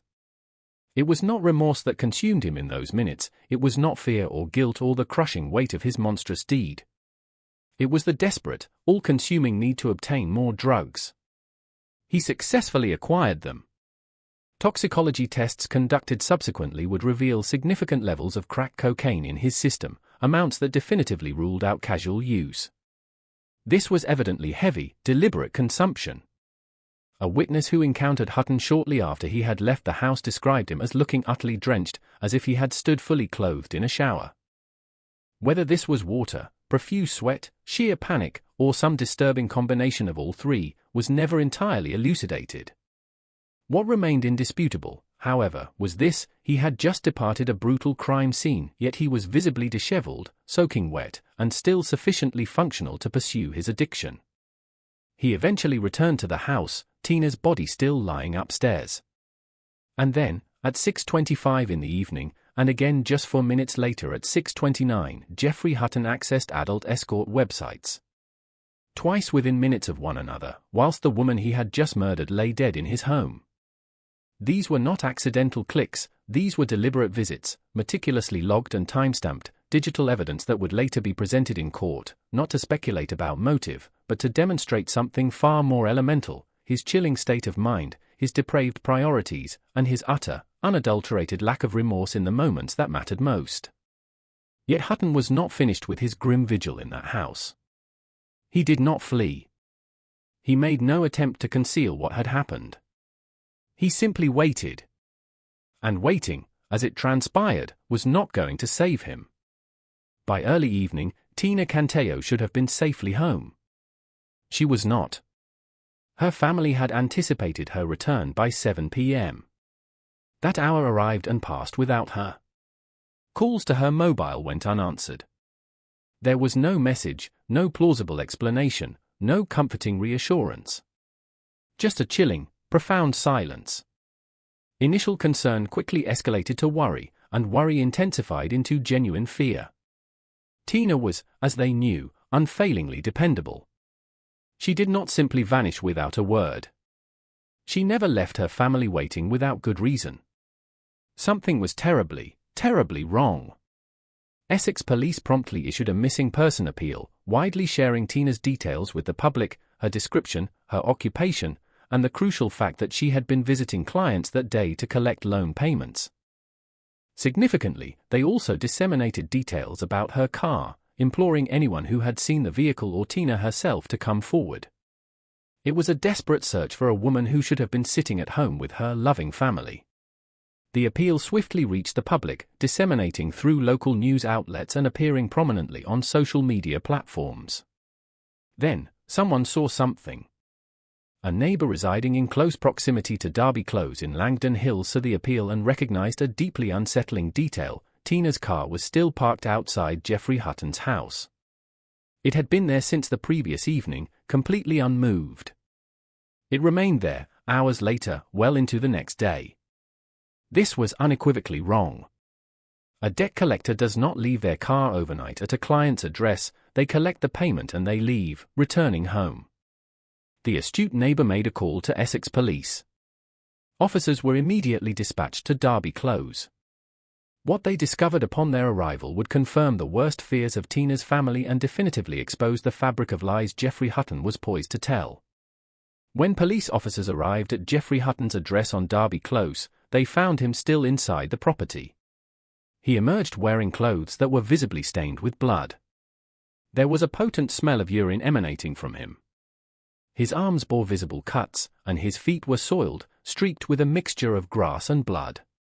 He immediately informed officers that he required help, claiming he had been stabbed. The injuries he presented were indeed real: cuts on his arms, a black eye, and swelling to his face. These were not fabricated, they were meticulously documented, photographed, and subsequently treated. However, the pertinent question was not *if Hutton had injuries, but rather how he had sustained them and *why*. Hutton offered an elaborate explanation. He asserted that an unknown intruder had gained entry to his home, brutally murdered Tina Canteo, and then forced him to inflict injuries upon himself with a knife. He portrayed himself as a victim, too, insisting that someone else was responsible and that he had been powerless to prevent what had happened. It was a convoluted narrative that would need to withstand rigorous scrutiny. It did not. Officers immediately secured the scene and commenced a methodical search of the property. Just before 6 o'clock in the evening on June 9, 2018, more than 24 hours after Tina had arrived at the house, her body was tragically discovered in a bedroom. Tina Cantello had been murdered, and the man standing before the police, covered in blood with injuries that told their own story, was Jeffrey Hutton. He was arrested on suspicion of murder. The intruder story was now on the verge of total collapse, for the accumulating evidence painted a starkly different picture. It was a picture that involved no unknown attacker, no forced entry, no perplexing mystery, and no confusion. Instead, it pointed consistently and overwhelmingly to the man who was still standing inside the house. The investigation into Tina Cantello's murder progressed with remarkable speed and methodical precision. Forensic officers meticulously worked through Jeffrey Hutton's house piece by piece, documenting every detail, collecting every shred of evidence, and rigorously testing every theory. What they unearthed left absolutely no room for doubt. There was no evidence of forced entry. Every door was thoroughly examined, every window carefully checked. No locks had been broken, no glass shattered, no signs whatsoever of anyone forcing their way inside. If an unknown intruder had indeed entered the house, as Hutton vehemently claimed, they had done so without leaving even the slightest trace of their ingress. Blood pattern analysis presented its own compelling story. The distribution of blood throughout the room unequivocally demonstrated movement, significant force, and chilling repetition. This was not a singular, impulsive violent act, this was sustained, relentless brutality. The patterns were entirely consistent with a prolonged, desperate attack in which the victim had valiantly tried to fight back. The weapon used in the killing was recovered from the scene, a knife. Forensic testing confirmed the presence of just 2 DNA profiles on that knife, Jeffrey Hutton's and Tina Cantello's. There was no third profile, no trace of an unknown person, no phantom assailant who had somehow slipped in and out without leaving any biological evidence behind. Hutton's injuries were then meticulously examined. He had cuts, swelling, and a black eye. These were genuine wounds and received medical treatment. However, experts meticulously analyzed the pattern of those injuries and reached a definitive conclusion. Whilst they were consistent with a victim fighting back, they were also entirely consistent with self-infliction. Staging, in essence, an attempt to make it appear as though Hutton had also been attacked by the same fictional intruder. Hutton offered one primary explanation for why he hadn't heard or seen this supposed assailant: he was profoundly deaf. Without his hearing implants, he claimed he was utterly unaware of what was transpiring until it was tragically too late. He exploited his disability to explain his purported confusion, to rationalize why he hadn't reacted, why he hadn't called for help. But deafness could not, and did not, explain his actions after Tina was killed. It did not explain leaving the house to acquire drugs. It did not explain mistakenly texting her phone. It did not explain browsing adult escort websites whilst her lifeless body lay upstairs. Toxicology results subsequently confirmed Hutton's blood and urine contained significant levels of crack cocaine, alongside other Class A substances. The amounts were sufficiently high to definitively rule out casual or recreational use. This was deliberate, heavy consumption, and the timeline perfectly matched. His drug use aligned flawlessly with his movements immediately following Tina's arrival. Digital evidence added yet another irrefutable layer to the prosecution's case. Phone records were meticulously examined. The incriminating text message he had sent to Tina's phone, the one unmistakably intended for his dealer, was timestamped, preserved, and utterly undeniable. At 6:25 in the evening, and again just minutes later at 6:29, Hutton accessed adult escort websites. These were deliberate visits, meticulously logged in his browser history, not accidental clicks or pop-ups. He was actively browsing whilst Tina's body remained in his home.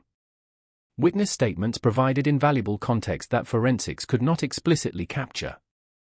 The individual who encountered Hutton shortly after the killing described him as drenched, soaking wet, and visibly disheveled. Others confirmed they had seen him outside the house during the critical time frame. And then there was Tina's car. It was still parked outside. Hutton had made no discernible attempt to move it, conceal it, or in any way distance himself from it.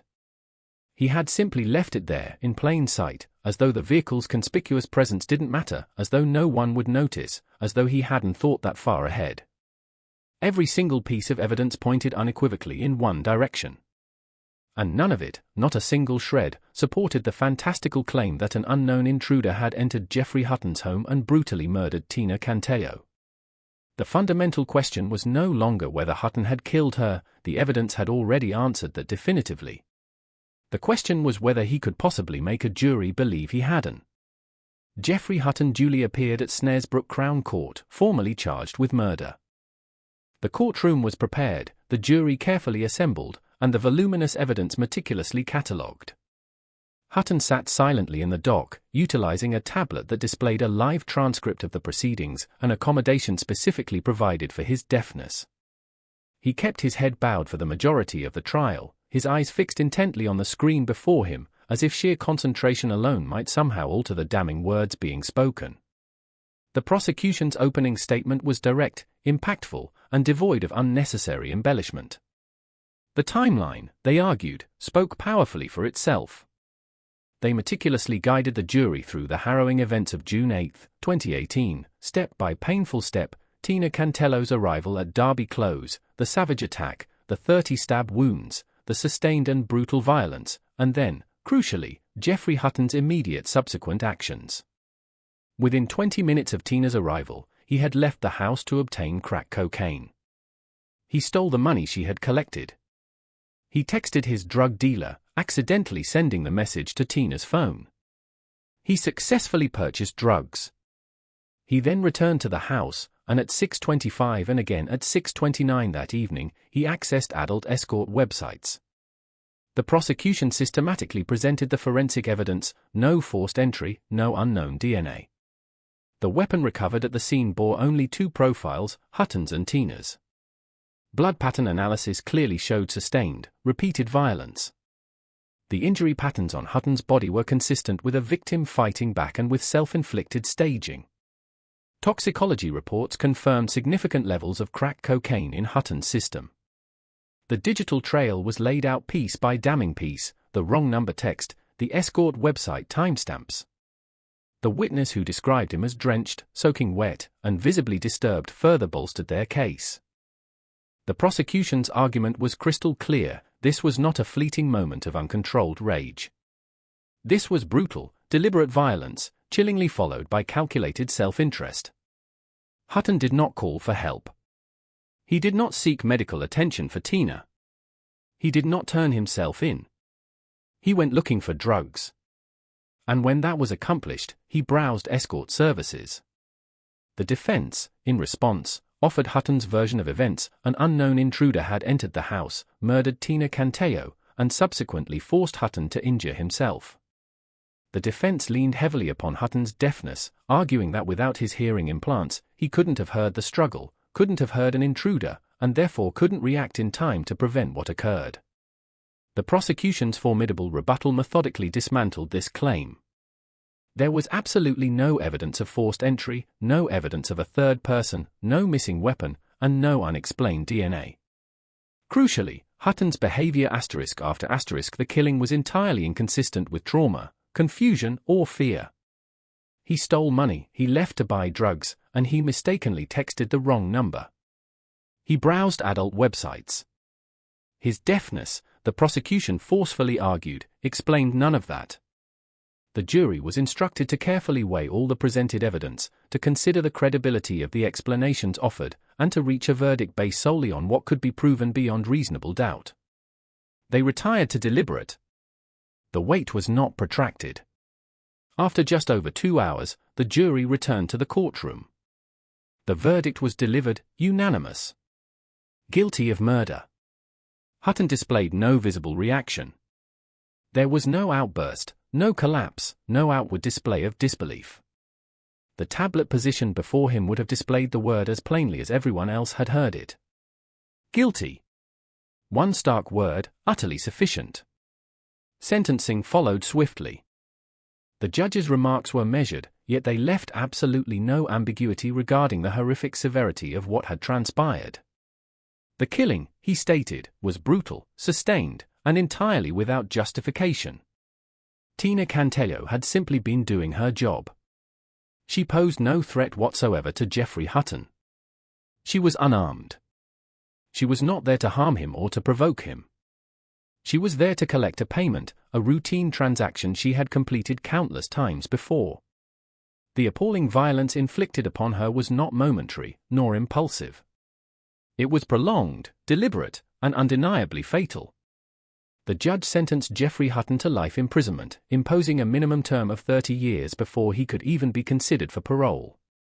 In legal terms, it was a clear and unequivocal statement: this crime ranked among the most serious the court could possibly address. Any potential return to society, if it ever materialized, would be a distant and highly conditional possibility, a minimum of 3 decades spent behind locked doors, under constant supervision, with nothing awaiting him that remotely resembled the life Hutton had so comprehensively dismantled. For Tina's family, the sentence, whilst legally just, offered no true closure.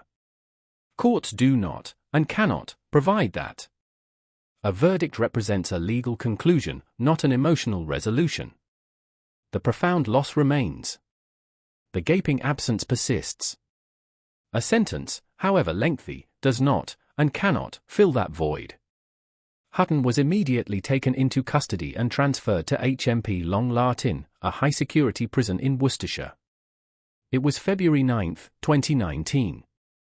Just one day after his conviction, less than 24 hours later, Geoffrey Hutton was discovered dead in his cell. The cause was suicide. The timing was impossible to disregard. One day earlier, he had been formally informed of what the remainder of his life would entail, a minimum of 30 years. No freedom. No return to the world he had known. Just an interminable stretch of time ahead, empty and supervised, burdened by the crushing weight of his actions hanging over every single moment. One day later, he chose not to face it. Hutton's final act was neither a confession nor an apology. It was not an act of endurance, acceptance, or remorse. It was simply withdrawal. Confronted with the long, slow reckoning of the devastating consequences he had wrought, he chose to depart. But leaving does not balance anything. It does not answer any lingering questions, and it certainly does not undo what was so heinously done. Geoffrey Hutton's death meant he abandoned the consequences. He walked away in the only manner still available to him. But Tina Cantello's family, they do not have the luxury of leaving. They live with the profound loss every single day. They live with the haunting questions that will forever remain unanswered. The aching absence that will never be filled. The cruel ordinariness of the day that irrevocably became the worst day of their lives. There is no such thing as closure in cases of this nature. Yes, there is a verdict. Yes, there is a sentence. There is a meticulously preserved record. But closure implies that something has genuinely ended, that something has been definitively resolved. For the people left behind, nothing ever truly ends. It merely continues, differently, painfully, and permanently. Tina's story resonated far beyond her immediate family. It impacted the community in Basildon, in Langdon Hills, and within the wider doorstep lending industry, where diligent workers like Tina routinely put themselves at risk every single time they knock on a door. It raised urgent questions about safety, about trust, about the inherent vulnerability in a profession that most people seldom give a second thought to. And then there is the deeper, more unsettling question, the one that resists a clean, simple answer. Does a perpetrator's suicide truly deliver justice, or does it merely serve to remove accountability? Hutton never had to endure his sentence, he never had to languish in that cell for 30 long years and fully confront the enormity of what he had done. He never had to fully explain himself, never had to bear the crushing weight of his actions over time. He simply stopped. And in stopping, he left a profound imbalance. The person who inflicted the violence was ultimately able to escape its consequences. Everyone else, Tina's family, her friends, the dedicated investigators who painstakingly worked the case, the community that mourned her, they are left to live within its enduring shadow. Perhaps the most deeply disturbing aspect of this case is not solely what Geoffrey Hutton did in those 20 minutes, but the stark disparity between who ultimately gets to leave and who is condemned to stay. Hutton made a series of choices that utterly destroyed a life, irrevocably shattered a family, and cruelly ended a future. And then he made one final, ultimate choice, to escape the consequences of all the others. Tina Cantello's story is meticulously documented. The court transcripts are part of the public record. The evidence is preserved. The timeline is unequivocally clear. But the true human cost? That is not, and cannot be, measured in files or forensic reports. It is measured in the hearts of the people who loved her, who depended on her, who expected her home that evening and never saw her again. Her story is not, and will not be, forgotten. Her family carries it. The public record preserves it. And cases like this serve as vital reminders of why careful, respectful, and fact-based reporting matters so profoundly. If you believe cases like Tina's deserve thorough, compassionate coverage, grounded in verified evidence, a quiet subscription helps us to continue this essential work. Tina Cantello's story is indeed public record, but the immense human cost is not catalogued anywhere. If that crucial distinction matters to you, if you believe victims deserve more than mere headlines, consider staying with us for the next one. Because stories like Tina's are not mere entertainment. They are not intricate puzzles to solve or fleeting mysteries to consume. They are poignant reminders. Reminders that behind every case file, there is a person. Behind every verdict, there is a family. And behind every statistic, there is a life that truly mattered. Tina Cantello mattered, and she still does. Between the 29th and the 31st of March, 2022, HMP Sudbury, an open prison situated in Derbyshire, received 3 significant intelligence reports. These reports specifically concerned an inmate, Ricardo Cotarel, a 33-year-old man serving a sentence for drug-related offences.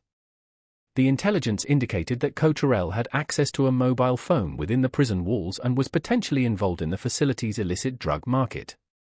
Far from minor issues, these were credible warnings that should have immediately prompted a thorough investigation, a comprehensive risk assessment, and perhaps even the temporary suspension of his release privileges.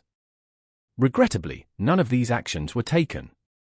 The reports were neither investigated nor even formally recorded in Ricardo Cotarel's prison file. Just 3 weeks later, on the 20th of April, Ricardo Cotarel was granted a 4-day release on temporary license, ROTL, a routine pass that permitted him to spend time within the community. In the preceding month alone, he had been released over 100 times, making these periods of freedom commonplace and unremarkable. However, this time, an ominous presence awaited him. At 1:58 a.m. on the 24th of April, 2022, on Broad Street in Nottingham city centre, 4 men strategically positioned themselves outside a bar named Wax. They were armed, their movements coordinated, and it was evident their plan had been meticulously devised over a considerable period. Ricardo Cotarel had a mere 90 seconds left to live. The men who would take his life had been waiting all night. This harrowing story required 3 years and 2 separate trials to be fully unravelled and properly told. Welcome to UK True Crime Files.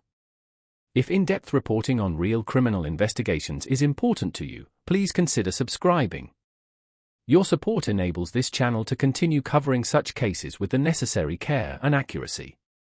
To those who loved him, Ricardo Cotarel was truly irreplaceable. His family affectionately described him as one in a million, the very heart and glue that bound them together. He was a devoted father to 2 daughters, a cherished son, a brother, and a loyal friend. Those who knew him often spoke of him as an inspiration, someone who loved his family fiercely and would do anything to support them. Yet, like many lives, Ricardo's journey was not without its complexities. In May 2020, he was remanded to HMP Nottingham, facing charges of possession with intent to supply a Class A drug. By November of that year, he had been sentenced to 3.5 years in prison. In August 2021, he was transferred to HMP Sudbury, an open prison in Derbyshire, the type of institution specifically designed to help prisoners reintegrate into society. It was at Sudbury that Ricardo began to actively take steps towards rebuilding his future. By October 2021, the head of the Offender Management Unit had authorized his application for release on temporary license, commonly known as ROTL. This scheme permits prisoners to spend time in the community, either to maintain vital family relationships or to engage in paid employment. Ricardo was eager to work, driven by a desire to earn money, contribute meaningfully, and move his life forward. He commenced these periods of release soon after receiving approval. The path was not entirely smooth. In January 2022, Ricardo lodged a formal complaint alleging that his prison offender manager, POM, was unjustly blocking his ROTL for paid work. The very next day, senior staff intervened, overruling the POM and approving his release.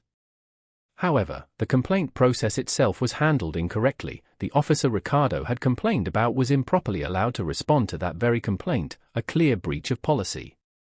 Ricardo appealed, was subsequently assigned a new POM, and continued with his progress. By April 2022, he had been released on ROTL over 100 times. It had become an almost daily occurrence. He was out in the community nearly every day that month. By spring 2022, Ricardo Cotarel was a man diligently rebuilding his life, one day release at a time. But between the 29th and 31st of March, 3 intelligence reports landed on prison desks, none were investigated, and none were even recorded in his file. The intelligence reports submitted at the close of March 2022 were alarmingly specific. Prison staff believed Ricardo Cotarel had access to a mobile phone inside HMP Sudbury, and they also suspected he might have been involved in the prison's illicit drug market. In any properly functioning system, these explicit warnings should have immediately triggered action, an investigation, a risk assessment, and a comprehensive review of his release privileges. At the very least, they should have been meticulously logged in his prison file to ensure that future decisions were made with full knowledge of the potential risks. None of that transpired. The reports were submitted, subsequently filed away, and never acted upon. On the 20th of April, 2022, Ricardo Cotarel was released on a 4-day ROTL pass, authorized to remain in the community until the 24th of April. This would tragically be his last. What prison staff either did not know, or perhaps chose not to share, was that Ricardo's presence in Nottingham that particular weekend was far from merely routine. According to the prosecution in the subsequent trial, there had been a prior violent incident, a confrontation that had left deep-seated animosity and hostility between Ricardo and a specific group of men in Nottingham. The intricate details of that original incident were not fully disclosed in court, but its devastating consequence was unequivocally clear. Certain individuals had decided that Ricardo Cotarel needed to pay the ultimate price. The system had clear warning signs, yet it ignored them, and Ricardo Cotarel walked out into a city where someone was already meticulously planning his murder. Among those planning were 2 brothers, Malcolm and Daniel Francis, who, upon learning Ricardo was in Nottingham that weekend, armed themselves with 2 knives. Saturday night, the 24th of April, 2022. Shortly before 2 a.m., Broad Street in the Lace Market area of Nottingham city centre was bustling with people. It was a typical weekend night, with revellers spilling out of numerous bars and clubs, the kind of ordinary Saturday chaos that characterises British city centres. Ricardo Cotarel stood outside a venue called Wax Bar, completely unaware that he was already being watched. For men had positioned themselves with chilling deliberation: Malcolm Francis, 29 years old, his younger brother Daniel Francis, 27, Richard Anderson, 25, and Avil Moore, 31. Moore's role differed from the others. He was not there to attack but to observe, to wait, and to drive. He was the designated lookout and getaway driver. The other 3 had come prepared, with 2 knives already drawn. CCTV footage, the very same footage that would later be shown to a jury at Nottingham Crown Court, captured the terrifying moment the attack commenced. Malcolm Francis, Daniel Francis, and Richard Anderson are clearly seen leaving the bar and moving purposefully towards Ricardo. There was no hesitation in their approach, no argument, no prior escalation. They knew precisely what they were about to do. The attack began. Ricardo was stabbed, but despite his injuries, he bravely ran, fleeing down the street, bleeding profusely, desperately attempting to create distance between himself and his assailants. The 3 men gave relentless chase. They caught him, and what followed was vividly described in court as a prolonged and savage assault. Stabbing, punching, and kicking, a total of 14 stab wounds inflicted by 2 knives. The brutal attack persisted until one of the group was heard uttering words that confirmed the cold, calculated intent behind every blow: "He's dead. Let's go." There was no panic in the voice, no hint of regret, just cold, matter-of-fact confirmation that their job was finished. They then turned and calmly walked away, melting into the Saturday night crowd. Ricardo Cotterell, a 33-year-old father of 2, collapsed on the pavement of Broad Street. At 2:43 a.m., paramedics arrived and did everything humanly possible, but it was not enough. Ricardo Cotterell was tragically pronounced dead at the scene. All of this unfolded in public, on a busy street, with CCTV cameras recording every horrific moment. The murder was complete, the escape had begun. The killers departed Broad Street and immediately initiated the process of attempting to erase all traces of their actions. They discarded the knives used in the attack and disposed of the clothing they had been wearing that night, systematically stripping away the physical evidence linking them to Broad Street and to Ricardo. Mobile phones were similarly jettisoned, everything that could be traced, everything that could tie them to the crime scene, was dumped. And then, the network sprang into action. What unfolded over the subsequent weeks was not a panicked scramble by isolated individuals. It was an organized, multi-stage operation involving at least 13 people, partners, relatives, friends, and acquaintances spread across Nottingham, Derby, Leicester, London, and Birmingham. Their singular objective was to make the killers vanish. Malcolm Francis initially went to the home of Kimberly Tomlinson, his heavily pregnant former partner. She was 31 years old, and in a detail that underscored the sheer cold-bloodedness of what transpired, Tomlinson gave birth to her and Malcolm's child the very next day, on the morning after Ricardo's murder. Yet, in those very hours surrounding the birth of her child, she was engaged in purchasing a car cover online and using it to conceal Malcolm's Volkswagen Golf outside her address. Malcolm remained at her home overnight before moving on. Richard Anderson, meanwhile, went to ground at the home of his on-off partner, Porsche Wilkes, 24, in St. Anne's. He stayed there, lying low, awaiting for things to calm down. The police would later discover the clothes he had been wearing on the night of the murder, stuffed into bin bags and discarded in public bins outside Wilkes's address. But the larger, more sophisticated operation was yet to come. For the Francis brothers, the plan was considerably more ambitious. They were not merely going to hide in Nottingham, they were not even going to remain in England. They intended to flee to Jamaica. This was not a panicked improvisation, this was detailed logistics.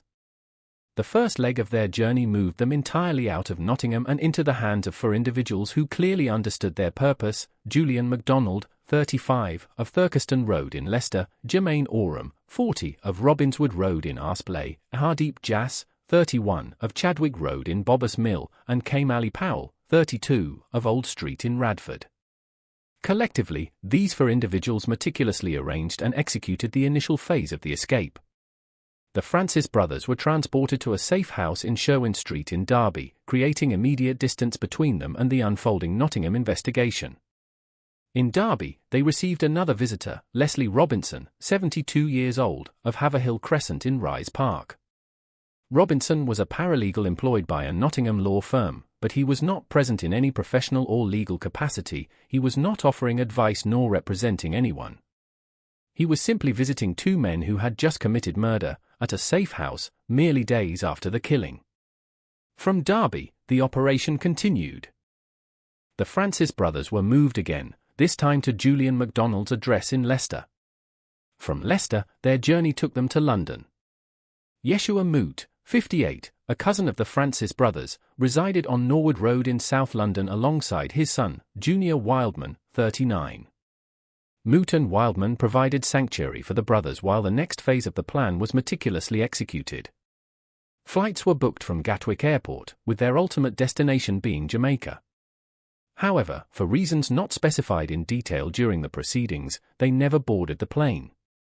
The elaborate escape route that had successfully moved the Francis brothers from Nottingham to Derby, to Leicester, to London, across 4 cities, through the hands of nearly a dozen people, ultimately collapsed at this final crucial moment.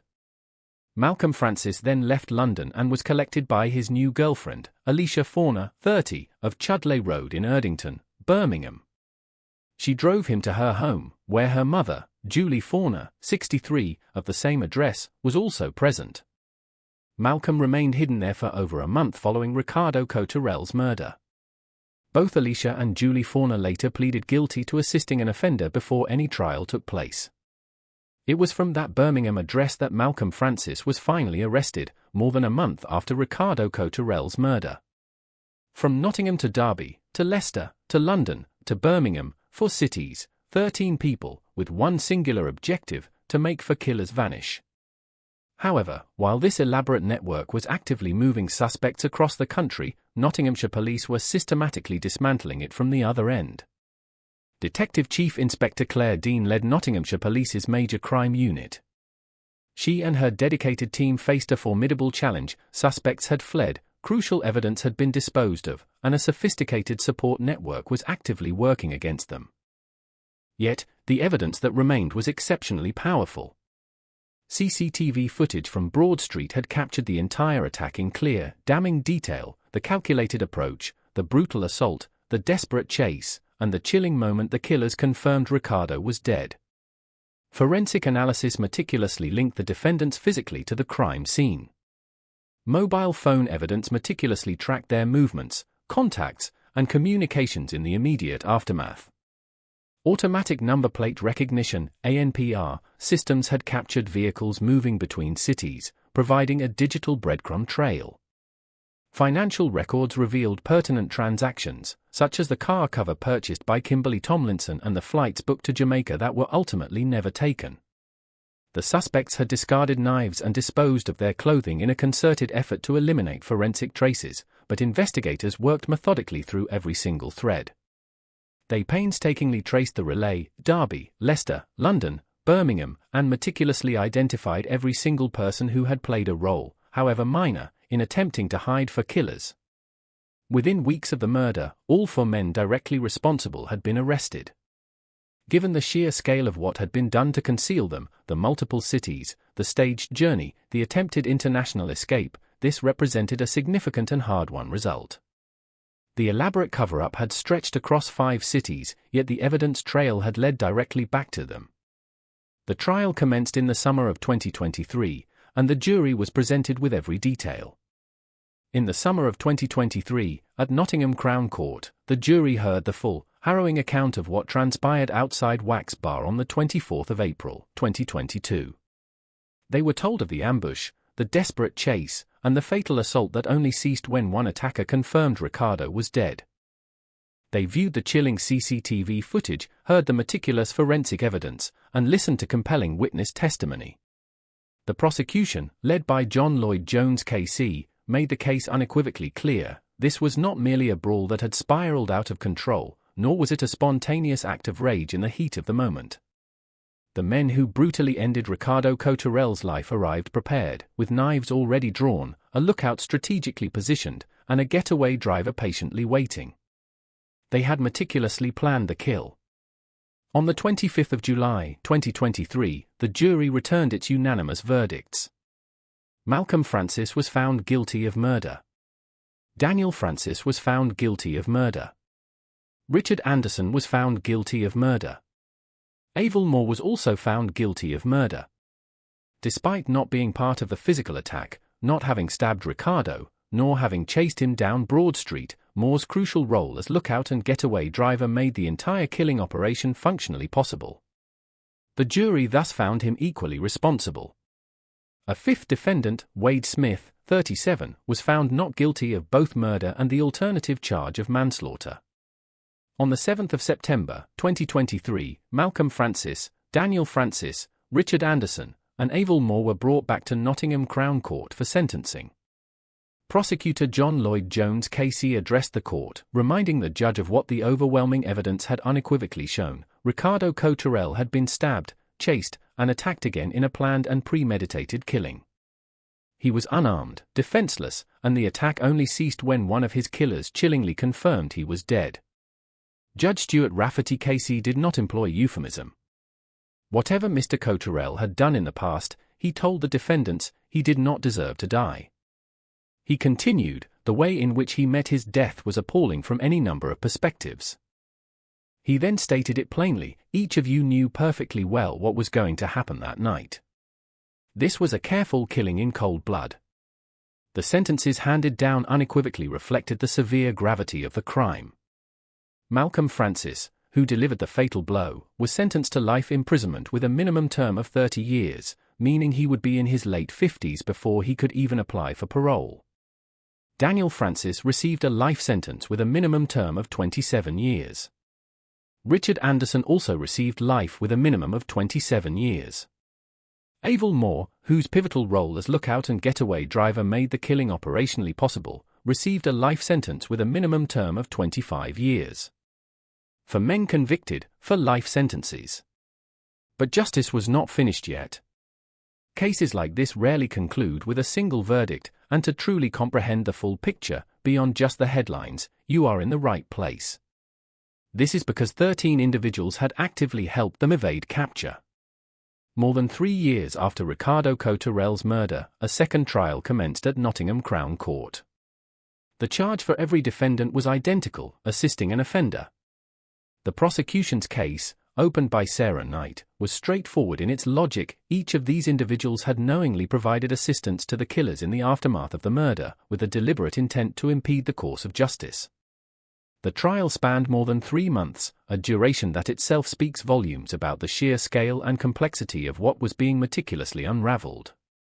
Complex phone data analysis, automatic number plate recognition records, intricate financial transactions, and compelling witness testimony were all intricately woven together to prove that a large network of people had made deliberate, active choices to shield killers from the law.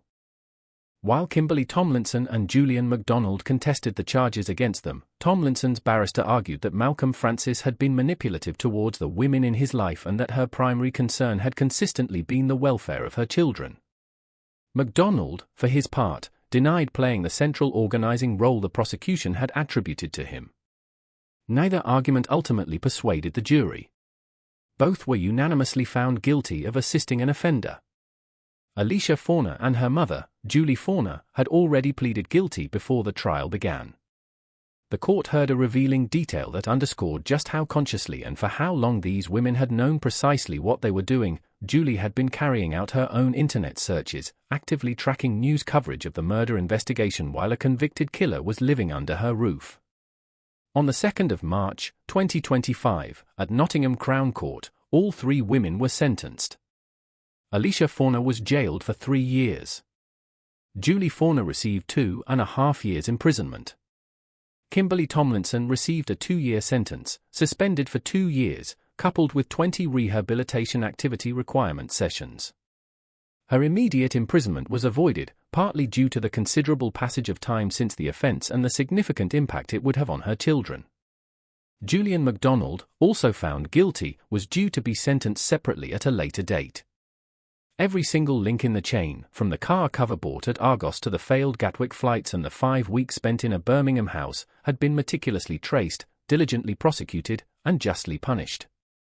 The elaborate cover-up had been entirely dismantled. However, one profound question continues to cast a long shadow over this entire case, bringing us back to the intelligence reports from late March 2022, 3 distinct reports warning of significant risk, none of which were investigated, none of which were logged. Ricardo Cotterell was released on ROTL just 4 days later. Could this tragedy have been prevented? No public inquiry has been reported into HMP Sudbury's handling of those critical intelligence reports. No disciplinary action against prison staff has been disclosed.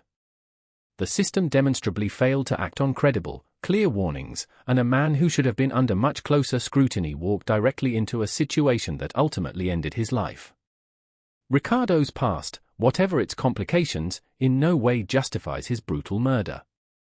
Nothing he had ever done warranted 14 stab wounds on a Nottingham pavement. Yet, the system's abject failure to act on those explicit warnings raises difficult, fundamental questions about prisoner safety, about accountability within our institutions, and about how seriously risk is genuinely taken when it is flagged in black and white.